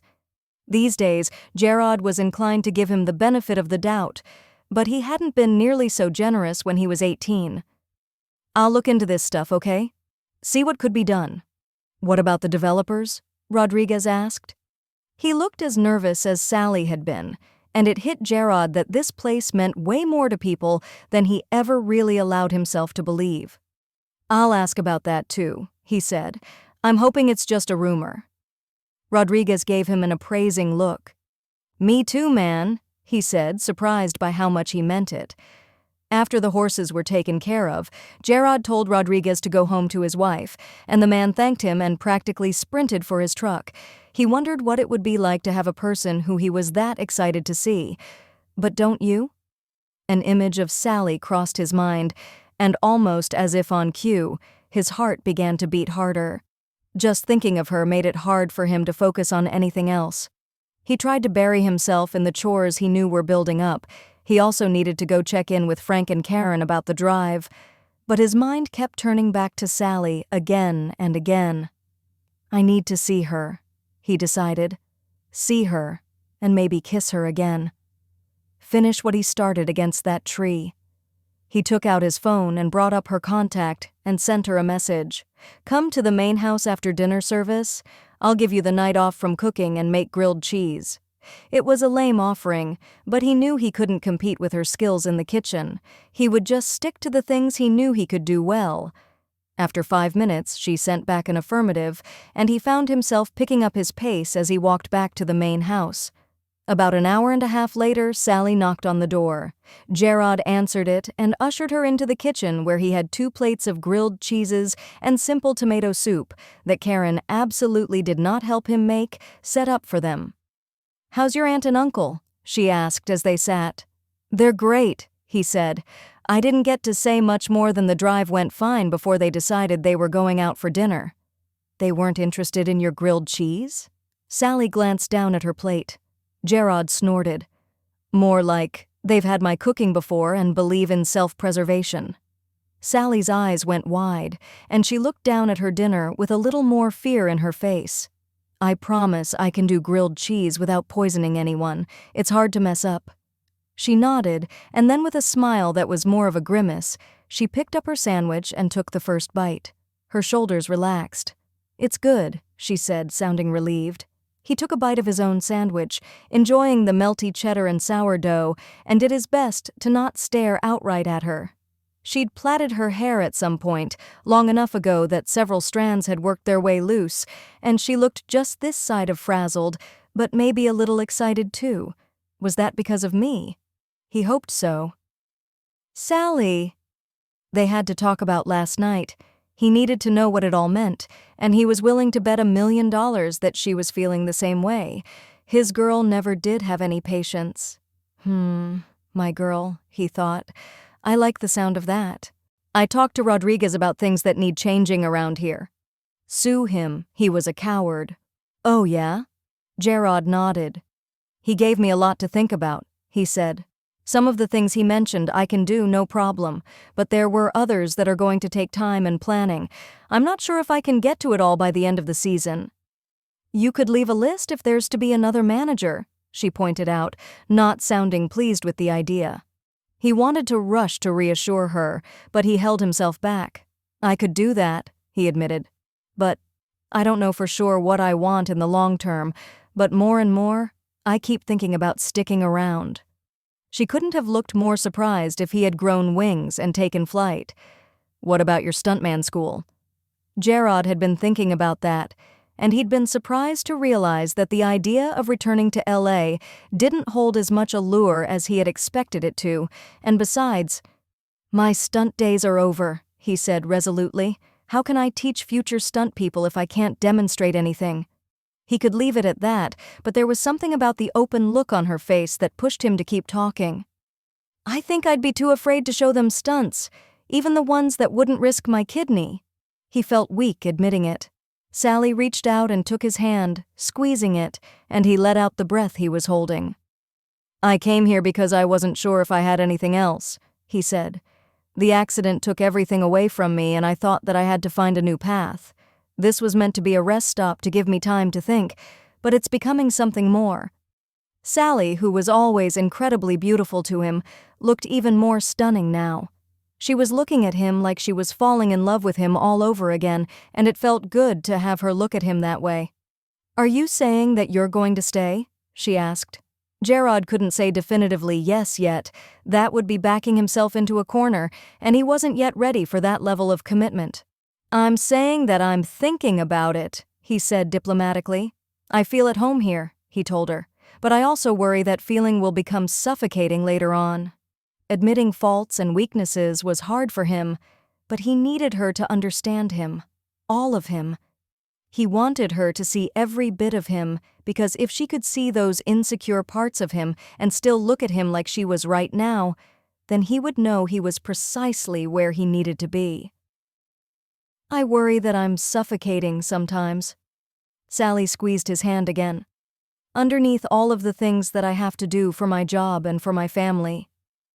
"How do you keep that feeling from driving you away from everything?" "I remind myself that life isn't about me." She shrugged a delicate shoulder. Jarod didn't like that answer. "Sometimes it's okay to be selfish, Sal." She shook her head. "Let's not argue," she told him. "You asked a question, and I answered it honestly. Can we leave it at that?" He was quiet for a moment, and then nodded. "I'll accept that for now," he said. Sally leaned into him and pressed a soft kiss to the corner of his mouth. "Are we going to talk about last night now?" Sally shook her head. "No," she said. "Now, you're going to take me upstairs, and we're going to repeat last night in a proper bed." "Shouldn't we?" "Last night meant something to me," she said. "I'm not sure what, but I want it to happen again. Do you feel the same way?" Jarod's mouth was dry. "Yeah," he wheezed out. "So take me to bed, Jarod, and we'll figure it out from there." She stood from her stool. Chapter 18. "I've never been in your room before," Sally said as he led her down a hallway. "We always had to sneak around." She paused, thinking, "Are we sneaking around now? I mean, I know your aunt and uncle are out to dinner, but what happens when they get home?" "Don't worry," Jarod assured her. "They're on the opposite side of the house, and besides, we're adults now. Not like they could really say anything." Jarod opened his door. "It's not much," he said, and he was right. The room was a decent size with a double bed pushed into a corner. The furniture was simple, but luckily there weren't any silly teenage mementos filling the space, like movie posters or Star Wars-themed sheets. Maybe he'd never had those things, or maybe he'd gotten rid of them when he'd come home. Either way, she was glad nothing in the room felt like it belonged to a little kid. That might have killed the mood, she thought. "I like it," she said. Why was she suddenly nervous? They'd literally just seen each other naked less than 24 hours before, and she was acting like this was her first time all over again. She eyed the bed, and her heart leapt into her throat. Was it just because it was his bed? Because they weren't sneaking around to one of their little hidey holes on the property?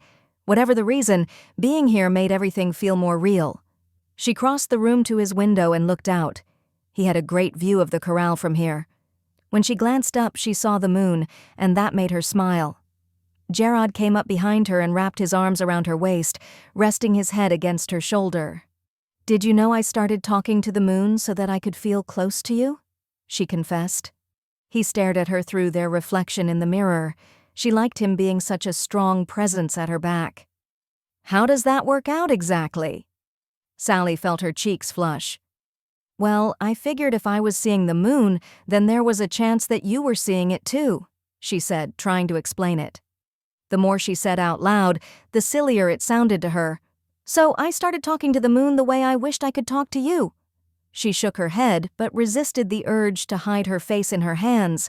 "That sounds crazy, I know." Jarod spun her around and she stared up at him, breath caught in her throat. "It's sweet," he told her. "It's so sweet that I'm not sure that I deserve it." He leaned down and kissed her, more gently than she could ever remember him doing before. She and Jarod were explosive together. They lost themselves to each other, which was wonderful, but it was hard to be tender in the torrent of desire they felt for each other. He cupped her face, tilting her head up just a bit so he could deepen their kiss. After the intensity of their lovemaking, they lay there for a moment, relearning how to breathe, before he carefully pulled away and flipped onto his back. She shivered at the sudden coolness against her naked skin, and he must have noticed because he reached over and pulled her so that she was spread across him. "That was intense," she murmured against him, and he tightened his hold on her. "In a bad way?" "No," she reassured him. "Not at all. I guess I just wasn't expecting to feel so—" She didn't know how to say what she wanted without it sounding bad. "You were here with me, right?" "I was here, Sal," he assured her. He brushed a strand of her hair across her forehead and tucked it behind her ear, sending a jolt of pure happiness shimmering through her. Everything just felt so right. "I love you." The words were on the tip of her tongue, and she had to bite them back with everything she had. It wasn't the time for that. There might never be a time for that again. But she felt it regardless. She was so head over heels in love with Jarod Hunter. She didn't need to spiral or have an existential crisis or anything like that. She totally accepted that she loved him. She also totally accepted that loving him might come back to bite her in the butt, just like it did the last time. Chapter 19. A few days later, Jarod went out again for some beers with Sam, Michael, and Daryl, or at least with Michael and Daryl. Sam still hadn't shown up by the time Jarod got there. Daryl pouted when he saw that Jarod was buying Michael's beers for him. "Did you come on the cattle drive?" Michael asked, practically sticking his tongue out at the other man. Jarod had to laugh. Being around them again was like going back in time.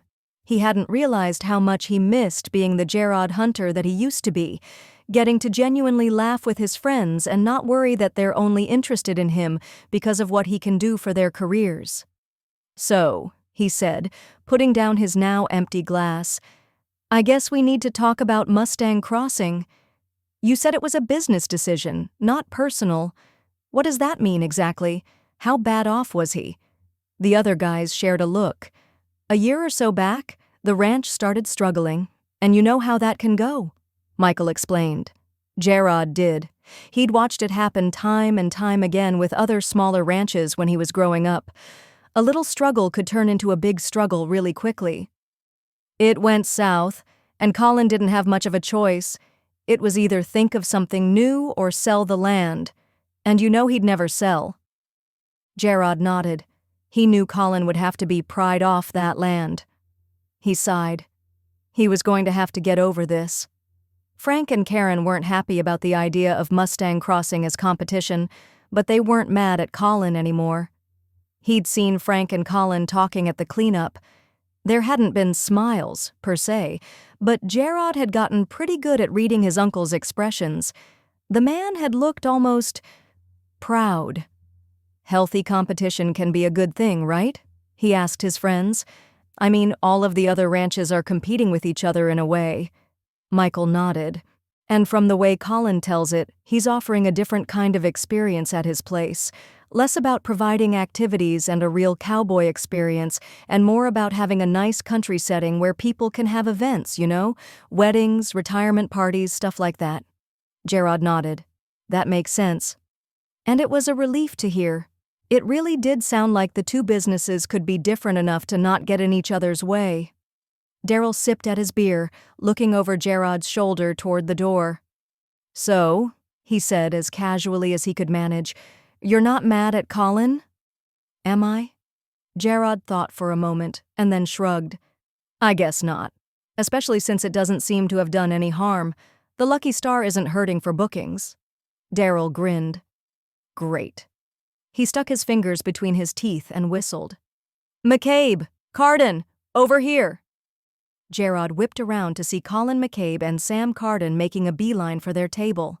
"I'm going to kill you," he hissed at Daryl, who just shrugged, totally unapologetic. Michael slapped him on the back. "You just said you weren't upset, and you're the one who wanted to know what was going on with everyone." "You set me up." Michael shrugged. "Maybe a little." He turned his attention to Sam and Colin, welcoming them. "Sit down," he said. "Let's clear the air." "I've got an hour, Michael." Colin grunted as he sat. "I want to be home for Bex's bedtime."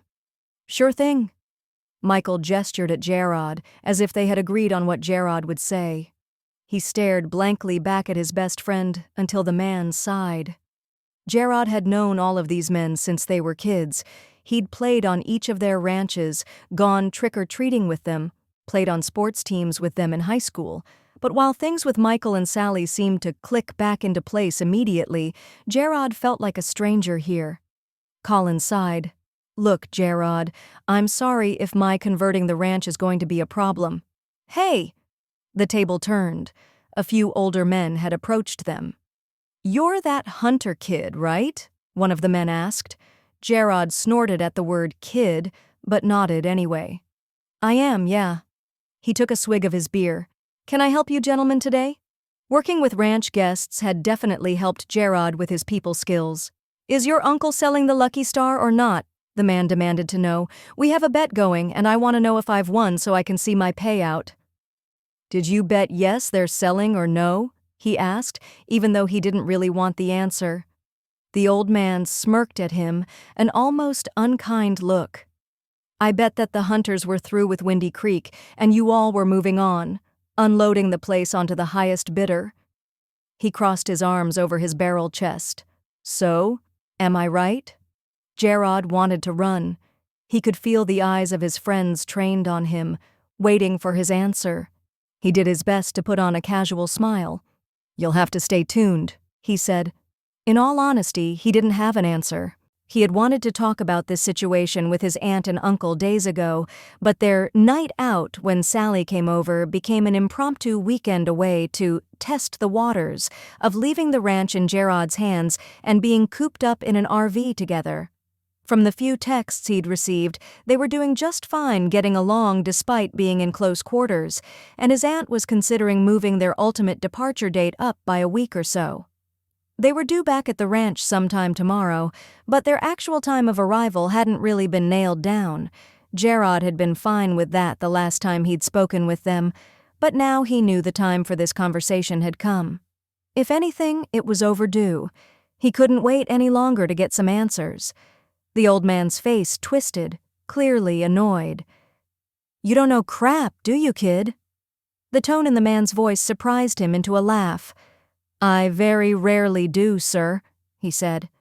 That was enough to get the men to walk away. Jarod looked back at his friends, and he zeroed in on Colin.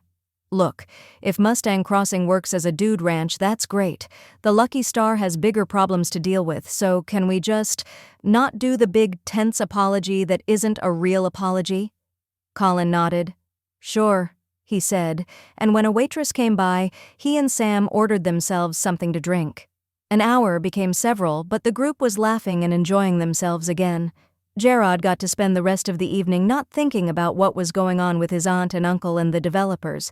Instead, he got to hear stories about Sam's baby girl, Molly, and Colin reconnecting with Nancy, his high school sweetheart. That had set Jarod's heart beating wildly. Sally and I could be just like them, he thought. By the time he headed home, his heart was lighter than it had been in a long while. It lasted until his aunt and uncle pulled the RV up the drive the next morning. To his surprise, his uncle parked it out in the open instead of in the RV garage he had built. That had to mean they weren't planning to stay long, right? Otherwise, they'd have put the vehicle away properly. Dread pooled in his gut as he watched them climb the porch steps and come through the front door. It was too soon. The feeling choked him when he saw his aunt and uncle. They wore twin, serious expressions. "Come have a sit," Frank said, motioning him to the living room. "What's going on?" he asked, and here I thought I was the one who wanted to talk. "Well," Aunt Karen started as she sat down, "we've decided that we're packing up and getting back on the road. No more waiting. There's no need, really. It's clear that you know what you're doing. You don't need us here, hovering over you when you've got everything under control. So there's no reason not to start our travels early. Hopefully by the end of today, you'll be running this place on your own." "You're sure that's the right decision?" he asked. Jarod felt like they'd pushed him to the edge of a ravine. Karen scoffed. "Jarod, you're going to do just fine. Look at the cattle drive. It has never gone so smoothly in almost 25 years. Jarod had neglected to tell them about the part where he fell off the horse in his report of the trip. They didn't need to know about that little snafu. "We're not going to the ends of the earth, you know. We'll be close by, especially at first, and it'll be easy for you to reach us by phone if you have any questions for us. Not that I think you will. We knew you were the right person to take over here." "That's the thing," he said, cutting her off. "I haven't agreed to take over at all. I only committed to being here for the season, and I still don't know what's going to happen after that." "Isn't that why you came in the first place?" Karen asked, crossing her arm over his chest. "To figure things out?" He nodded. "So where's the problem?" Karen said. "I thought everything was going well. I thought you were enjoying your time here. Was I wrong?" "No," he admitted, but was quick to add, "That doesn't mean I want to stay permanently, though." "So, you're saying you want to leave at the end of the season?" Frank asked, sounding confused and maybe a little hurt. "Because we need to know soon so we can plan if you intend to go." "It's a big decision. You have to understand that," Jarod protested. "It's not the kind of thing to rush into. I don't want to say yes and then end up letting everyone down if I change my mind. This was never the life I saw for myself, you know." "But things change," Karen pointed out. "Circumstances change. It's not like you planned on losing your kidney after all." "I know, but," Jarod said, frustrated as he tried to put into words the conflict he was feeling, "I don't know if I've changed into someone who could be happy here permanently. On the other hand, I don't want to be the reason why the ranch comes to an end." "What do you mean about the ranch coming to an end?" Frank asked. "I have heard rumors about developers sniffing around," Jarod blurted out. Neither Frank nor Karen batted an eye. "So it's true then?" His stomach twisted itself into knots. "You can't turn the place over to some lowlife who's going to turn it into a housing development or a water tower or something. There's too many people who rely on the lucky star." "Like Sally Weston," Frank said. "Sure, yeah, Sally needs this job," he nodded, "but also all the ranch hands. Rodriguez told me that he relies on his job so that his wife can finish nursing school." "We don't want the ranch to close, Jarod," Karen assured him, "but we can't keep it going ourselves. The Lucky Star just needs too much upkeep, and my heart isn't in it anymore." Frank reached across and touched her hand. "Mine isn't either," he admitted. "We talked about it, even before your injury happened. We tried looking for buyers who wanted a dude ranch, but there just weren't any takers. But there were developers who were very interested in the land. We figured the time had come to pull the trigger and sell. It would net us enough that we could retire and spend the rest of our days traveling or whatever else your aunt's got in mind." Karen patted her husband's face. "Sweet man," she said, and winked at Jarod, who felt he was in some shitty episode of The Twilight Zone. "There is one way we won't sell," his aunt said. Jarod felt his stomach sink. "I'd have to stay, wouldn't I?" he asked. "It's more than that. You'd need to be our partner, not just our manager. The business would be as much yours as it is ours," Frank told him, and Jarod's world tilted on its axis. He sat, just trying to process, for so long that Frank had to snap his fingers in front of his face. "Partner?" he choked out. "Doesn't that require a monetary investment?"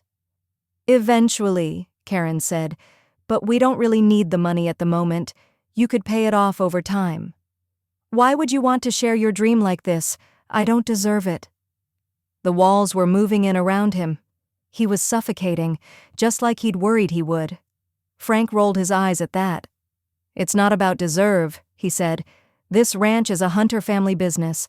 I always intended it to be yours someday. If you don't want it, that's your choice. But if you can walk away, then we can too. The ranch will just come to an end."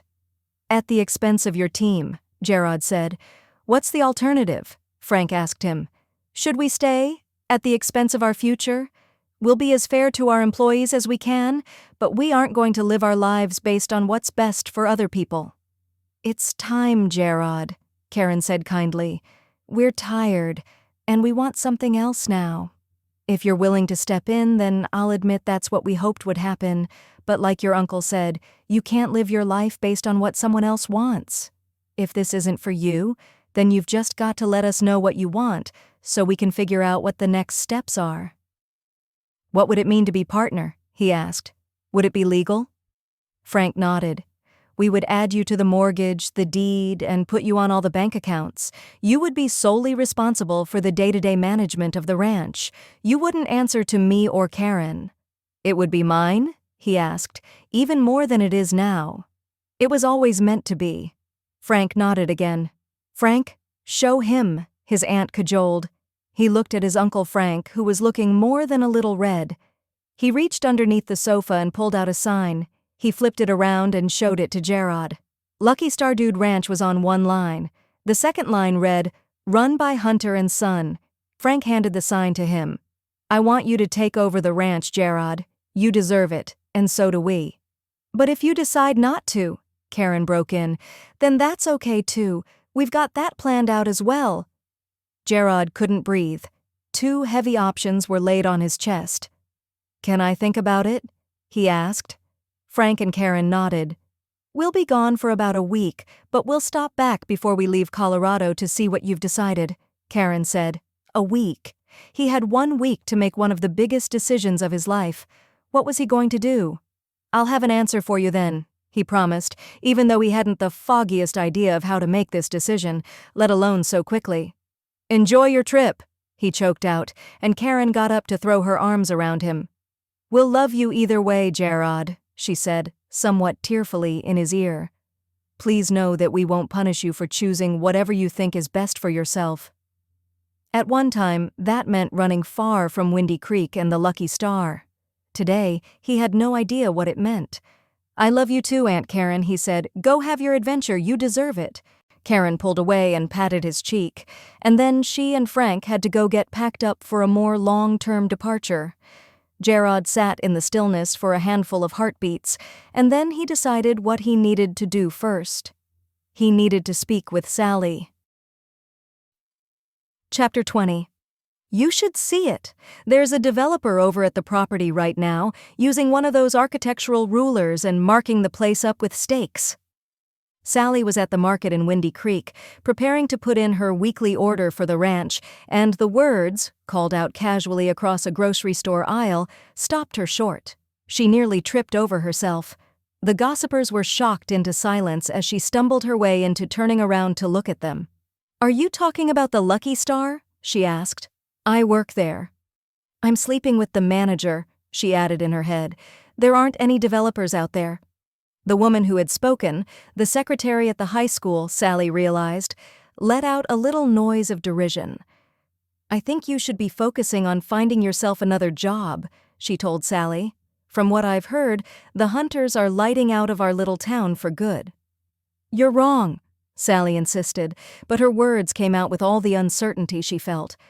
Jarod would have told me if the rumors about developers were true, she thought, trying to push through the doubts breathing up the back of her neck. Before the woman could respond, Sally spun away, reaching into her pocket for her phone. She hustled to the back of the store, toward the meat counter, and called Jarod. He picked up after a handful of rings. "Hey, Sal," he said. She didn't like the tone of his voice. Something was wrong. "Jarod, I heard—" She didn't know how to say this without sounding like she was accusing him of hiding something from her. "Have you talked to your aunt and uncle about those rumors in town?" she asked. There was a pause, and then Jarod sighed. Sally's stomach dropped. "Yeah," he finally said. "I spoke with them today, actually." "And?" How did it go? Her heart began to thump.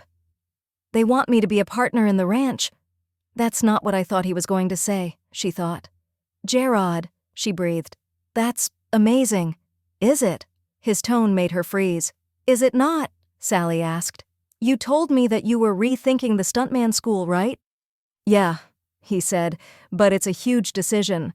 It would mean going all in with the ranch and staying in Windy Creek permanently. Sally could hear her blood pounding in her own ears. And what about the alternative? Were there developers on the ranch today, Jarod? She asked. I don't know, he said, but my aunt and uncle have told me what they're going to do if I don't take the partnership. They'll sell. The words slid from her mouth, and her stomach rolled sickeningly. To a developer. The silence that followed her words was answer enough. The future she'd feared was materializing right in front of her eyes. He was never going to stay. Her mind whispered to her, singing a song of misery that she'd heard too often before. Jarod, her eyes stung with unshed tears, I will not cry in this store. She couldn't just leave. She had to finish putting in the ranch's order for the week. Jarod, I need to go, okay? Sally, wait. I'm doing the grocery order, she said. I'm next in line at the meat counter. It was a lie. She was the only one in line, and she hadn't rung the bell yet to signal someone in back. I'll talk to you later, okay? She pressed the end button on her phone and cut off whatever he was going to say. She didn't want to hear platitudes right now. She didn't want half-assed assurances that wouldn't mean anything if he didn't actually plan to stay. Almost robotically, Sally finished up her order for the week and headed back out to her car. She had a shift to finish at the ranch, but instead of heading that way, she found herself driving to her mother's house. If there was a developer on the ranch, if Jarod wasn't sure whether he was staying or not, then she needed to tell her family. They had to know that she might lose her job. When she pulled up the gravel driveway, she saw Jeanette's car parked beside her mother's. At least Ashley seems to be at school today, she thought, as she walked up the brick pavers to the front door. She walked into the living room to see her mother sobbing on the couch. Fear canceled out all the other emotions that had been percolating in her gut. Mom? She rushed to her side. What's wrong? She looked to her younger sister, who was sitting on the recliner with tears in her eyes. Guys, what's happened? Is Ashley okay? Then Jeanette smiled, and when Sally looked back at her mother, she realized that Barbara's shoulders were shaking. There were tears on her face, but she was smiling widely. Show Sally, Mom, Jeanette said, before she has a heart attack or something. Show me what? Barbara shifted so that Sally could see a grainy, black-and-white ultrasound clenched in her hands. Realization struck her, and she looked back at her sister. You're pregnant again? Jeanette grinned. 10 weeks, she said. Sally leapt up, arms open, and her sister stood for the hug. I'm so happy for you, Sally breathed. Jeanette had told them all a few months ago that she and Josh were talking about trying for another baby, but she hadn't said anything else about it. Too soon to know if Toby's getting a brother or a sister? Her sister laughed. Yeah, still too soon, she said, and pressed a hand over her belly. But Josh swears it's going to be another boy. And what do you say? I just want everything to go well. She shrugged. Barbara joined them in the hug, still crying and laughing, and wrapped her arms around both women. Sally had a moment of nostalgia, of getting hugs like this from both parents growing up. Everything will be just fine, her mother reassured her sister. Your pregnancy with Toby went beautifully. She looked at Sally, eyes just a touch wide with her excitement. You remember, darling? Your sister was just the most beautiful, healthy, pregnant woman, wasn't she? Just took to it naturally. Their mother continued cooing and singing Jeanette's praises for her duck-to-water first pregnancy and shift to motherhood, but Sally had stopped listening. Despite her best intentions, her happiness for her sister was overshadowed by envy. It wasn't the burning, hot jealousy of watching a lover flirt with someone else. It was more nuanced than that. She realized that she resented her sister for living the life Sally had always wanted for herself. Going to college with her high school sweetheart, marrying him before heading off to law school, starting a family, moving back home and beginning a business. Sally had never been interested in law school, but other than that, it was everything Sally had wanted, but never gotten. "Sally, honey, are you okay?" Jeanette asked, cutting off their mother's diatribe. Her sister grabbed her hands. "I'm fine." Sally forced her mouth into a smile. Jeanette, just 2 years her junior, knew her better than just about anyone. Her eyebrow quirked up in a question. "I don't believe that for a second." Sally shook her head again. The bitter taste in her mouth began to fade, and she was left with an aching happiness for her sister. Of course she was happy. She loved her nephew more than anyone. She knew that she was going to fall just as in love with this new baby. "I am so happy for you," Sally assured her sister. "But—" Jeanette gave her a look that said, "I'm not going to let this go. Might as well just tell me." "It's just stupid job stuff." She sighed. The air seemed suddenly sucked out of the room. "What did Jarod do?" Barbara asked, almost hissing out the words. "Sally, I thought you weren't going to lose your head about him again." Jeanette tisked. "Did I say it had anything to do with Jarod?" She snapped back, annoyed. Barbara made a huffy sound and let go of Sally and Jeanette. "Jarod is your boss, isn't he?" she asked. "He's just your boss?" "I can't lie to them," Sally thought. They wouldn't believe her anyway. "My relationship with him isn't important." Both women groaned, but she pressed on. The Hunters might be selling the ranch to a developer. Barbara sucked in a breath as Jeanette let out a soft, disbelieving huff. "Did Jarod tell you that?" Jeanette asked. Sally was glad they were both taking her seriously. They knew what it would mean for their family, for Windy Creek, for the ranch to close down. Sally nodded. "Karen and Frank offered him the ranch," she said. "They want him to be their partner and run the whole thing, but if he doesn't agree to take it, they'll sell." "What are you going to do?" Her mother actually looked pale. "Try and talk him into staying," she said. "You mean give him a reason to stay, right?" Jeanette snorted. "What are you implying?" Sally narrowed her eyes at her sister. Jeanette held up her hands, realizing she'd overstepped. "I wasn't implying anything," she insisted, "but you and I both know that Jarod Hunter isn't going to be easily convinced to stay in Windy Creek."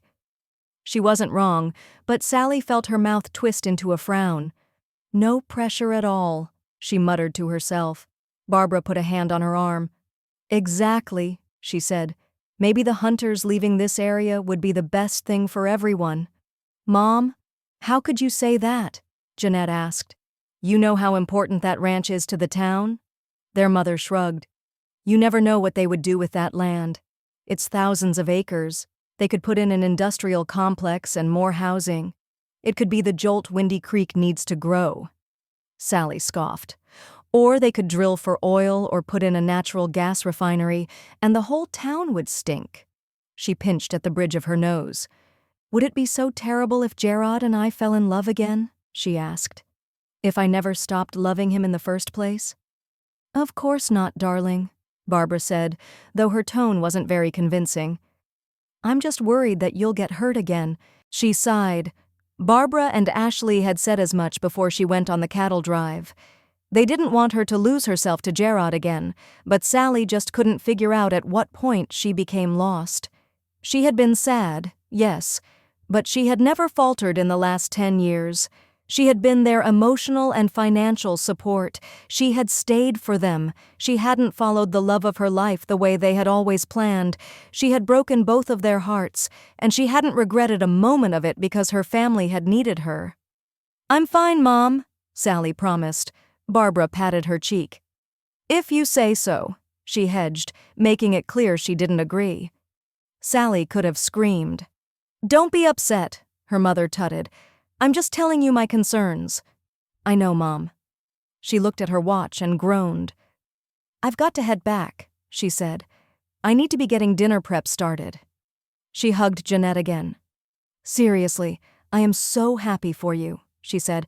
"I cannot wait to be an aunt for the second time." Jeanette squeezed her back and murmured something that sounded like a thank you. With a quick goodbye to her mother, Sally was out of the house and on her way back to the ranch. As she parked, she got a text from one of her kitchen staff letting her know that they were nearly out of rice, and they had red beans and rice planned for dinner. She swore, ready to head back to the store to pick up a 50-pound sack before she remembered they had some non-perishables in the barn for occasions like this one. Thank God that Frank Hunter is the world's most paranoid man, she thought. She wasn't in the barn for more than 5 minutes before she heard the door open and shut. Thinking it was Jarod, she turned around to tell him that she wasn't in the mood to talk and came face to face with the guest from the cattle drive, Robert. He was grinning at her in a way that made her stomach drop into her knees. "Guests aren't allowed in here," she said. He crowded into her space, and Sally backed up until she hit the wall of the barn. She could feel the splintered wood catching at the fabric of her chef's coat. "I'm heading back to Denver tomorrow," he said. "I know you said you're with someone, but—" His eyes raked down her body, and he raised an eyebrow in a question. "It's my last night here, and I know exactly how I want to spend it. Maybe we could spend some time together." Chapter 21. Jarod had spent most of the afternoon stewing over the phone call with Sally that hadn't ended the way he'd intended. He knew they needed to talk, face to face, about what his aunt and uncle had offered him, and what it meant for them. He was just about to head to the kitchen to check if she'd returned when Rodriguez came bounding up from the direction of the stables. "Hey, boss," he called. Jarod stopped in his tracks. "Hey, Rodriguez," he greeted and prayed he wouldn't ask any questions about developers. He had asked his uncle about that after he'd hung up with Sally, and Frank had confirmed that the company who was the most interested in the land had come out to do some preliminary measurements in anticipation of making an offer. The reminder of the deadline made his stomach roll. "What's up?" Rodriguez held up a belt that he recognized from one of the ranch's massive lawnmowers. "Cracked a belt," he said. "Do we have any more?" "There weren't any in the shed, but I thought you or Frank might have stashed one somewhere else." The shed was a large wooden structure that housed the maintenance equipment.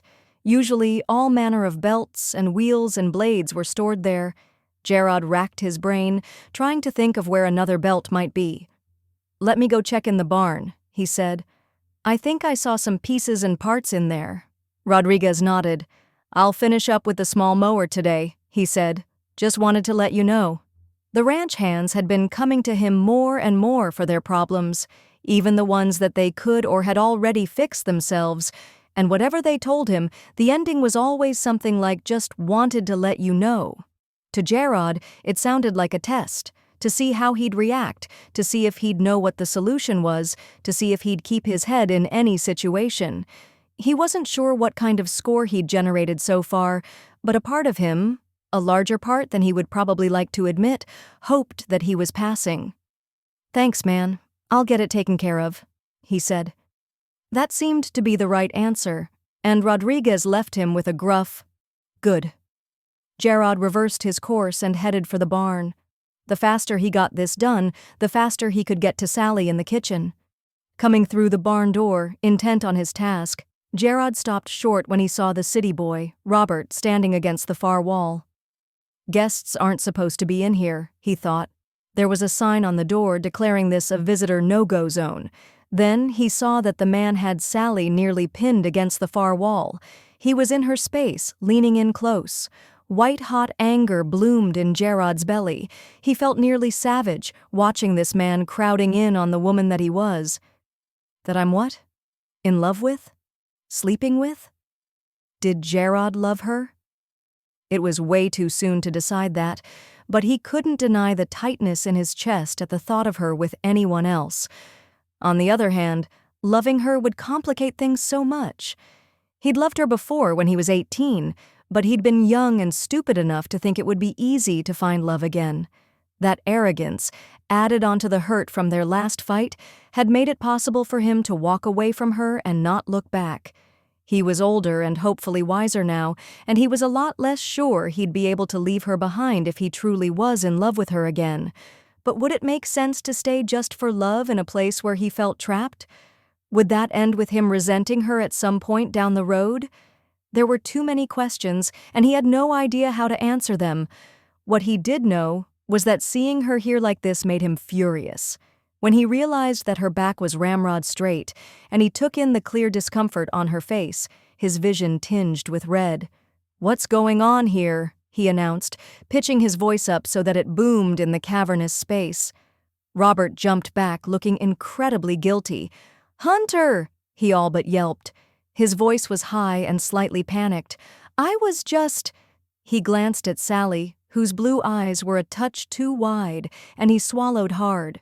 "We were just— Guests aren't supposed to be in here," he said, speaking over the man's fumbling, stuttering speech. "The barn is full of dangerous equipment. That's why it's marked as off-limits." He was quoting straight from the Rules and Agreements release form that each visitor signed when they arrived at the ranch. "But more than that, we take a very dim view toward guests who impose themselves on members of the staff. The customer is not always right if the customer happens to be harassing or assaulting someone. Is that clear?" He kept his tone steady, not letting the anger he was feeling shine through, even as he enjoyed how Robert squirmed in a combination of fear and embarrassment. The usually arrogant city boy bore a striking resemblance to a kid who was standing in front of his principal at school. "Why don't you head out the way you came?" he suggested. Robert nodded. "Sure," he said. "Sorry for the trouble." Jarod didn't know if the words were for him or Sally, but he had an incredible sense of satisfaction watching him walk away, tail tucked between his legs. Jarod turned back to Sally. Whatever he was expecting after effectively rescuing her, the scowl on her face wasn't it. "Sally?" "Thanks, but I didn't ask for your help." Her words were clipped and precise. "It was handled." "Didn't look that way to—" She held up a hand. "I don't need you to save me, Jarod," she said. "I can deal with guys like that." She crossed her arms over her chest. "I have been handling guys like that for years. But you don't need to handle that on your own. What, was I just supposed to pretend I didn't see anything? Your boss is supposed to have your back, right?" Jarod wanted to reach out and touch her, but he wasn't sure if it would be appreciated. "You think this is where I need you to have my back?" Sally's voice was full of indignation. "You're right on hand to jump in for a situation I've had to handle 100 different times on my own. But when it comes to the actual support I need—" She shook her head and tried to step around him. Jarod was tempted to block her path, but he refused to be that guy. He stepped out of the way for her and let her get past him. When he turned, she was standing in the middle of the barn now, away from the wall. "You don't want to stay, Jarod," she said, still holding herself. "No matter what has been happening between us, no matter what it might mean, you don't want to stay." "I'm thinking about it," he said, trying to tamp down on his frustration and talk to her. "Isn't that enough for now?" Her expression was shuttered. She was barely looking at him. She was just like his aunt and uncle. Everyone wanted him to be sure of what he was doing, but he was getting whiplash. Life had changed so quickly in such a short amount of time, and it felt like no matter how he reacted or what he decided, he was going to get it wrong. That feeling of never doing the right thing and constantly disappointing someone was what had driven him from the ranch in the first place. He had known he had to get out of there in order to find his place in the world, and he truly thought he had found it. It was only after he'd left the Hollywood world behind that he realized how hollow the whole experience had been. He'd been successful, but outside of work, his life had been empty. By contrast, though, his life here in Colorado seemed almost too full. There were so many people counting on him, so many people he could potentially disappoint. And most of all, there was Sally, who still looked at him sometimes like she was just waiting for him to let her down. If he accepted the weight of responsibility they all wanted to put on his shoulders, what would happen if he found he couldn't carry it after all? Sally looked at him with a complicated expression on her face. It was like she couldn't decide how to say what she wanted to say. She crossed the barn back to him, though stopped just out of reach. "I want this place to be enough for you," she said. "I want to be enough for you." Jarod wanted to reassure her, but his throat squeezed around the words. It took him 2 tries to say the words. "I want you," he wheezed out. He stepped toward her and reached out, tentatively and slowly enough that she could move away if she wanted to, and he let out a contented sigh when she allowed him to touch her face. I don't think I've ever wanted anyone the way I want you."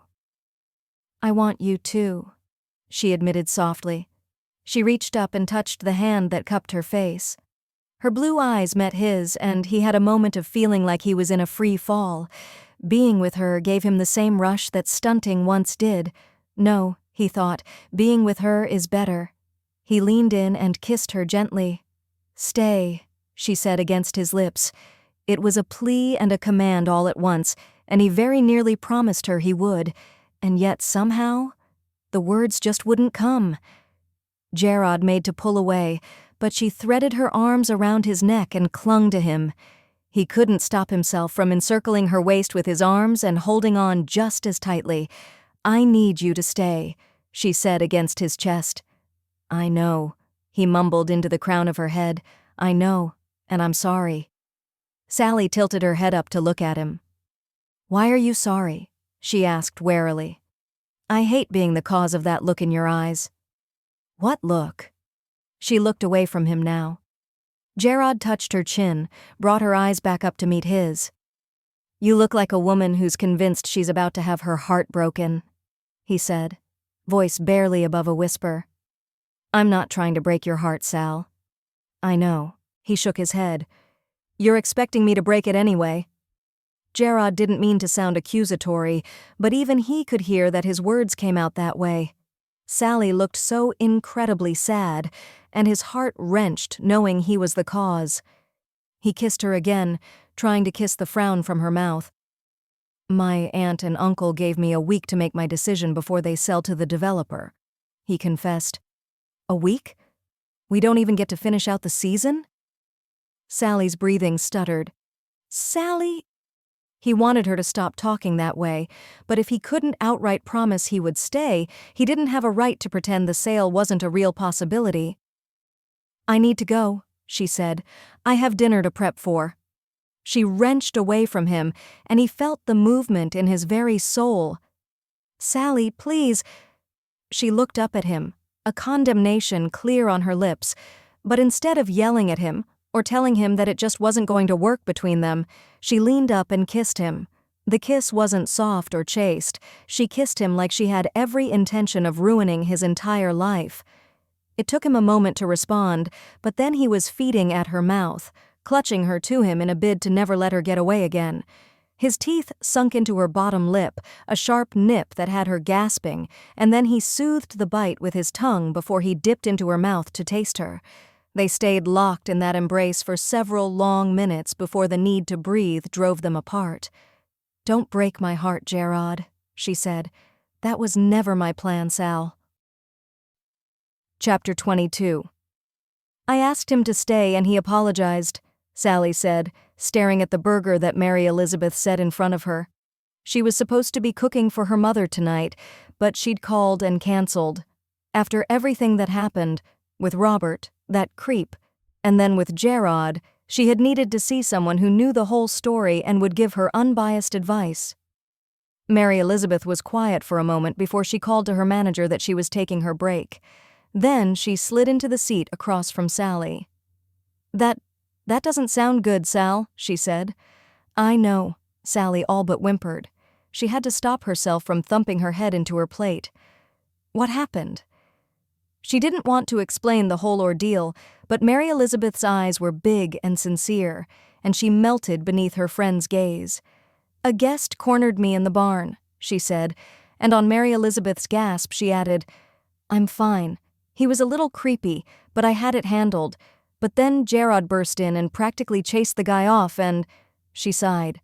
"I got mad because he was right there to fix a situation that I could have taken care of just fine on my own, but when it comes to the big question, will he stay or will he go, no one can nail him down.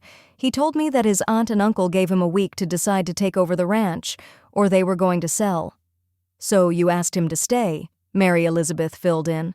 Sally nodded, and instead of agreeing, or even telling me up front that he'd decided he wasn't going to stay, he just apologized. Her friend let out a breath that hissed through her teeth. "Eat up, okay?" she said and stood. "I'll tell Phil that I need to leave early tonight." "Why would you do that?" Sally blinked. "Because if Jarod is really thinking about leaving, You need to be proactive about how to handle it." She left Sally with that nugget of wisdom. Once alone, Sally stared down at her burger, and although she knew how delicious the meal was, her stomach rolled traitorously at the thought of actually eating it. "Did the burger do something to make you mad?" Sally turned and found Mr. Perryman standing beside her. "Mr. Perryman." "Sally, you can call me Jonathan," he said. "You haven't been my student in a long time." He smiled, almost dreamily. "I won't have any students in a few months." She tutted.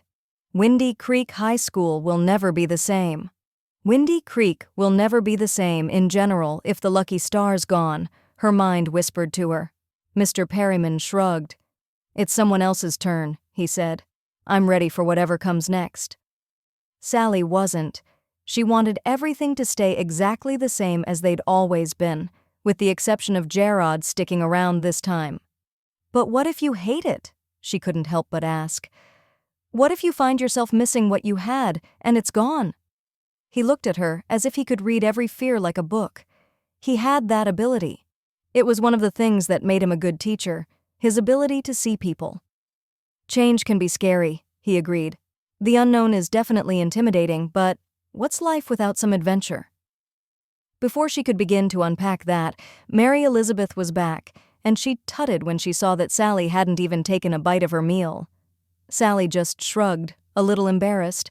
"I figured Phil wouldn't want me throwing up all over his table." Her friend considered this. "Probably not," she said. "Come on, let's get your ticket closed out, and then we're going to go on a job hunt." "Job hunt?" Mr. Perryman asked, looking between them. His gaze landed squarely on Mary Elizabeth. "You're leaving early tonight?" "Potential job hunt," Sally insisted stubbornly. But she got up anyway. Mary Elizabeth, ignoring her, spared the man a glance. "Yeah," she said, and Sally noticed that she sounded almost apologetic. "You'll have to sit in some other waitresses section tonight." She waved her hand at the semi-full restaurant. "Just sit wherever you usually sit on my off nights." He blushed.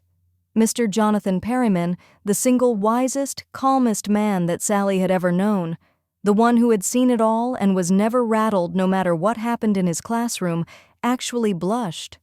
"Oh," he breathed out, "of course I'll just—" He looked around and awkwardly started for a table as far from them as he could get. "He doesn't come here on nights when Mary Elizabeth is off," Sally realized. "How adorable is that?" She looked at Mary Elizabeth, who was trying to suppress a grin. When she saw Sally looking, the smile dropped from her lips. "Shut it," she demanded, and pushed Sally towards the checkout station. "Why don't you call Sam Carden's girlfriend? Isn't she opening a restaurant soon?" It wasn't a bad idea. Even if Ariel was going to be the head chef, maybe she hadn't filled the sous chef position yet. Sally didn't have any formal training, but she could learn from Ariel. The thought sent a little thrill through her. She reached for her phone and found Sam's name in her contact list. "Carden," he said as the line picked up. "Hey, Sam, it's Sally. Is Ariel around?" "Hi, Sally," Sam said. "How are you?" "Me? Oh, I'm just—" "Sam!" Her tone cut off his laughter. "Sure, Sal," he said. "Hold on a sec, let me get her." There was some rustling, and then Ariel said, "Sally?" Embarrassment welled up in Sally's chest at the thought of the favor she was about to ask. She didn't know Sam's girlfriend all that well, and it felt awkward to beg for a job like this. "Hey, Ariel," she greeted. "Sorry for calling out of the blue like this. I hope I'm not interrupting anything." "It's fine, Sally. Sam said you sounded serious. And you do. What's wrong?" The whole story spilled out of her. Besides her little gasps of surprise here and there, Ariel listened without saying a word. Finally, when Sally had gotten through all of it, she asked, "Jarod didn't tell you that he's absolutely set on going, right? He hasn't decided for sure?" "No," Sally admitted, "but I have to be proactive here." "Proactive?" "It's the reason I called," she said. "I know that you're going to be opening a restaurant soon. Would you maybe need a sous chef?" There was a pause, and Sally tried to hold on to hope that she'd get the answer she needed. "I'd love to be able to take you on," she said, "but I'm not sure the timing will work out. I've gotten money from investors, but it's really only enough to get me started. It'll take a while to build up a customer base, and until that happens, I'm going to need to keep my operations small. Meaning she wasn't in the market for another chef. She'd need an assistant at best, and that kind of salary wouldn't be nearly as much as Sally was making now. The fact that Ariel didn't even bring that up as an option meant that she understood how much of a step down it would be. "I understand," she said. "I'm so sorry, Sal." She tried to force herself to smile, and then dropped it when she realized that Ariel couldn't see her. "It's okay," she said, even though it wasn't. "I'll figure something else out."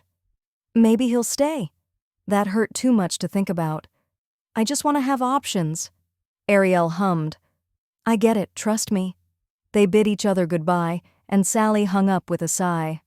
"That was a dead end," she said to Mary Elizabeth.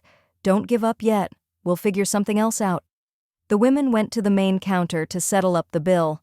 Phil, the diner's manager, was working the register.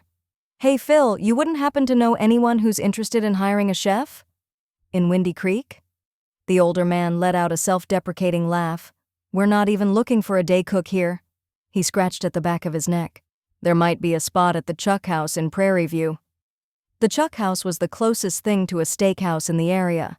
It was easily the most expensive restaurant in the county, but Sally wouldn't exactly call it fine dining, though neither was the chow hall at the ranch for that matter. "Thanks, Phil," she said. "I'll head over and ask for an application." "I'm here if you need a reference, kid." Mary Elizabeth put her hand on Sally's shoulder and squeezed. "Me too," her friend echoed. "We've both had your food. We know you're amazing." "Thanks," she mumbled. It was almost enough to get her teary-eyed. "Come on," Mary Elizabeth said with a smile.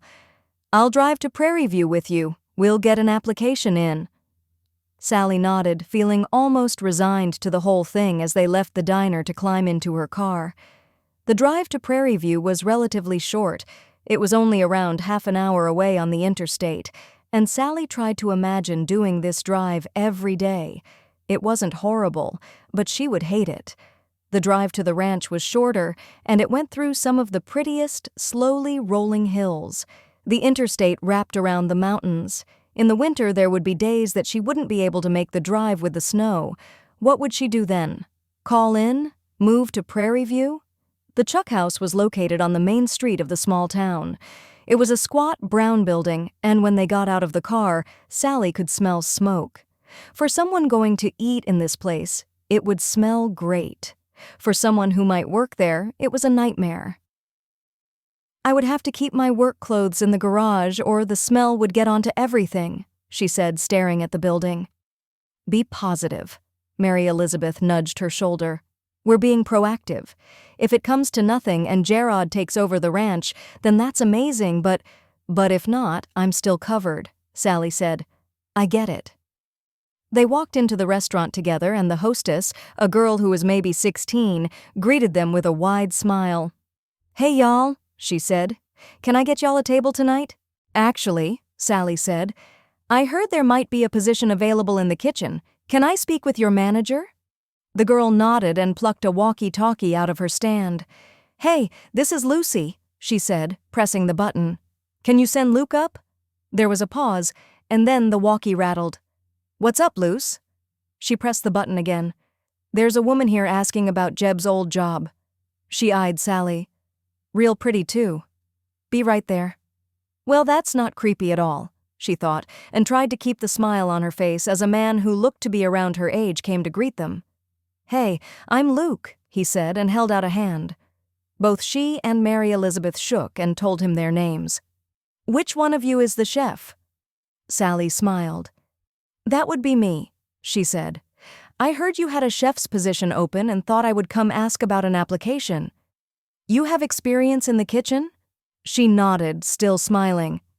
"I'm the head chef at the Lucky Star," she said. Luke whistled in appreciation. "Been down there a time or two. My dad likes the cattle drive, and the food has always been top-notch." "I can only take credit for the last decade," she said with an oh-stop-it gesture. "But thank you so much." Luke's impressed smile lost a bit of its luster. "I'm not sure if you'll want the job here." He glanced back at the kitchen. It's a sous chef position, directly under the head chef. He looked back at Sally. The old man refuses to retire, even though we've all begged. Lucy, the plucky hostess, nodded gravely. This already sounds like a nightmare, she thought miserably. All the same, she said, forging ahead, can I fill out an application? Luke nodded. Sure. He led Sally back to the manager's office, and he handed her a copy of the application. I look forward to working with you, he said, and tipped an invisible hat. Sally almost asked what he meant.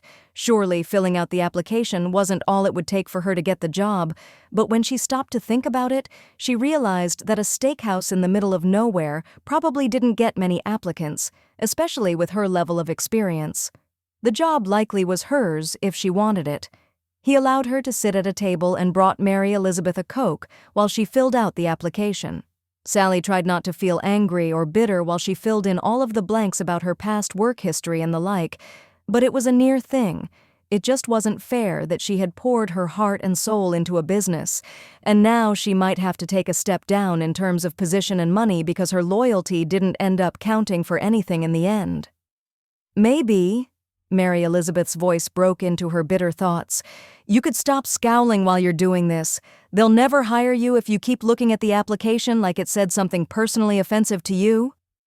It didn't not offend me, she thought, but tried to school her face to look less upset. She was able to finish the paperwork before too long, and she handed it to Luke as they stood. He had been pretending to wipe down tables nearby the whole time. Good commitment, Sally thought. Thanks for the consideration, she told him. Luke barely glanced at the resume. I have to know, he said. Why leave a head chef position to work under someone? Sally didn't want to spread the rumors about the ranch, but she also knew how many employees at the ranch were from Prairie View. Besides, the rumors had already started. She wouldn't be saying anything plenty of people hadn't spread around already. The Hunters might be selling to developers, she said simply, so I want to keep my options open. Are you for real? His eyes went huge. She nodded. It's all rumors right now, but we saw someone on the prairie taking measurements. That sucks. He took another look at her application. I've got to show this to my boss, but we'll be calling you soon, okay? Sally put on a brave smile that she didn't really feel. While she was glad to have the possibility of a backup job, it all just felt like a major step down from where she was, at the ranch and in life. That would be great, she said. Thanks. She grabbed Mary Elizabeth and marched her from the restaurant. The drive back to Windy Creek didn't feel nearly as long, and she pulled right next to Mary Elizabeth's car in the diner's tiny parking lot. Her friend hugged her long and hard. Your hair smells like smoke, Mary Elizabeth said, and laughter erupted out of her throat. Talk to you tomorrow, all right? Tomorrow, Sally agreed. As soon as her friend got into her car, she turned her headlights toward home and immediately had to stop again because she remembered she needed light bulbs for her bathroom at home. One of them had blown this morning. Luckily, the lights were still on at the hardware store. She went into the small store and gathered her light bulbs without issue. The older man who ran the store reminded her of her grandfather, warm and welcoming and full of the good gossip. Sally Weston, he practically cooed. Did you hear the news about the Hunters? About how they might sell to developers? She asked, and the old man practically skipped around the room. Why are you so happy? He saw the look on her face and settled. I'm sorry, dear, he said. I don't like the idea of the Hunters leaving the old place either, but... He looked around, almost conspiratorially. If there really are developers poking around, I stand to make a tidy sum from a bet. Really? You'd cheer the end of so many people's jobs over a bet? Sally leveled a look at him. No, he insisted. No, I wouldn't cheer about the closing of the ranch. I'm pretty sure half of Windy Creek has held a job there at some point in their lives. I was a hand for a season while I was in high school myself. He was right. A ton of people got a summer or winter job at the Lucky Star. There were plenty of ranches in the area, but the Lucky Star and Sam Carden's Cowboy camp were the ones who needed extra seasonal help, so they tended to get all the high school students looking for something short-term. The Lucky Star represented something to the town as a whole. It wasn't just a handful of people who would be affected if the place closed. It would be all of them. But? She prompted anyway because she knew there was a but coming. But that money would be really nice, he admitted. Christmas was a little tight last year, and my wife wants to be able to spoil our new grandson. Well, I can't very well be mad at that, can I? You tell your wife that you'll be spoiling that grandbaby yet, she said, defeated. The developers are poking around. The chances of the Hunters selling are high. The man looked happy for a split second, but then the weight of her words sank in and his smiled faded. Windy Creek won't be the same without the lucky star. I know Colin McCabe's new Dude Ranch is making a splash right now, but the Lucy Star is a tradition. Sally put her light bulbs on the counter and he quickly rang them up and bagged them for her while she paid with her card. He handed her the bag. What will you do? He asked. I've already started applying around seeing what bites. She shrugged. The man let out a low whistle. You're a smart cookie, he said. I hope the others are just as smart as you. I hope so too. Chapter 23. Sally was avoiding him. She literally ran away when she saw him coming, so they hadn't spoken since their breakdown in the barn. Instead of tearing out his hair over it, Jarod threw himself into work around the ranch. He found that they were out of fan belts for the mowers, and when he called his uncle to check on the usual process for ordering them, Frank swore up and down the hardware store in town would have precisely what they needed for less than what he would spend online, so he was standing in line, trying to ignore the stares from the few patrons milling around the aisles of the store. When he got to the counter, the old man pointed a finger in his face. You're the Hunter boy, yeah? Jarod backed up. Yeah, he said. I don't know whether to shake your hand or scold you. I just can't seem to wrap my head around the idea that your aunt and uncle might be selling the ranch. Part of me wants to tell you that you should be doing all you could to talk them out of this fool plan to sell the place to developers. The man shook his head sadly. And the rest of you? Jarod asked, curious in spite of himself. Oh, the rest of me is hoping it happens. I have a bit of a bet running with some of my friends, you see, the man explained. Coming out as the winner certainly would pad my pocketbook, give me some extra money to spend on my grandson, don't you know? He added confidingly. He seemed to think it over for a minute and then sighed and shook his head. I do love spoiling that boy, but no, I think on the whole the cost is too high. That pretty Sally Weston was in here not 2 days ago crying over having to put in applications elsewhere because of the developers moving in. Sally is putting in applications for another job? The thought settled in his gut like a rock with jagged edges. I apologize if anyone is upset over the idea of a sale, he said, but I promise my uncle and I are doing our level best to make a decision that's fair for everyone, okay? That's a promise. But who does that everyone include? The man asked wryly. What about the rest of us who don't work on that ranch of yours, Where are our customers going to come from if you're not bringing in the tourists? It won't only be Windy Creek that's affected. All of the little towns around here rely on those tourists coming in every year, and Mustang Crossing hasn't built up the same kind of reputation or prestige just yet. This is all so complicated, Jarod thought miserably.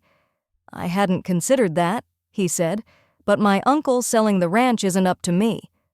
Liar, his mind whispered to him, you're a liar. Jarod suddenly felt like he couldn't breathe. Can you ring up my fan belts, please? He asked. I need to go. The old man did as he asked. Jarod all but threw the money at him when the old man gave him the total, and he rushed from the store as quickly as he could. The air outside wasn't much better than the store. He was in the middle of taking a deep breath, nearly retching on the thinness of the air, when his phone buzzed. Thinking, hoping that it was Sally, he reached for it immediately. It wasn't a missed call or a text. It was an email from his former agent. Jarod, long time, no talk, man. I have an opportunity for you. The production company I'm working with needs a stunt coordinator for a new television show, guaranteed work for the whole season, and I know you're gonna like the rate they're offering. No stunting required on your end. Call me back if you're interested. I've talked you up, and they're dying to meet you. Come home, buddy. It was the only communication he'd received from Los Angeles the entire time he'd been in Colorado. Not one person he knew, either personally or professionally, had reached out to him after it became clear that he was going to survive his accident, but that his days as a stuntman were over. He nearly deleted the email out of spite, but then he read it again. And then one more time, just to be sure it said what he thought it said. "I can go back," he thought. "I can leave here." But he couldn't even imagine taking the job until he'd sorted things out with Sally. Suddenly, it occurred to him that if she was looking at other chef positions, maybe she would consider moving with him. If she could imagine a life where she didn't work at the ranch, why couldn't she leave Colorado behind altogether? They could still send money to her family. She could still take care of them in the same way she did now, but they could have what they always dreamed of, a life together.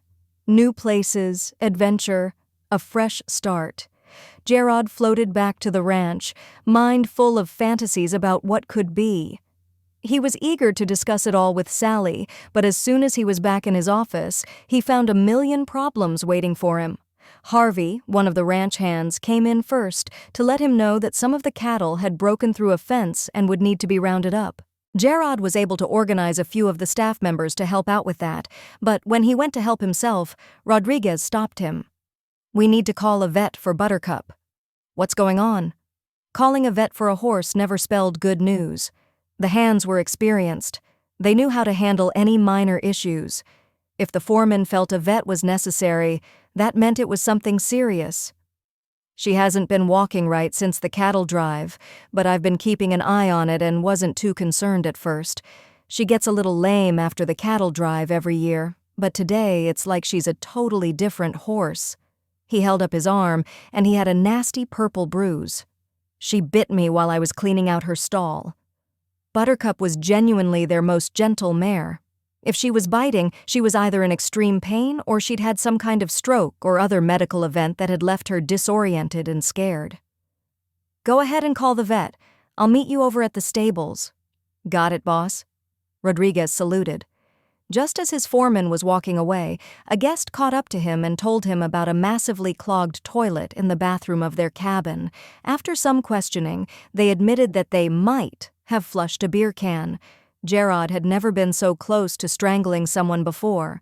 "I'll send a custodian right away, sir," he said instead, practicing his customer service smile.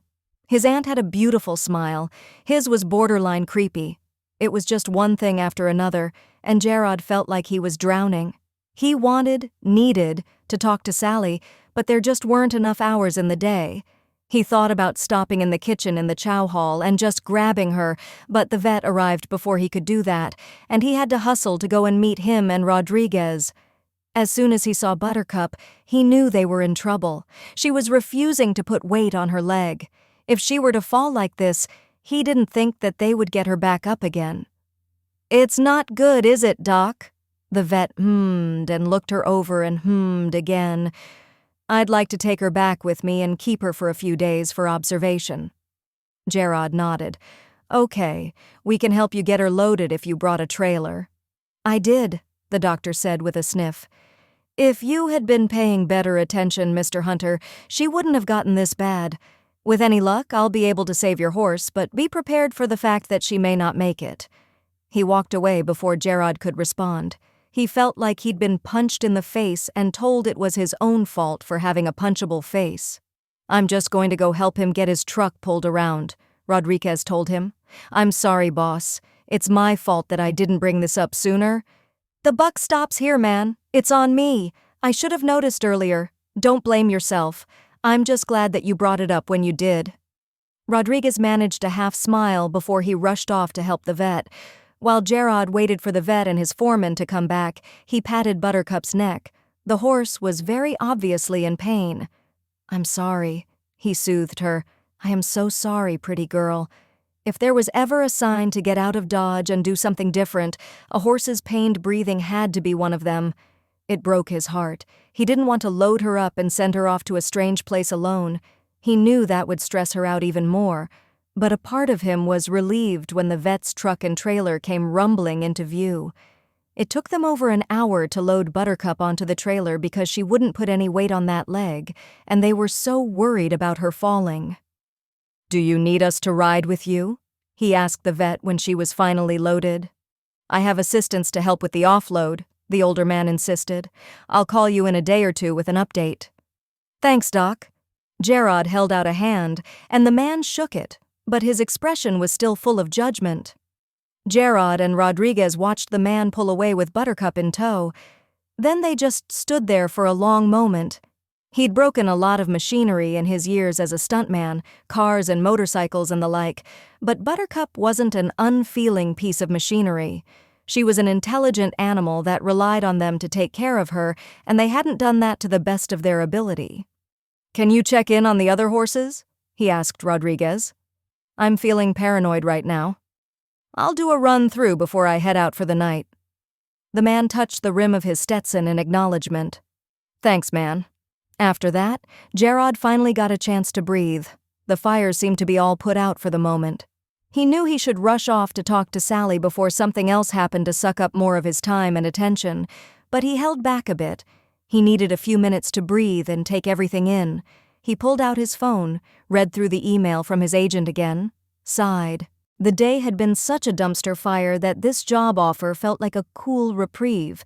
It seemed like every encounter he'd had all day had just proven to him how unprepared he was to run the ranch. And unlike before, when he'd left the hospital with no prospects, he actually had a good option on the table. He could have his LA life back and oversee stunts and make sure they're done safely so another young man didn't have his career ended in the blink of an eye like Jarod had. But of course, the biggest unknown in the equation was Sally. He couldn't deny how he felt about her, and he didn't want to leave her behind a second time. She's looking for jobs, he thought. She might be ready to finally leave this town behind. It was a foolhardy thought, and it gave him far too much hope. Almost absently, he began plucking wildflowers and gathering them into a bouquet. He didn't stop until he had a handful, and then he turned toward the chow hall. Chapter 24. The knife sank through the cucumbers she was slicing with satisfying little thwacks. Sally had volunteered to do meal prep. She was in the mood for something monotonous and familiar. It was helping to keep her from spiraling emotionally. She'd been offered the job at the Chuck House. She didn't even have to interview. They were thrilled with the idea of snagging her. She'd told Mary Elizabeth, and her friend asked when she was resigning. The letter was in her bag, but she didn't have the heart to give it to Karen or Jarod. She'd been avoiding him, and of course he knew that, but there was just so much to say. Maybe too much, she thought. "Hey, Sal." "Speak of the devil. Are you busy?" Sally looked up from her pile of cucumbers. Jarod stood in the kitchen doorway with a bouquet of wildflowers. Despite herself, she melted a little. "Not really," she said. "Those are beautiful." "Do you have a vase somewhere?" She didn't, but she was able to point out where he could get a water glass to put them in. He filled the glass with water and stuck in the flowers and put them on the counter. "Thank you," she said. He dropped a kiss on her cheek, and she smiled. "You come in here just to bring me those?" "Not quite. Can I read you something?" She nodded, and he read an email from his phone. He was being offered a job as a stunt coordinator in LA. Tears welled in her eyes, and she grabbed an onion and started chopping. She needed to cut it anyway, but it gave her a good excuse to be teary-eyed. "You knew this was coming," she told herself. "You shouldn't be this surprised. You've been preparing for this for a few days now." Even so, it felt like he had stabbed her. "I know that you've been looking for another job," he said. She paused in her chopping. "How did you know that?" "I had to go into the hardware store earlier. The guy behind the counter told me." Sally snorted. Perks of living in a small town. The new job doesn't even have to call the old job for references. "I was just looking at my options for if you decided to leave." She started chopping again, more quickly this time. These onions were becoming more minced than she'd originally intended, but she was making soup this week and she could use minced onion for that. "Seems like you are," she said. "I'm thinking about it," he told her honestly. "Like you're thinking about staying?" she shot back. It was petty and mean, but she couldn't hold it back. Or are you really thinking about it? Sally, he sighed. Don't be like that. I'm not being like anything, she insisted and grabbed a second onion. I just want to know where you actually stand. I want to go, he told her. I want my life back. Okay, she breathed out. Okay. Then you should go. She expected the words, but they still hurt as if she'd been struck. But I want you to come to California with me. The knife went through the onion and the tip of her finger. The pain was sharp and immediate. She yelped and dropped the knife. Sally brought her arm up and clamped her other hand around the cut, staunching the blood flow as best she could. She walked over to the sink and let go of her finger long enough to grab one of the clean dish towels and wrap the finger tightly. She got a glimpse of the cut for long enough to see that the cut was pretty deep, but it probably wouldn't need stitches. When she turned around, Jarod was staring at her with brown eyes so full of hope. I can't go with you, she said. Of course you can, Jarod argued. It's not like before, when things were so up in the air because of your dad. Your sisters were still kids then, but they're adults now. They can take care of themselves and look after your mother too. There's nothing holding you back. So not only was he saying her job was going away, but also that her family didn't need her on top of it. Sally felt a stinging pain, and it wasn't in her finger. Okay then, she said. Let me put this another way. I won't go with you. Jarod blinked. I thought it might be different this time, he said. My mistake. And then he was gone. The only proof that he'd ever been in the kitchen was the flowers that were already wilting in their makeshift vase. She stood there for probably far too long, just staring, when Marissa came in to check on her progress. Sally, are you okay? Sally shook herself. She held up her hand. Cut my finger, she said. I was going too fast. Marissa gave her a sympathetic look. Cuts and burns happened in a kitchen. It didn't matter how experienced a person was. Want me to finish up for you? She looked over at the mess of onions and blood on the chopping board. The onions need to be tossed and the whole area needs to be sanitized. Let me go get this taped up and I'll get it cleaned. Go take a break for a second, her sous chef said. I've got this. Sally looked at her, and from the look on her face, Marissa wasn't just being nice because Sally had cut herself. She could tell that Sally was in no condition to cook. Thanks, Marissa. She kept the towel wrapped around her finger as she walked up the hall to the small office. She found the first aid kit and pawed out medical tape and gauze. She should ask for help wrapping her finger, but she did it on her own, as if to prove to herself that she could handle it. When her finger was safely bandaged, she made to get up to go back to work, but found she couldn't drag herself out of the desk chair. Jarod is leaving, her mind whispered to her, and she let out the little sob she'd held back before. She'd failed in her attempt to make him love the ranch again, and obviously he didn't love her. Certainly not enough to put down roots once and for all. He also refused to realize how much her roots meant to her. Okay, maybe her family didn't need her as much now as they had 10 years ago, but that didn't mean she wanted to leave.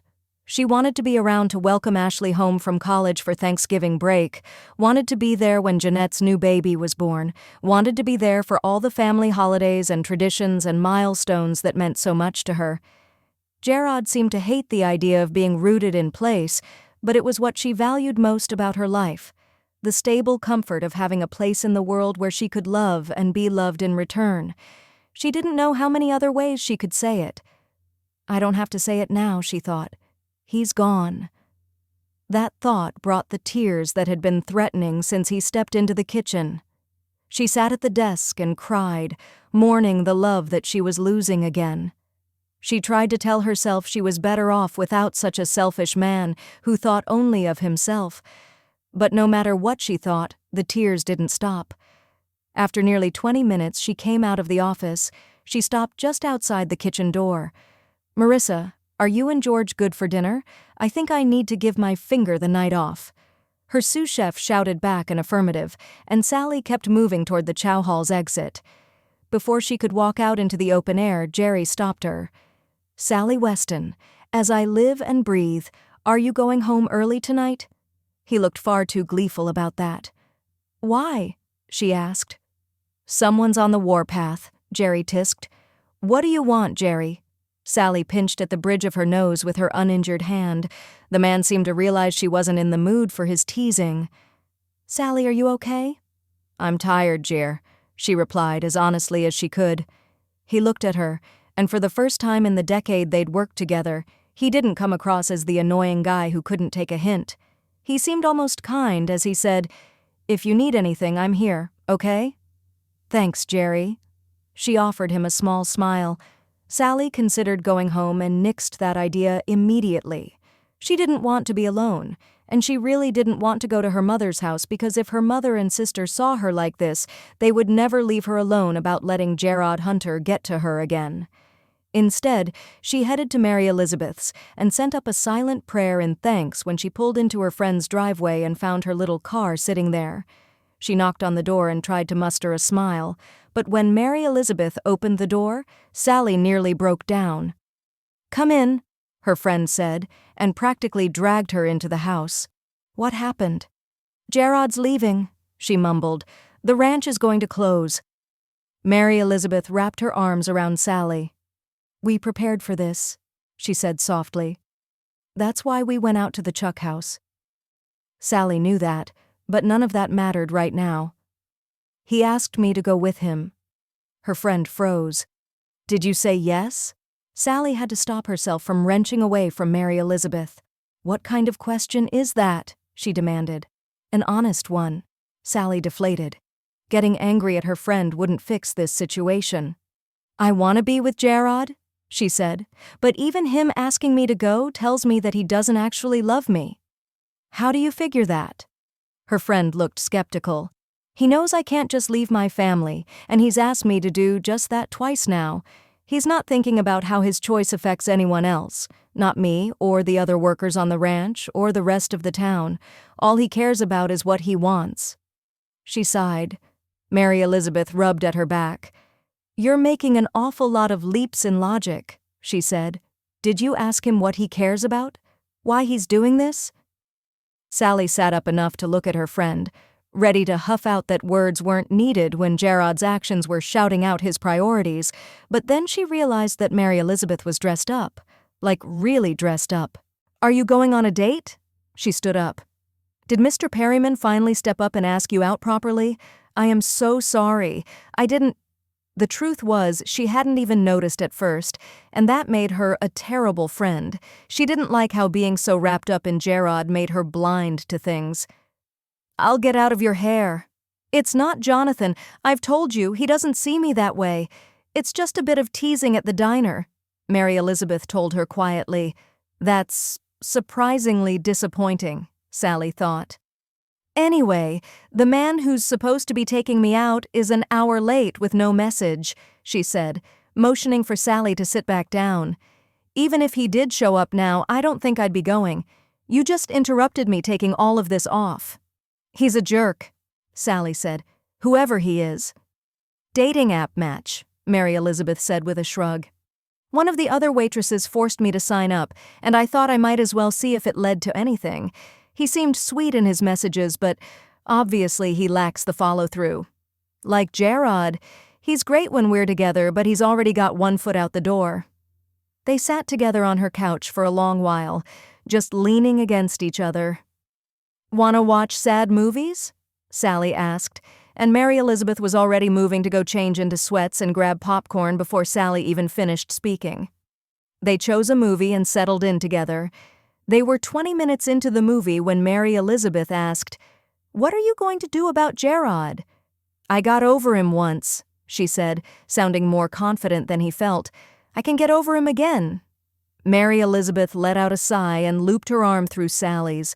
"I don't know if you did get over him the first time, Sal," she admitted without looking at her. "Maybe not," Sally agreed, "but I will get over him this time. I want to stop thinking about Jarod Hunter once and for all and move on." If she kept saying it enough, it would definitely come true. It didn't feel like it quite yet, but she was determined to finally let him go. Chapter 25. Jarod pulled out his phone and dialed his former agent's number. The receptionist picked up after 2 rings. "Hello, Hartman Management." Her voice sang in his ear, cheerful and a little fake-sounding, like most things in L.A. "Hi, this is Jarod Hunter. Can I— Mr. Hunter, Mr. Hartman has been waiting for your call. I'll transfer you right away." There were a couple clicks, and then he was waiting again for someone to pick up the line. "Hartman," a smoky voice grunted in his ear. "Hey, Dave," he greeted. "It's Jarod Hunter." The man let out a pleased guffaw. "Jarod, tell me what I want to hear." He smiled. He liked how straightforward some people could be. "I'm your new stunt coordinator," he said. The man hooted with joy. "Attaboy! Are you still out in Nowheresville, Colorado? Book a plane ticket, stat. We need you in California in 7 days, you hear? I'll send you a contract and an NDA and we'll hit the ground running." Jarod had almost forgotten how quickly the industry could run. It was a lot of hurry up and wait. "I'm looking forward to it," he said. Although he meant the words, when he hung up, there was a hollowness in his chest that he didn't expect. He rubbed absently at his chest, trying to make that feeling go away. A few moments later, his email pinged, and his contract was waiting in his inbox. Once he signed it, he would be truly done with the Lucky Star Ranch. He needed to tell his aunt and uncle. Jarod marched back to the main house. They'd gotten in that day and would be staying until he gave his decision, meaning they were currently staycationing at the house.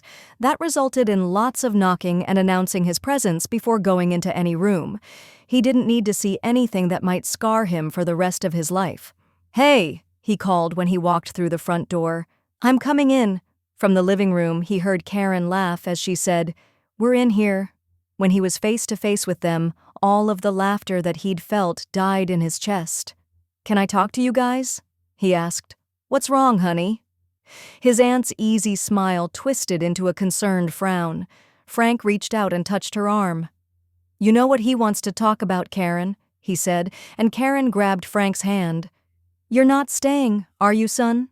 "No," he forced himself to say. "I was offered a job as a stunt coordinator back in L.A., and I've decided to take it."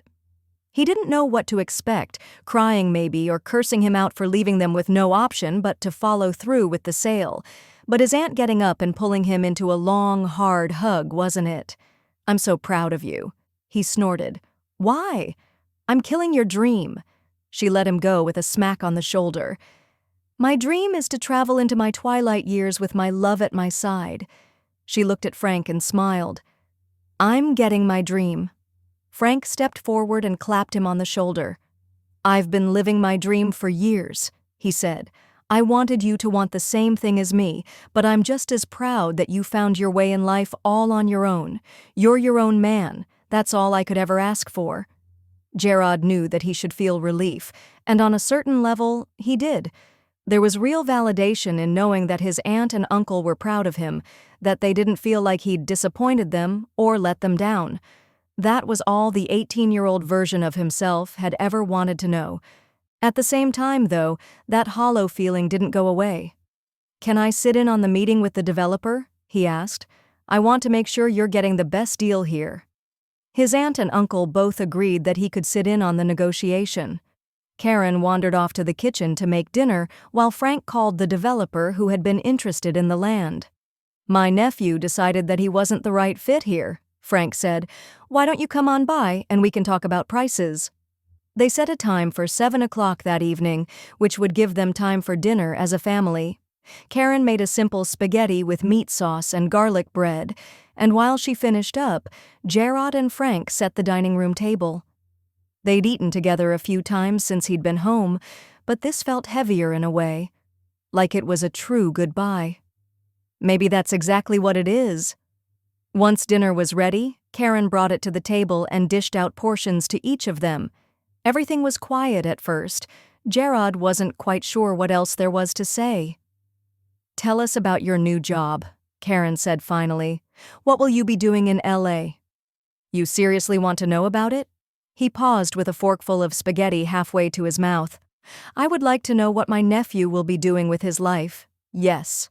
She stared at him, and it reminded him so much of the look she would give him when he was a kid in high school that it almost made him laugh. "I'm going to be coordinating stunts for a new television show," he told them. I'll be in charge of hiring stuntmen, figuring out logistics, and helping with planning stunts whenever they're needed in the episodes." "Is that going to be enough for you?" Frank asked with genuine interest. "Will it be hard to watch other people do the stunts instead of taking them yourself?" Jarod sighed. "I think I'll enjoy it," he said. "I hope that I'll be able to make productions safer for actors and stunt people alike so more people don't end up with injuries like mine." His aunt and uncle nodded in understanding, and that hollow place in his chest eased a bit. This was so different from the first time he decided to leave home. This time, there was no warning from Frank that life wasn't going to be as easy as he thought it would be. There weren't any tears from Karen as she imagined him in some kind of den of iniquity in California. On the other hand, this time also felt like a goodbye to the first part of his life in a much more final way. Before, he'd always known deep down that if he needed to, he could come home. But after this, there wouldn't be any home to come to. "Do you think it would be possible for me to join you on the road sometimes?" he asked. "When I'm in between projects?" Karen grinned. "Of course, we would love that. Wouldn't we, Frank?" His uncle nodded in agreement, and their conversation was cut off by the ringing of the doorbell. "That has to be the representative, Graham Skinner." "I'll get it," Jarod volunteered, and he went to answer the door, letting in a man in a polo shirt and jeans that probably cost more than Jarod's whole wardrobe. "Hey, I'm Jarod, the Hunter's nephew." He stuck his hand out, and the man shook it and nodded, but he barely engaged at all as Jarod walked him to Frank's office. His uncle was already behind the desk, but he stood to shake the man's hand. "Frank Hunter, pleasure to meet you. This is my wife Karen, and you've met Jarod." It was like a switch had been flipped on the man's personality. He smiled warmly as he shook first Frank's and then Karen's hand. "Lovely to meet you, ma'am." Karen smiled, but Jarod could see that it didn't reach her eyes. "I think I'm going to put on a pot of coffee," she said. "Does anyone else want any?" "No, thank you," Graham said. "None for me, darlin'," Frank said, and Karen excused herself. They weren't likely to see her again until after a deal had been struck. She didn't like discussing money matters. She trusted that Frank would do what was right for them. "Jarod is actually going to sit with us, if that's all right with you," Frank said, looking back at Graham. The man looked at Jarod, and he lost a bit of his smile. "I suppose that's fine. The boys got to learn about business sometime, right?" Jarod bared his teeth in a version of a grin. "The boy does just fine on his own," he said. "I just want to make sure you aren't taking advantage of the people I love." The man blinked, and the way in which he looked at Jarod changed. He saw an adversary now, not someone that he could manipulate. "Shall we get started?" the man asked. They all sat, and Frank went over the land survey which had been requested by the developers. After hearing it all out, Graham wrote down his initial offer. Jarod took the paper first before showing it to his uncle. Frank's eyes went a little round at all the zeros, but Jarod knew that it was the man's lowball offer. "Seems a little low," he said. "We have almost 1,000 acres here of untapped resources." Graham almost seemed to be drooling at that. Jarod grinned, wrote down a counteroffer, and pushed it back. It was a high offer, far too high, but if he had learned anything from his mentor and agent in L.A., it was to ask for the moon and all of the stars in the sky. It wouldn't be what you'd end up with, of course, but it would put you in a stronger bargaining position, and the end result would usually be much higher than it would have been otherwise. Graham looked at the paper, and instead of reacting the way that Jarod thought, the man looked up and held out a hand. "I accept," he said. "Do we have a deal?" "You're taking my offer?" Jarod blinked. "What was on the paper? What was the offer?" Frank asked. Graham's eyes didn't leave Jarod's. "I am. Do we have a deal?" Frank thumped the table. "What's the deal?" 15 million, Jarod breathed out. From the sound his uncle made, Jarod was worried that he'd had a stroke. 15 million? Frank choked out, eyes comically wide. "Dollars?" "It's not yen, Frank," Graham said with a smirk, still holding out his hand. Jarod nudged his shell-shocked uncle. "It's your choice," he said. "But you won't get a better offer." Graham nodded. "He's right. It's a pretty penny for this little slice of paradise you have, but I won't go a cent more." "You've got yourself a deal, sir." Frank reached out and shook the man's hand. "Delightful," Graham said. I'll have my lawyers draw up the paperwork and we can meet at the end of the week to do a final signing, if that works for you." Frank and Jarod agreed, and they walked the man out. Karen met them in the foyer as the door closed. She had a glass of wine, not coffee, in her hand. "What was the final price?" she asked. Jarod watched as his uncle leaned in and whispered the number in her ear like he was afraid to say it out loud. The wine glass slipped from her slackened grip, and Jarod moved to catch her as her knees seemed to give way. 15? "All thanks to Jarod," Frank said. "I would have taken that first offer." Jarod shrugged. "I didn't think he'd take my first offer. He lowballed it, so I highballed it. I was just as surprised as you when he said yes." Frank laughed and clapped him on the back. "Well, it paid off." Karen echoed his sentiment. "I think I need to get another glass of wine," she said, looking down at the shattered mess. "Anyone else?" Jarod shook his head. He was happy for them, thrilled that he was able to get a price that would surely take care of them in comfort and security for the rest of their lives. But his stomach twisted all the same. They'd really done it. They'd sold the ranch, and he'd brokered the deal himself. He should be proud of the way he handled himself, but he just felt slimy. Chapter 26. By the end of the week, Sally's distraction in the kitchen had led to 2 more bandages wrapped around her finger and a pretty nasty burn on the back of her arm. She knew she needed to focus, but it was becoming increasingly difficult. She couldn't stop thinking about how the ranch was going to be sold, and Jarod was leaving. After she swore for the 4th time during her shift, George called for Jerry to come get her to go home, because she kept refusing. Jerry stepped into the kitchen with the same gentle expression that had confused her before. "It's time to go home, Sally," he said. "You need a break." "I'm fine, Jer," she insisted. But even to her ears, her words sounded wooden and false. He took a step toward her, but he stopped short so he wasn't in her space. "Darlin'," he said gently, "if you keep working like you have been, you're going to actually lose a finger." Ugh. He was right, and Sally hated it. "Okay," she conceded. Jerry smiled. "Are you good to drive?" "Sure." She looked at George, who looked nervous. "Thanks," she said to him, and his tight shoulders relaxed. Sally made her way out to her car and climbed behind the wheel. Her head swam just a little, and she realized just how tired she was, how out of it. "I'll have to get George some kind of gift card," she thought. He'd risked her anger to do the right thing. That kind of behavior deserved to be rewarded. Sally's mother's house was closer than her own, and she didn't want to be alone, so she drove there as carefully as she could manage. Both her mother and Ashley were home, and she tried to paste a smile on her face as she dragged herself through the front door. Her mother was rushing about, putting in earrings and trying to find her strappy black shoes. Barbara jolted when she saw her oldest daughter suddenly standing in her living room. Sally was surprised to see her in a new dress, a nice red dress that fitted in at her waist and flared at the bottom. "Oh, hello, dear," she said. "Did we have plans tonight?" "No, she pointed at her mother's dress. "You look really pretty. Where are you going?" Her mother grinned in a way that made her slightly uncomfortable. "Mitchell is picking me up in a little while for dinner and a movie." "Who's Mitchell?" Ashley, who was sitting at the kitchen table with a bunch of school books, scoffed. "He's Mom's boyfriend, Sal." Sally blinked. "You have a boyfriend? Why didn't I know that?" She looked at Ashley, almost accusatory. "Have you met him? Why haven't I met him?" "Darling," her mother touched her arm. "Calm down." "I haven't brought my gentleman around just yet. We've decided to wait to meet each other's families until we're sure about where things are going. We're enjoying each other's company right now." "Oh," she said, and then her face twisted as she realized what her mother meant. "Gross, Mom."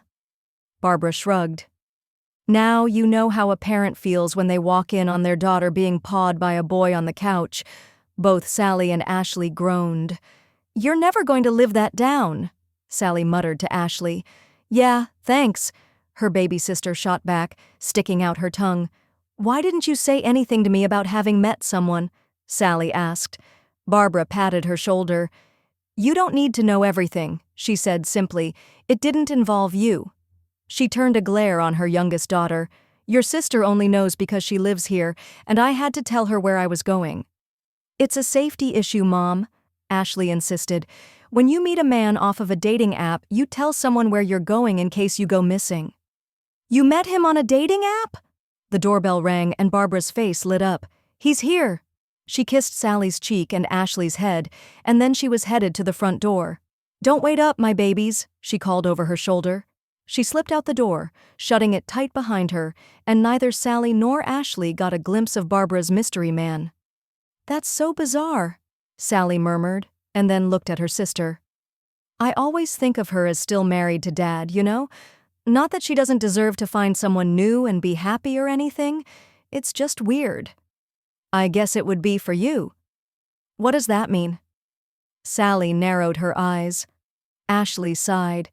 "You're kind of locked into seeing us a certain way, you know. Any kind of change freaks you out. That's why Mom didn't bring it up." "Well, ouch." "I can understand that," she said, even though she really couldn't. What was wrong with keeping each other up to date? If she did freak out, she'd have kept it to herself. Mostly. "I just think our mother dating is kind of big news to hide. Does Jeanette know?" Ashley sighed. "No, Jeanette doesn't know. She's been busy baking a baby and building up her law practice, and Mom didn't want to alarm her unless she thought it was something serious." Sally tried to let go of some of the stinging pain in her chest and sank into the chair beside her youngest sister. "What are you working on?" "Algebra 3, she grumbled. "Mom's making me go to study group tonight because I failed the last test." "You failed a test," Sally said reprovingly. "Did you not study? What happened?" "It's under control, Sal." Ashley glared at her. "Mom's already read me the riot act." Sally floundered. She didn't want to fight with her sister, but she couldn't just sit back and watch her sister's future slip through her fingers. Ashley was so smart and so capable, she shouldn't be failing math tests. "Was it because of the breakup?" she asked. "Could you just stop?" Her youngest sister groaned. "I told you it's under control. I don't need you to step in and try to fix everything. I'm 18 years old and I'm perfectly capable of fixing things for myself. Why do you have to be so overbearing?" "Overbearing? Because I care?"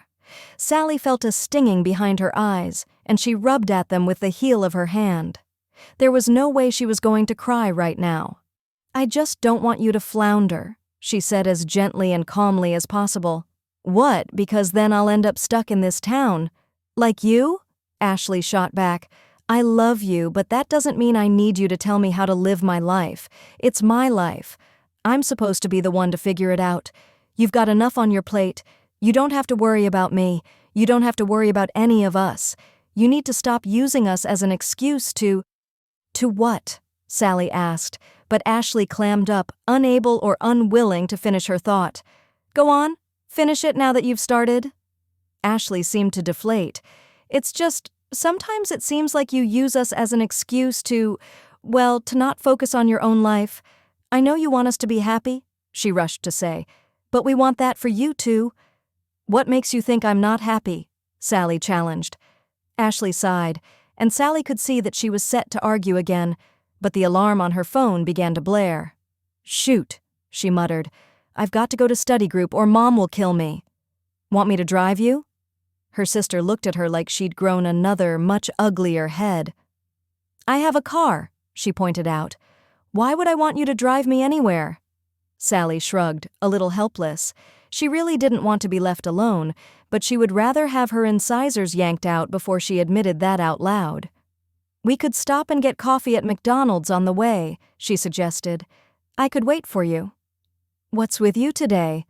Ashley's expression didn't look any less confused.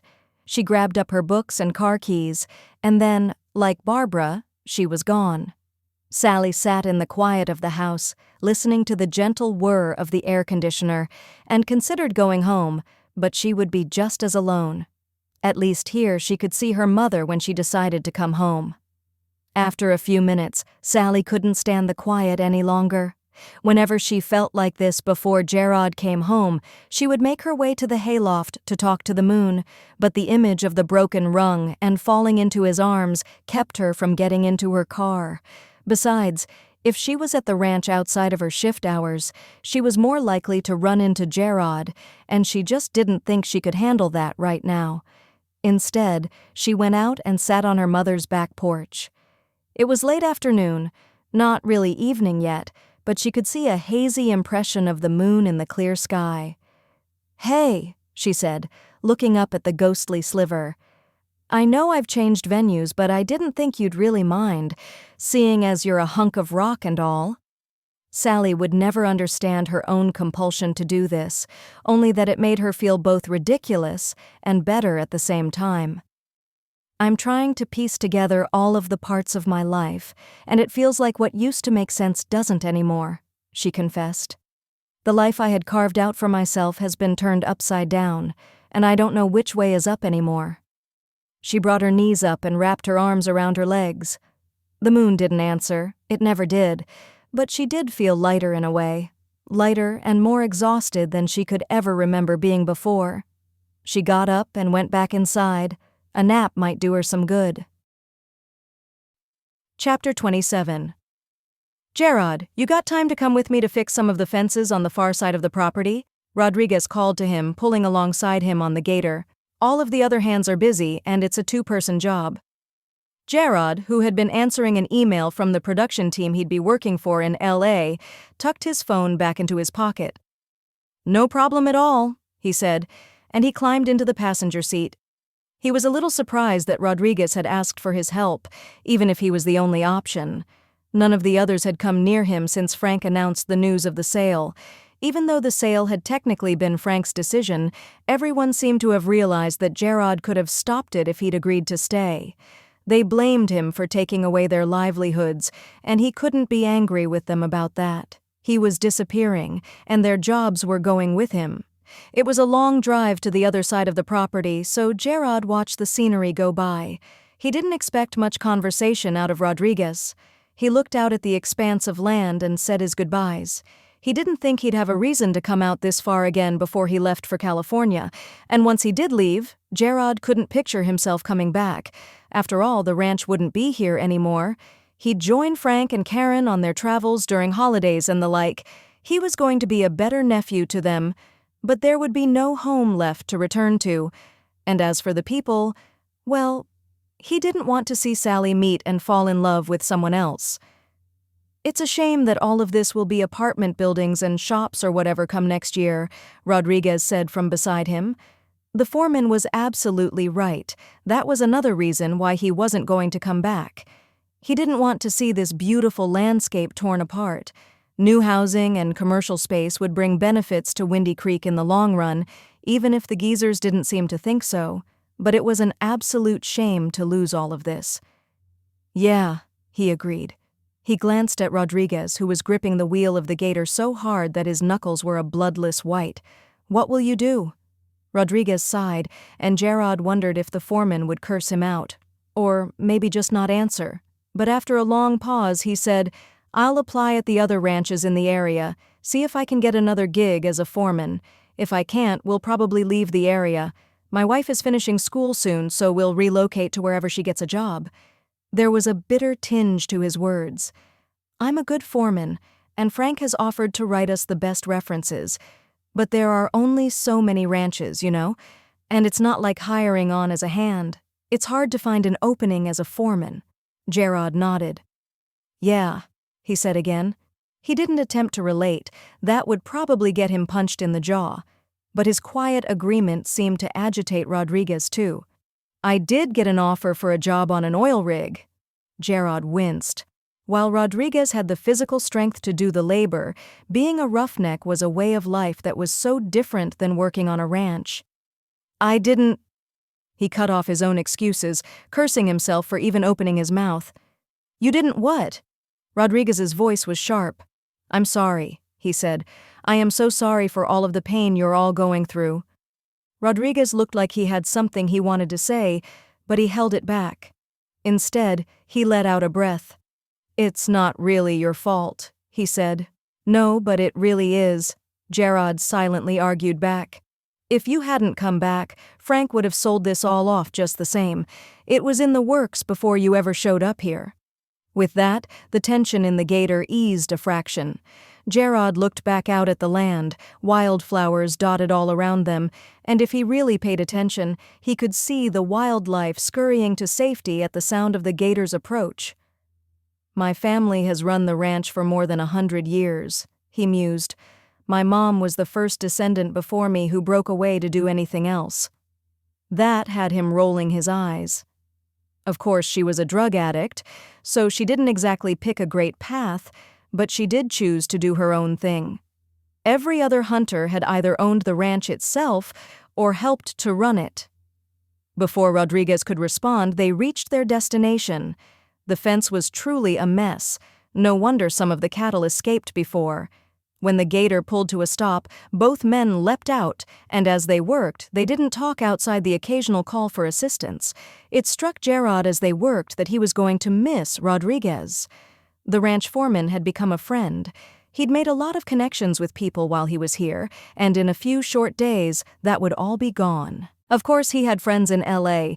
He would assuredly look those people up when he got back, but where were they when you lost everything? Not one person from LA has called since you left. The thought was a traitorous one, and he couldn't easily shake it. Did he really have California friends? Or were they only interested in his connections to the industry? I think I'm going to walk down a piece and see if there are any more sections like this. You good for a few? Rodriguez nodded, eyes never leaving the barbed wire he was currently replacing between two posts. Jarod took that as the dismissal it was and began walking. It was true, they did need to know if there were any more sections that could use some repair, but he also needed a few minutes to just breathe in the open space. He was excited about the job prospect and the idea of working in stunts again, but any time he wasn't thinking about the work ahead of him, when he was thinking about getting another apartment or looking up old friends, there was no joy in it.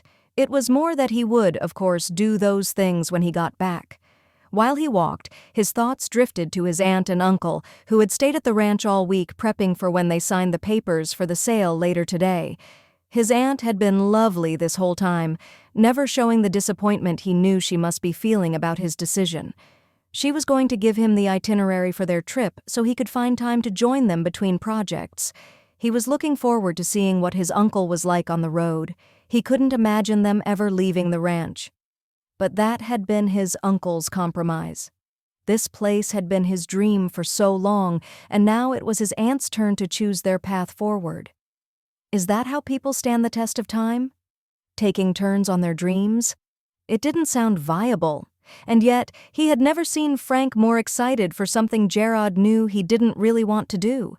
He was just happy that Karen was so happy. The line of the fence followed a rise, and once he'd climbed it, he was surprised by how much he could see from the top. It looked familiar somehow, and not just because he had lived on the ranch for much of his life. It took him less than a minute to figure out why.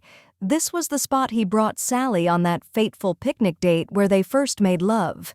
The memory filled him with warmth and brought up other memories. Sally in his tent on the cattle drive, Sally in his bed for the first time ever, Sally riding Champion with her blonde hair streaming around her and a joyous expression on her face. She's the most beautiful woman on this entire planet. There wasn't a single person in the entire state of California who mattered as much to him as she did. So where exactly was the logic in leaving her behind just to return to a life that he could barely even remember why he wanted in the first place? Was it just because being with her meant staying on the ranch? Back when he was 18, the idea had been unbearable. But was it really the same now? He'd come to enjoy his work, enjoy his time on the land. The idea that his uncle trusted him with this place no longer felt like a trap or a burden of responsibility. Instead, it felt like trust and love. And yes, there was a chance that things could go wrong, that he could let down his aunt and uncle, or let down Sally. But was he really going to run away from the life that made him happy just on the chance something could go wrong? He was a stuntman, for crying out loud. When had he gotten so scared of taking a chance? So, wait, why was he leaving?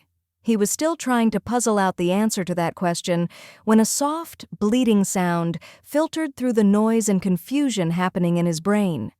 He looked around, and in the brush halfway down the hill, there was a little brown body curled in the tall, dry grass. It was a calf, a tiny little thing. He smiled. "What are you doing all the way out here?" he asked, walking down to it. The calf let out another long, lowing sound. Poor thing was probably half-starved. Jarod leaned down and picked the calf up. He was small enough still that Jarod could carry him pretty easily. He couldn't have been very old. He checked him over for any signs of injury, and besides trying to nurse from Jarod's thumb, he looked to be in pretty good shape. "Let's get you back to your mama, okay?"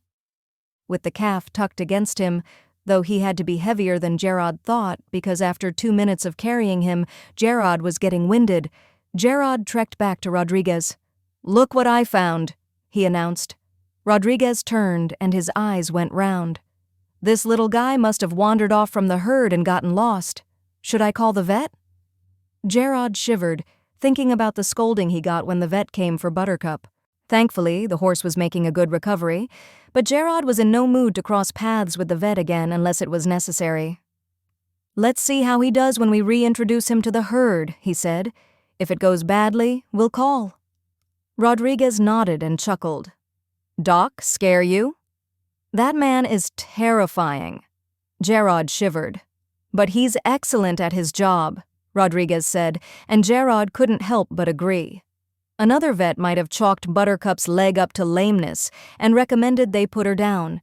He appreciated their doc exhausting other options first. "Come on," he said. "Let's get him home." Rodriguez nodded, and they climbed back into the gator and set off for the pasture where the herd was grazing today.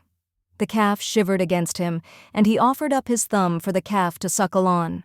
That seemed to be effective, and for the 10-minute ride, the calf calmly lay in Jarod's lap. When they saw the herd, Rodriguez slowed to a stop so as to not spook them. "Come on, little guy," Jarod mumbled and climbed out of his seat. He set the calf down on his own hooves, and at first he did nothing, but then he let out that soft, lowing moo. Then it came out louder. They walked and the calf mooed, and after maybe 5 minutes, a cow came bulldozing through the crowd. She called to her baby, and the calf went stumbling on his way to her. Once reunited, the calf latched onto her udder, and Jarod and Rodriguez laughed at the sense of relief that rolled off the cow.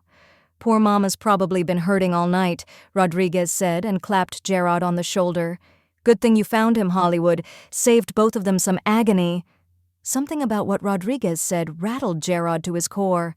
"If I leave, I'm going to be hurting so many people. I'm going to be hurting myself," he thought. He finally had the answer to his question. There was no reason to leave other than fear, and he wasn't going to let fear rule his life. He'd much rather have it ruled by love. "I have to stay," Jarod said out loud. "What?" He looked at Rodriguez. "I want to save everybody some agony," he said. "You got the keys to the gator? I've got something to stop." Chapter 28. Sally woke up from her nap on the couch and found that the house was still empty. On a whim, she went to her old room and opened the closet. Her mother had mostly taken over the space since she'd moved out, and it was now full of her mother's shoes and the like, but there was a box in the back of the closet that no one ever seemed to mess with. She found the box, covered in glitter and puffy paint that had mostly flecked away, leaving behind nothing but a discolored stain, and brought it out to the living room. It was time to say goodbye to the contents of that box once and for all.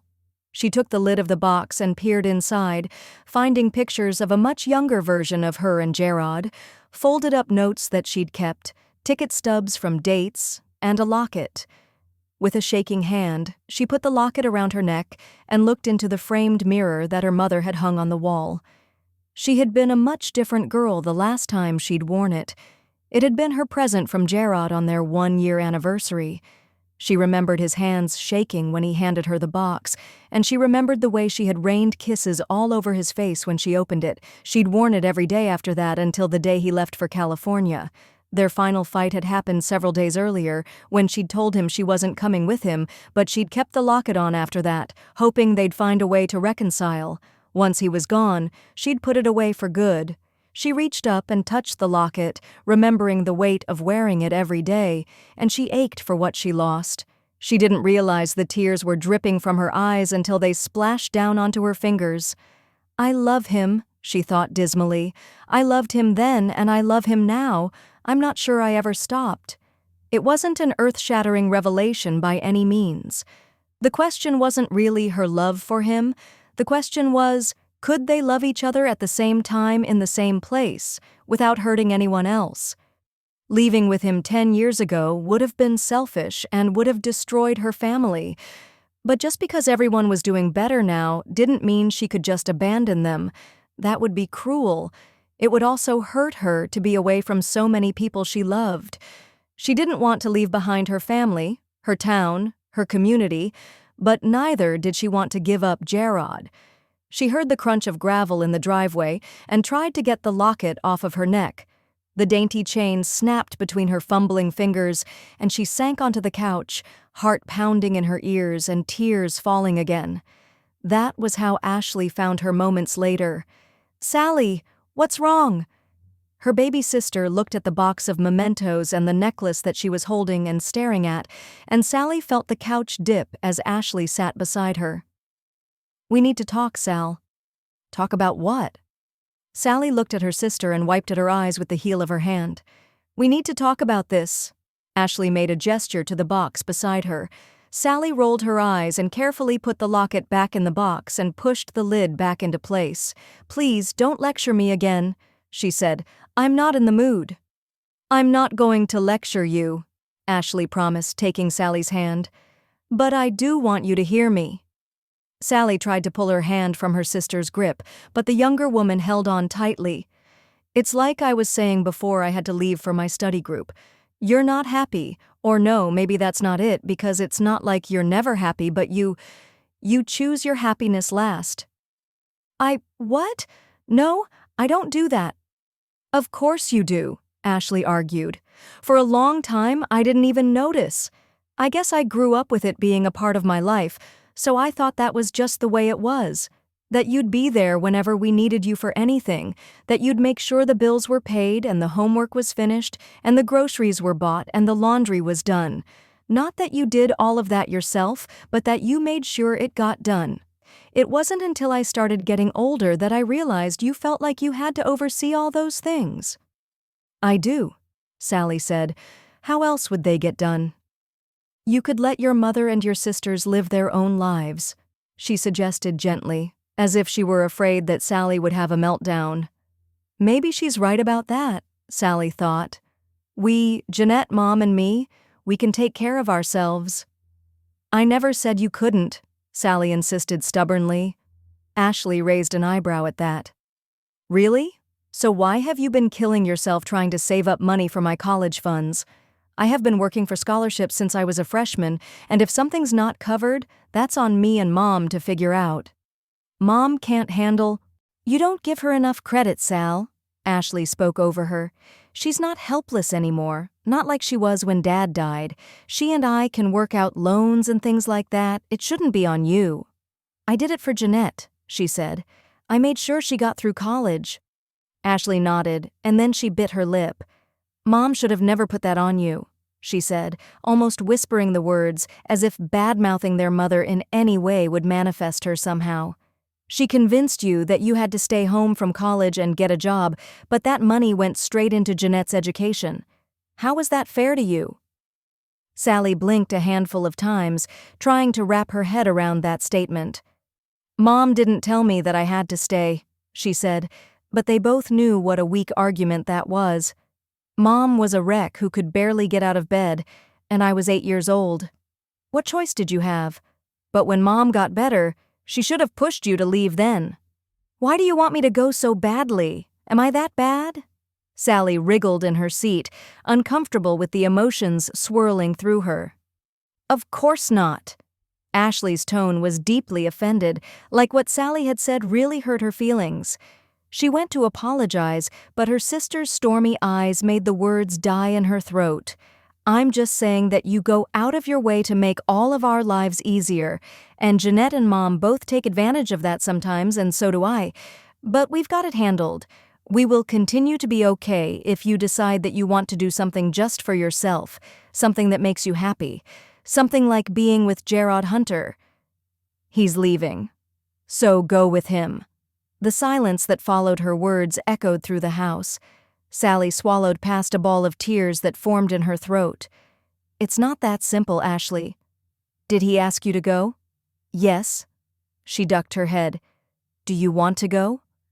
Sally stopped and really thought about it. I love this town, she said at last.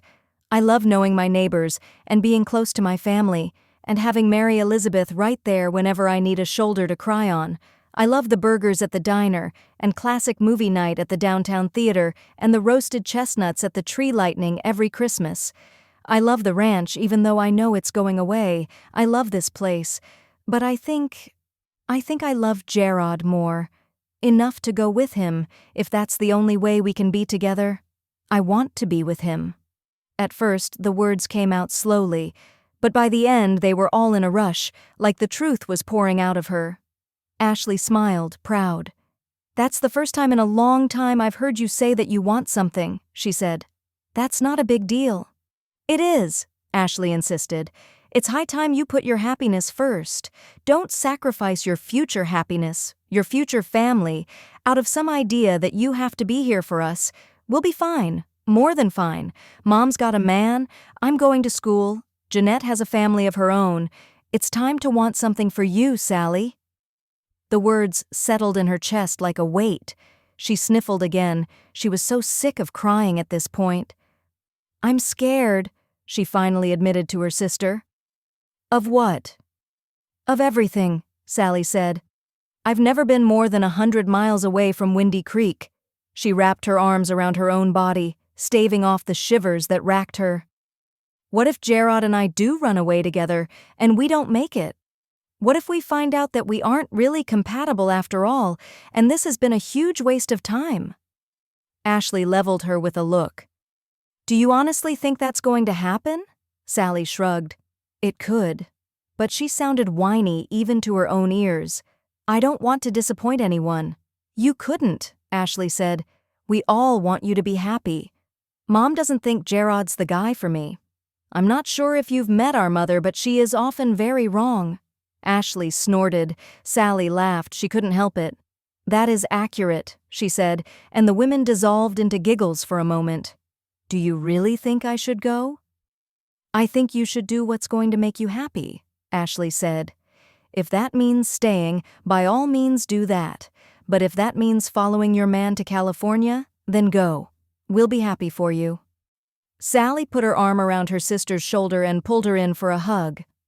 Ashley laughed. You're going to be fine, Sal. You just need to take a stand and do what you want. Ashley hugged her again and then excused herself to start dinner. When Sally started to push off the couch to help, her sister glared at her until she resettled onto the cushions. I guess I'll just sit here then, she said, feeling awkward. Yes, Ashley called over her shoulder. Sit and figure out your life. Well, fantastic. What did she want? That was fairly easy. She'd reached that conclusion already. She wanted Jarod, even if it meant leaving her old life behind and taking a risk on something new. I'm in love with Jarod Hunter and I want to spend my life with him, she called to her sister, who was tinkering in the kitchen. Well, thank God, Ashley cried. Let's go to dinner to celebrate. I'm done pretending that I know what I'm doing. She appeared in the doorway between the two rooms, and Sally laughed and nodded. She still had to talk to Jarod. For all she knew, he was done with her completely after she so summarily turned him down, but for now, they could celebrate that she finally made a decision about something she actually wanted. Chapter 29. Come on, come on, come on, Jarod muttered. He was pacing on the porch, phone pressed to his face so hard that he thought the screen may crack. He had rushed back to the main house after he had his realization and found that his aunt and uncle had already left to sign the papers at the bank. He couldn't let them sell the ranch, not when he finally realized this was where he needed to be. Hi, this is Karen Hunter. I can't come to the phone. Jarod hung up. Shoot, he muttered to himself. What am I going to do? He yanked out his keys and took off running for his truck.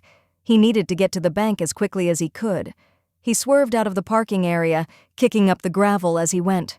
He drove through town far too fast, but he did manage to avoid getting pulled over. He parked outside the bank, not caring that he was in a fire zone, and rocketed up the short stairs and into the building. "Frank!" he called out. "Karen!" The teller behind the counter looked absolutely horrified. "Can I help you, sir?" she asked.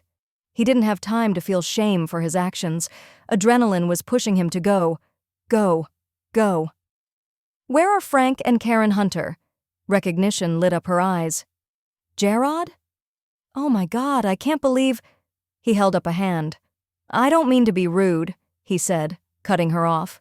She looked vaguely familiar. He was sure he would know exactly who she was if he wasn't laser-focused on a mission that had absolutely nothing to do with her. "But I need to find my aunt and uncle now. It's an emergency."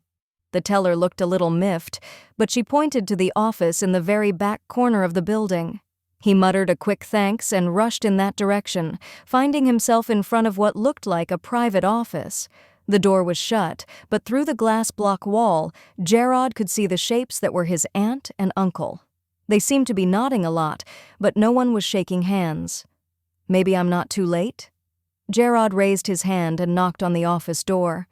He meant for it to be a polite knock, a normal, not scary knock, but the thudding of his fist hitting the door echoed throughout the bank. There was a pause, and then the door creaked open. "Yes?" the owl-eyed bank manager said.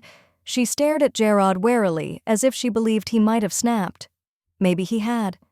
He felt a little manic. "Sorry," he muttered to her.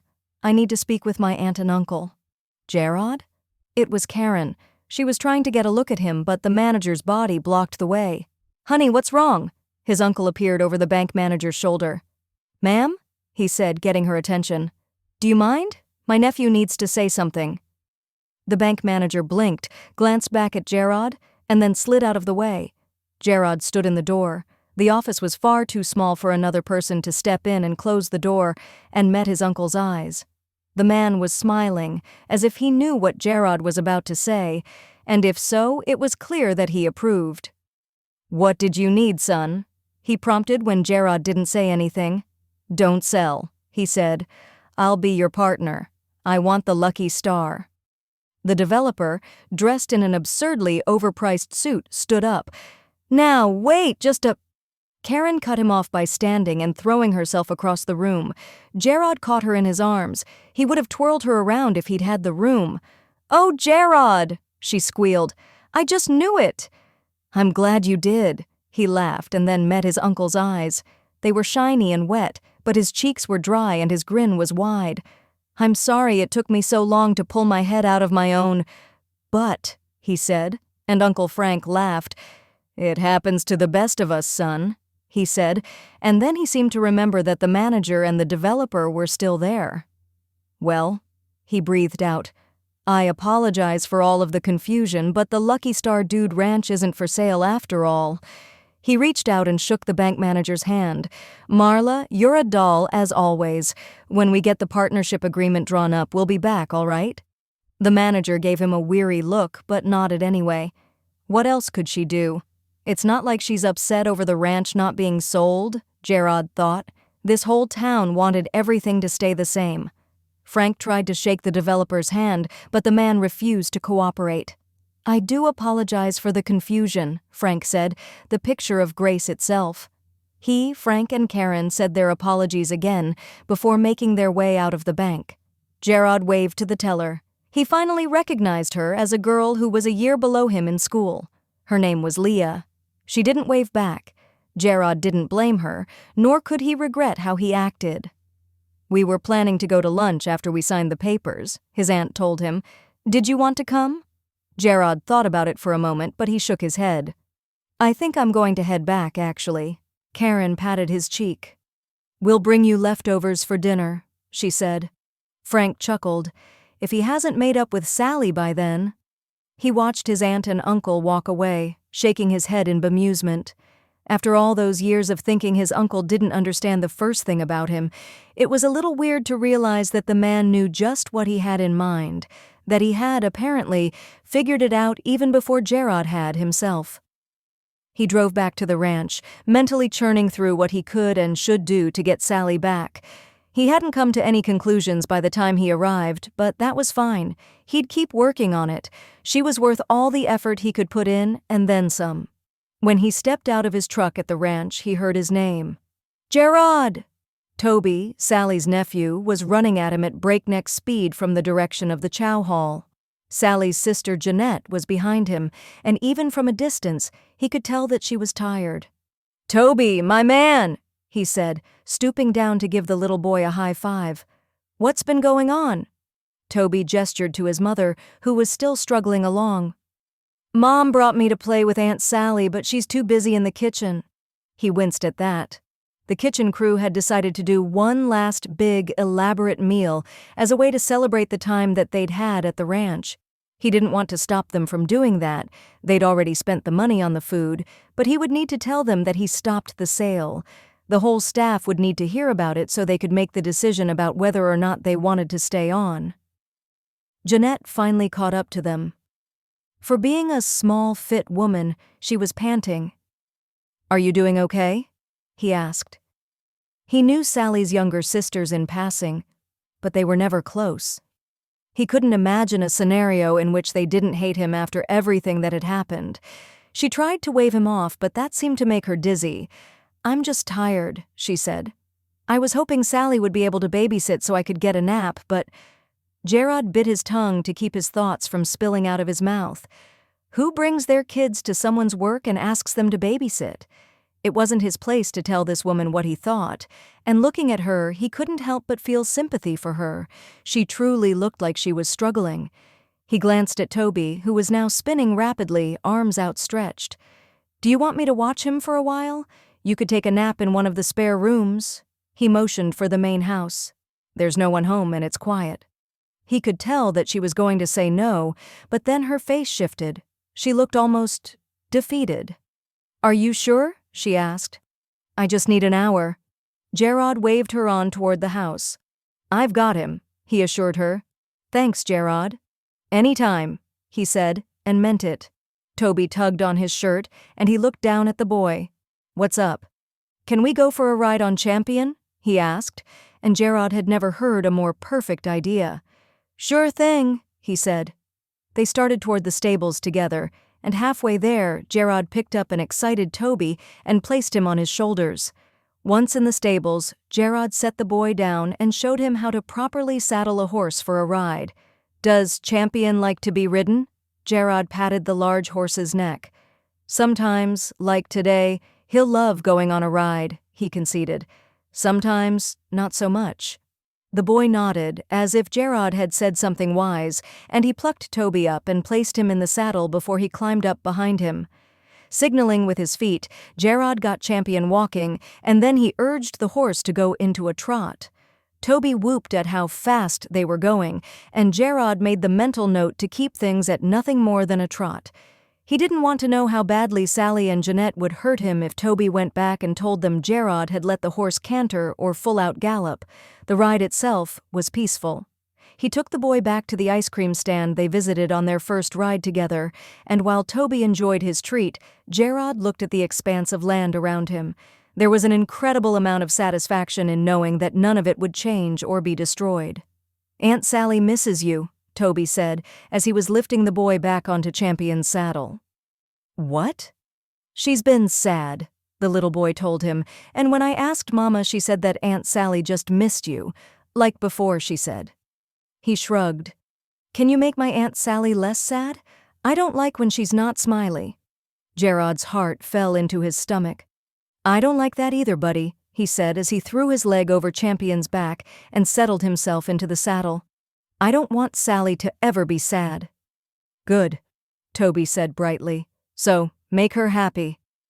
If it were only that simple, Jarod thought sadly. He was still working on his plan to win her back. She deserved something amazing, something that would prove to her how much he loved her, how much they belonged together, because not only was he absolutely sure how he felt about her, he was so in love that it made him ache, but she loved the ranch. She had poured herself into it. With her by his side, he knew the ranch would continue to flourish, and they would be happy. It never felt like it was their time to be happy before, but now there was nothing in their way but themselves. Jarod and Toby got Champion back to his stall and brushed down, and by then it was time to get back to the main house. Jeanette was waiting on the porch for them. She looked to be in much better spirits. "Thank you," she said sincerely. "This pregnancy has been kicking my butt." "You're pregnant? That's amazing." "Sorry, I assumed my sister would have told you," Jeanette said, and there was that edge to her voice again. "We didn't get a chance to have that conversation, no," he said.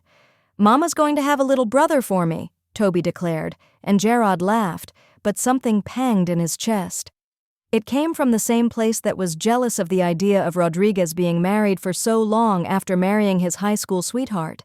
The people around him had the things in life he wanted so desperately for himself and for Sally. With a sudden burst of inspiration, he knew exactly what he needed to do. "Jeanette, could you maybe help me with something?" he asked. "Will you babysit again sometime?" She eyed him warily. "Absolutely." Jeanette smiled, and it was just a touch scary. "Then sure, I'm your gal." Chapter 30. "Sally, I've got cleanup tonight." The words made her pause, and she looked at Marissa in surprise, especially when some others chimed in to volunteer too. "What's going on?" she asked. "No one ever volunteers for cleanup duty, and now all of you are? Is there some kind of after-hours party I wasn't invited to?" Marissa pulled out a card from her pocket and handed it to her. Sally stared at it for a second, afraid to reach for it, but then she took it and opened it. It was from Jarod. He requested her presence in the barn at 7 p.m. "What's this?" Her sous chef shrugged. "Mr. Hunter asked us to send you to the barn, but he didn't say why." "Okay." She looked at her watch. It was nearly 7 now. "I guess I'll go?" Marissa smiled and nodded. "Go," she said. "I've got things handled here." Sally went and hung up her chef's coat and took down her braid, trying to make herself somewhat presentable. She couldn't imagine what he wanted to talk about, especially in the barn of all places, but she couldn't deny the little thread of hope running through her. "I'm going to tell him," she thought. If he was going to L.A., she wanted to go with him. "It's our turn, Jarod." She waved again to Marissa as she went and crossed the large expanse of land to the barn in the dying light. The stars were just starting to peek out in the purpling sky. It was a truly beautiful evening. When she opened the barn door, Jarod was waiting for her, and her breath caught when she looked at him. He was dressed in a dark pair of jeans and a new dress shirt. His Stetson, boots, and belt all matched. The man looked good, and she looked like a hot mess in comparison. "Jarod, what's going on?" He gestured to a brand new ladder that led up to the loft. "Will you come and have dinner with me?" "Dinner?" She eyed the new ladder. It was metal and looked far sturdier than the old ladder ever had, but the idea of climbing it filled her with fear. "You're not scared, are you?" he asked in a gently teasing tone, and those words flooded her with a kind of heat she couldn't ignore. "Never," she declared, even if it was a lie, and she reached for the rung at eye level. Taking a breath to steady herself, Sally began to climb, and it took her no time at all to reach the loft. She gasped when she saw a picnic blanket laid out with dinner and wine glasses. Battery-operated candles gave the space a soft, romantic glow. She listened for a moment. He had a speaker playing soft music somewhere, too. She stepped out of the way so Jarod could pull himself onto the loft.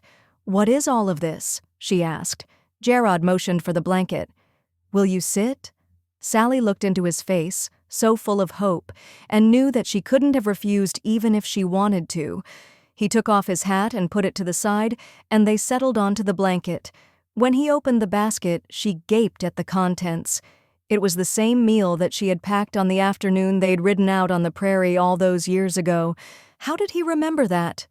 "I feel like every important moment in my life happened with you," he said, and quickly made her a plate. A sandwich that she knew had to be turkey and Swiss, the puffy kind of Cheetos, and a Rice Krispie treat. It was silly and sweet and incredibly romantic that he remembered their exact meal, down to the dessert. "I did forgo the root beer for a bottle of red," he said, and held it up for her to see. It was a nice label, one that he probably didn't get in Windy Creek. Sally was almost speechless from his planning. "Jarod," she breathed out, "I don't understand what's going on here." "I stopped the sale," he told her. "I went down to the bank and stopped my aunt and uncle from signing the papers." "Why would you do that?" she gasped. Her heart thumped in her chest almost painfully. "Because I love you," he said, and reached across the blanket to take her hand, "and I want to be with you." I can't let him do this, she thought, not when she had decided that she would go with him to L.A. "You don't have to do that," she said. "What?" She could almost hear his heart breaking. When he tried to take back his hand, though, she gripped him tight. "Sally, please, if you don't—" His words choked off. "I love you too," she said, and it felt so good to finally say it. She'd been thinking it for a while now, but they hadn't actually said the words. She climbed across the blanket and into his arms. Jarod let out a laugh and held on to her. "I have always loved you." "I don't think I ever stopped," she confessed and pressed her mouth to his. Jarod held on to her, and she could feel the smile on his face beneath her lips. When they broke apart, she shifted so she sat beside him. "What I meant was, we don't have to stay here if you don't want to. We can go to L.A., we can go anywhere, just so long as we're together." Jarod's smile couldn't get any wider, but he shook his head at her words. "This is home," he said, and then laughed. "That's what I realized. This place holds all of my best memories, and this is the place where I want to raise our children and make even better memories. This is where we can make both of our dreams come true." "Our children?" Jarod reached into his pocket and pulled out a ring box. He opened it and she gasped. The ring was simple and beautiful, a diamond on a platinum band. "This place and you are my home," he said. "I never want to be without you. Marry me?" Sally had been nodding before he even asked the question. "Yes," she breathed out. "Yes, yes, yes." He slipped the ring onto her finger, and then he kissed her again, cupping the back of her head in his hand. She could feel him playing with the strands of her hair. Jarod gently pulled away and stood. He pulled out a little remote and turned up the volume as a new song began to play. "Dance with me?" he asked, slipping his arms around her and taking her hand. Sally rested her head against his chest, and they swayed together to the soft music playing from his speaker. She closed her eyes, listening to the soft melody, and then looked at him. "Did we dance to this at prom?" "Junior year, at that weird New York City-themed dance that Nancy Sharp planned," he confirmed. "You told me you wanted this song to be the first dance at your wedding." How could he possibly remember that? I didn't even remember that. But the more the song played, the more they swayed together, the more she recalled why she liked this particular song. It seemed to say everything she ever wanted to tell him, and the way he held her as they danced made her think of exactly what had to happen next. He leaned down and kissed the thudding of her pulse in her throat, and she sighed. "Make love to me?" he asked against her throat. "Here? Again?" Sally giggled. "Please," he said, and she gasped when he nibbled on her throat. "You were so beautiful that night." "Covered in hay," she gasped out as tingles ran up and down her spine from his gentle touch. Jarod nipped her again. "I brought a blanket this time," he offered, and she all but dragged his mouth to hers. They made love again, and it was overwhelming in a way that wasn't unsettling. In fact, it felt just right. Like they were sealing a deal. After, they stayed where they were for a few breathless moments, just waiting for the world to right itself again. Sally pressed a kiss to his chest, over his heart. "You're really staying?" she asked, and met his eyes again. "You really want me to marry you?" Jarod smiled. "I'm not going anywhere, Sal," he vowed. "With you, I'm home." Chapter 31. "To Jarod and Sally," Michael said, raising his glass. "May they keep their heads out of their backsides from here on in." "Here, here!" Daryl seconded his toast, and they all drank. Jarod sipped at the beer in his hand. He wasn't going to finish it, even though Sally promised that she would take care of him if he got drunk. He didn't want to put that on her tonight, not when they were celebrating, though their friend's toast to their engagement might have left a little to be desired. "That was romantic, Townsend," he grumbled. "Really, a heartfelt testimony to the news that I'm going to spend the rest of my life with the woman of my dreams." Nancy and Ariel both awed at him, and Sally kissed his cheek, beaming. Michael and Daryl looked ready to retch, but he knew that Colin and Sam understood what he meant. They were in the same boat, after all. "Don't let him get to you," Colin said, as if he could read Jarod's mind. "They'll figure it out eventually." "Nah," Michael said. "I don't have some great love from high school waiting in the wings for me." "Ditto," Daryl added. Ariel cleared her throat. "I'm not even from here, fellas," she said. "I swept Sam off his feet before he even saw me." Sam pressed a kiss to the top of her head. "I regret telling you that I thought your voice was attractive," he said, making them all laugh. She pouted. "But it's romantic." "That I thought your voice would be good for a phone sex line? You and I have different definitions of romantic." Her face grew red as everyone laughed again. "You didn't have to add that part, Sam." "It's the truth," he said with a shrug. "But you're only allowed to sound like that with me from now on." She sniffed imperiously. "We'll just see about that." Sam set down his beer and then grabbed Ariel's and put it on the table as well. He stood and held his hand out to her. "What is it?" she asked. "I think it's time that you danced with me," he said.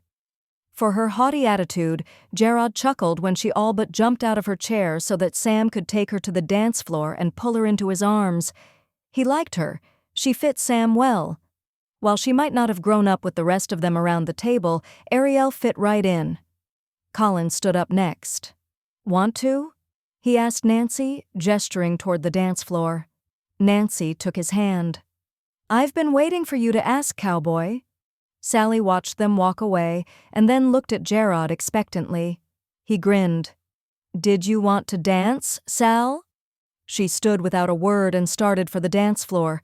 Jarod was left to tail after her. He could hear Daryl and Michael complaining as they went. When Jarod caught up to Sally, he wrapped his hands around her waist and pulled her close. She looped her arms around his neck and they swayed together, moving around the other couples on the dance floor. To his right, he could see Ariel and Sam standing in one spot, just moving to the music together, utterly caught up in each other. Colin was twirling a giggling Nancy. Jarod smiled against Sally's hair, breathing in the scent of her perfume. "I don't think I've felt this good in years," he admitted as they danced. Sally put her head on his chest. "Me either," she said. "I don't think I've enjoyed anything this fully and sincerely in a long time. I got along and I had plenty of happy moments, don't get me wrong, but there was always something missing." She shifted so that she was looking up into his face. "You were missing." Jarod leaned in and brushed his mouth against hers. "I'm never going missing again," he promised. "I found exactly where I'm supposed to be." They danced on, keen to stay in each other's arms even as the song changed and grew faster. Jarod never wanted to be away from her.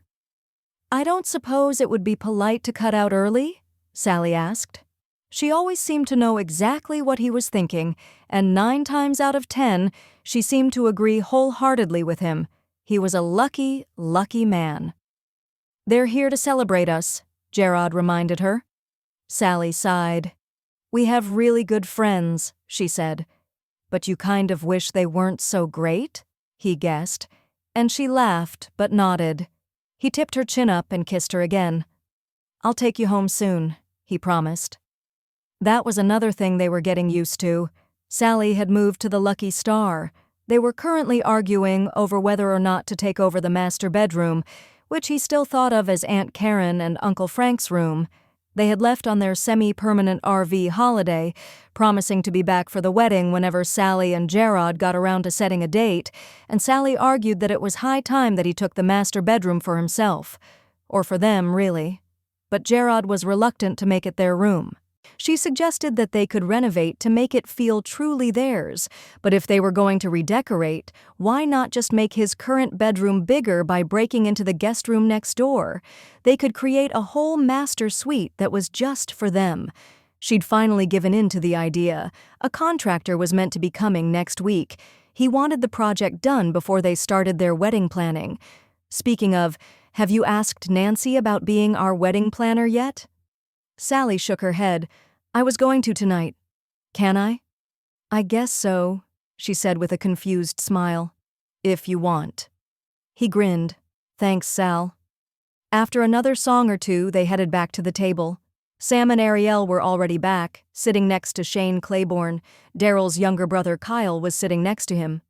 Hey, man, he said, reaching out to shake Shane's hand. Shane was younger than the rest of them, closer to the younger Rivers brother, but Jarod knew that Shane and Sam had a special bond from the years when Shane had helped out at Sam's cowboy camp as a teen. Hey, Shane greeted. Sam said the next time I was in town, I should join you for guys' night. He looked at Sally, Nancy, and Ariel. I'm sorry if we're intruding on something else. You're fine, Sam reassured him with a clap on his shoulder. We're just celebrating Jarod and Sally's engagement. Oh, wow, congratulations, Sally beamed. Thanks, Shane. When's the big day? We haven't decided yet, Jarod said, and then he glanced at Colin. Though I am going to have to steal your event planner for a bit. Colin was confused. What? Well, I know Nancy works exclusively at Mustang Crossing, but I'm going to need to steal her while she plans our wedding. We'll have it at the Lucky Star, obviously, so I hope you don't mind. You do owe me, after all. Colin stared at him for a second, and then he laughed and lifted his beer in a toasting gesture. So long as Nancy wants to, he said. I'm sure Mustang Crossing will be fine for whatever hours she misses planning your wedding. Jarod smiled, glad that Colin could take the ribbing and that they could joke about things now. The ball of anger and betrayal over being in direct competition with one of his best friends had finally melted away, and he was eager to see how Mustang Crossing fared as it went into its first full year of being open. What do you say, Nance? He asked. She was already leaning into Sally and Ariel, talking. We'll need to get theme and color pinned down right away, she said. Then we can worry about where to book for things like flowers and the cake, all that. I'm catering, Ariel said, and when Sally went to protest, she shushed her. I know you could do an amazing job yourself, but that's the last thing you should have to worry about on your wedding day. And besides, you know you like my food already, don't lie. It'll be my gift. You cover the cost of the food itself, and I won't charge you a cent extra. No, Sally protested. I insist on paying you for your time. I know what cooking for a large event is like, and you can't pull that off all on your own. Ariel waved her off. I used to do catering for events all the time. Nancy here was one of the event planners I worked with quite a bit. Our events were always amazing, so just let us plan you the perfect day, okay? I think she's fine with doing the planning, Daryl said. Jarod smiled as he watched Nancy and Sally and Ariel all talk over each other, getting more and more excited as each new idea was lobbed forward. Jarod didn't care about what the wedding looked like. They'd agreed that they wanted it held at Lucky Star. Not only would that save them on a venue, but it was a special place for both of them. It had been the place where they finally forged their dreams together into something that they could share and grow into. It had been the place where they fell in love, both times. They couldn't get married anywhere else. And then after the wedding, Jarod had already promised to take Sally anywhere in the world she wanted to go. She still hadn't told him where she decided on yet, but she did say that she would need to get a passport. He couldn't wait to start planning that trip. He wanted to show her the world. Her mom and sisters were excited for them, and they were proud that Sally was finally doing something for herself. Even if her mother glared at him for an hour the first time Sally took him home to meet her again, he could take the glaring or the disbelief. As long as he had Sally, he could face just about anything. Her hand slid into his and squeezed, bringing his eyes to hers. I love you. She mouthed the words, but Jarod had always been able to read her perfectly. Love you too, he mouthed back, and she smiled. Of course, she understood him too.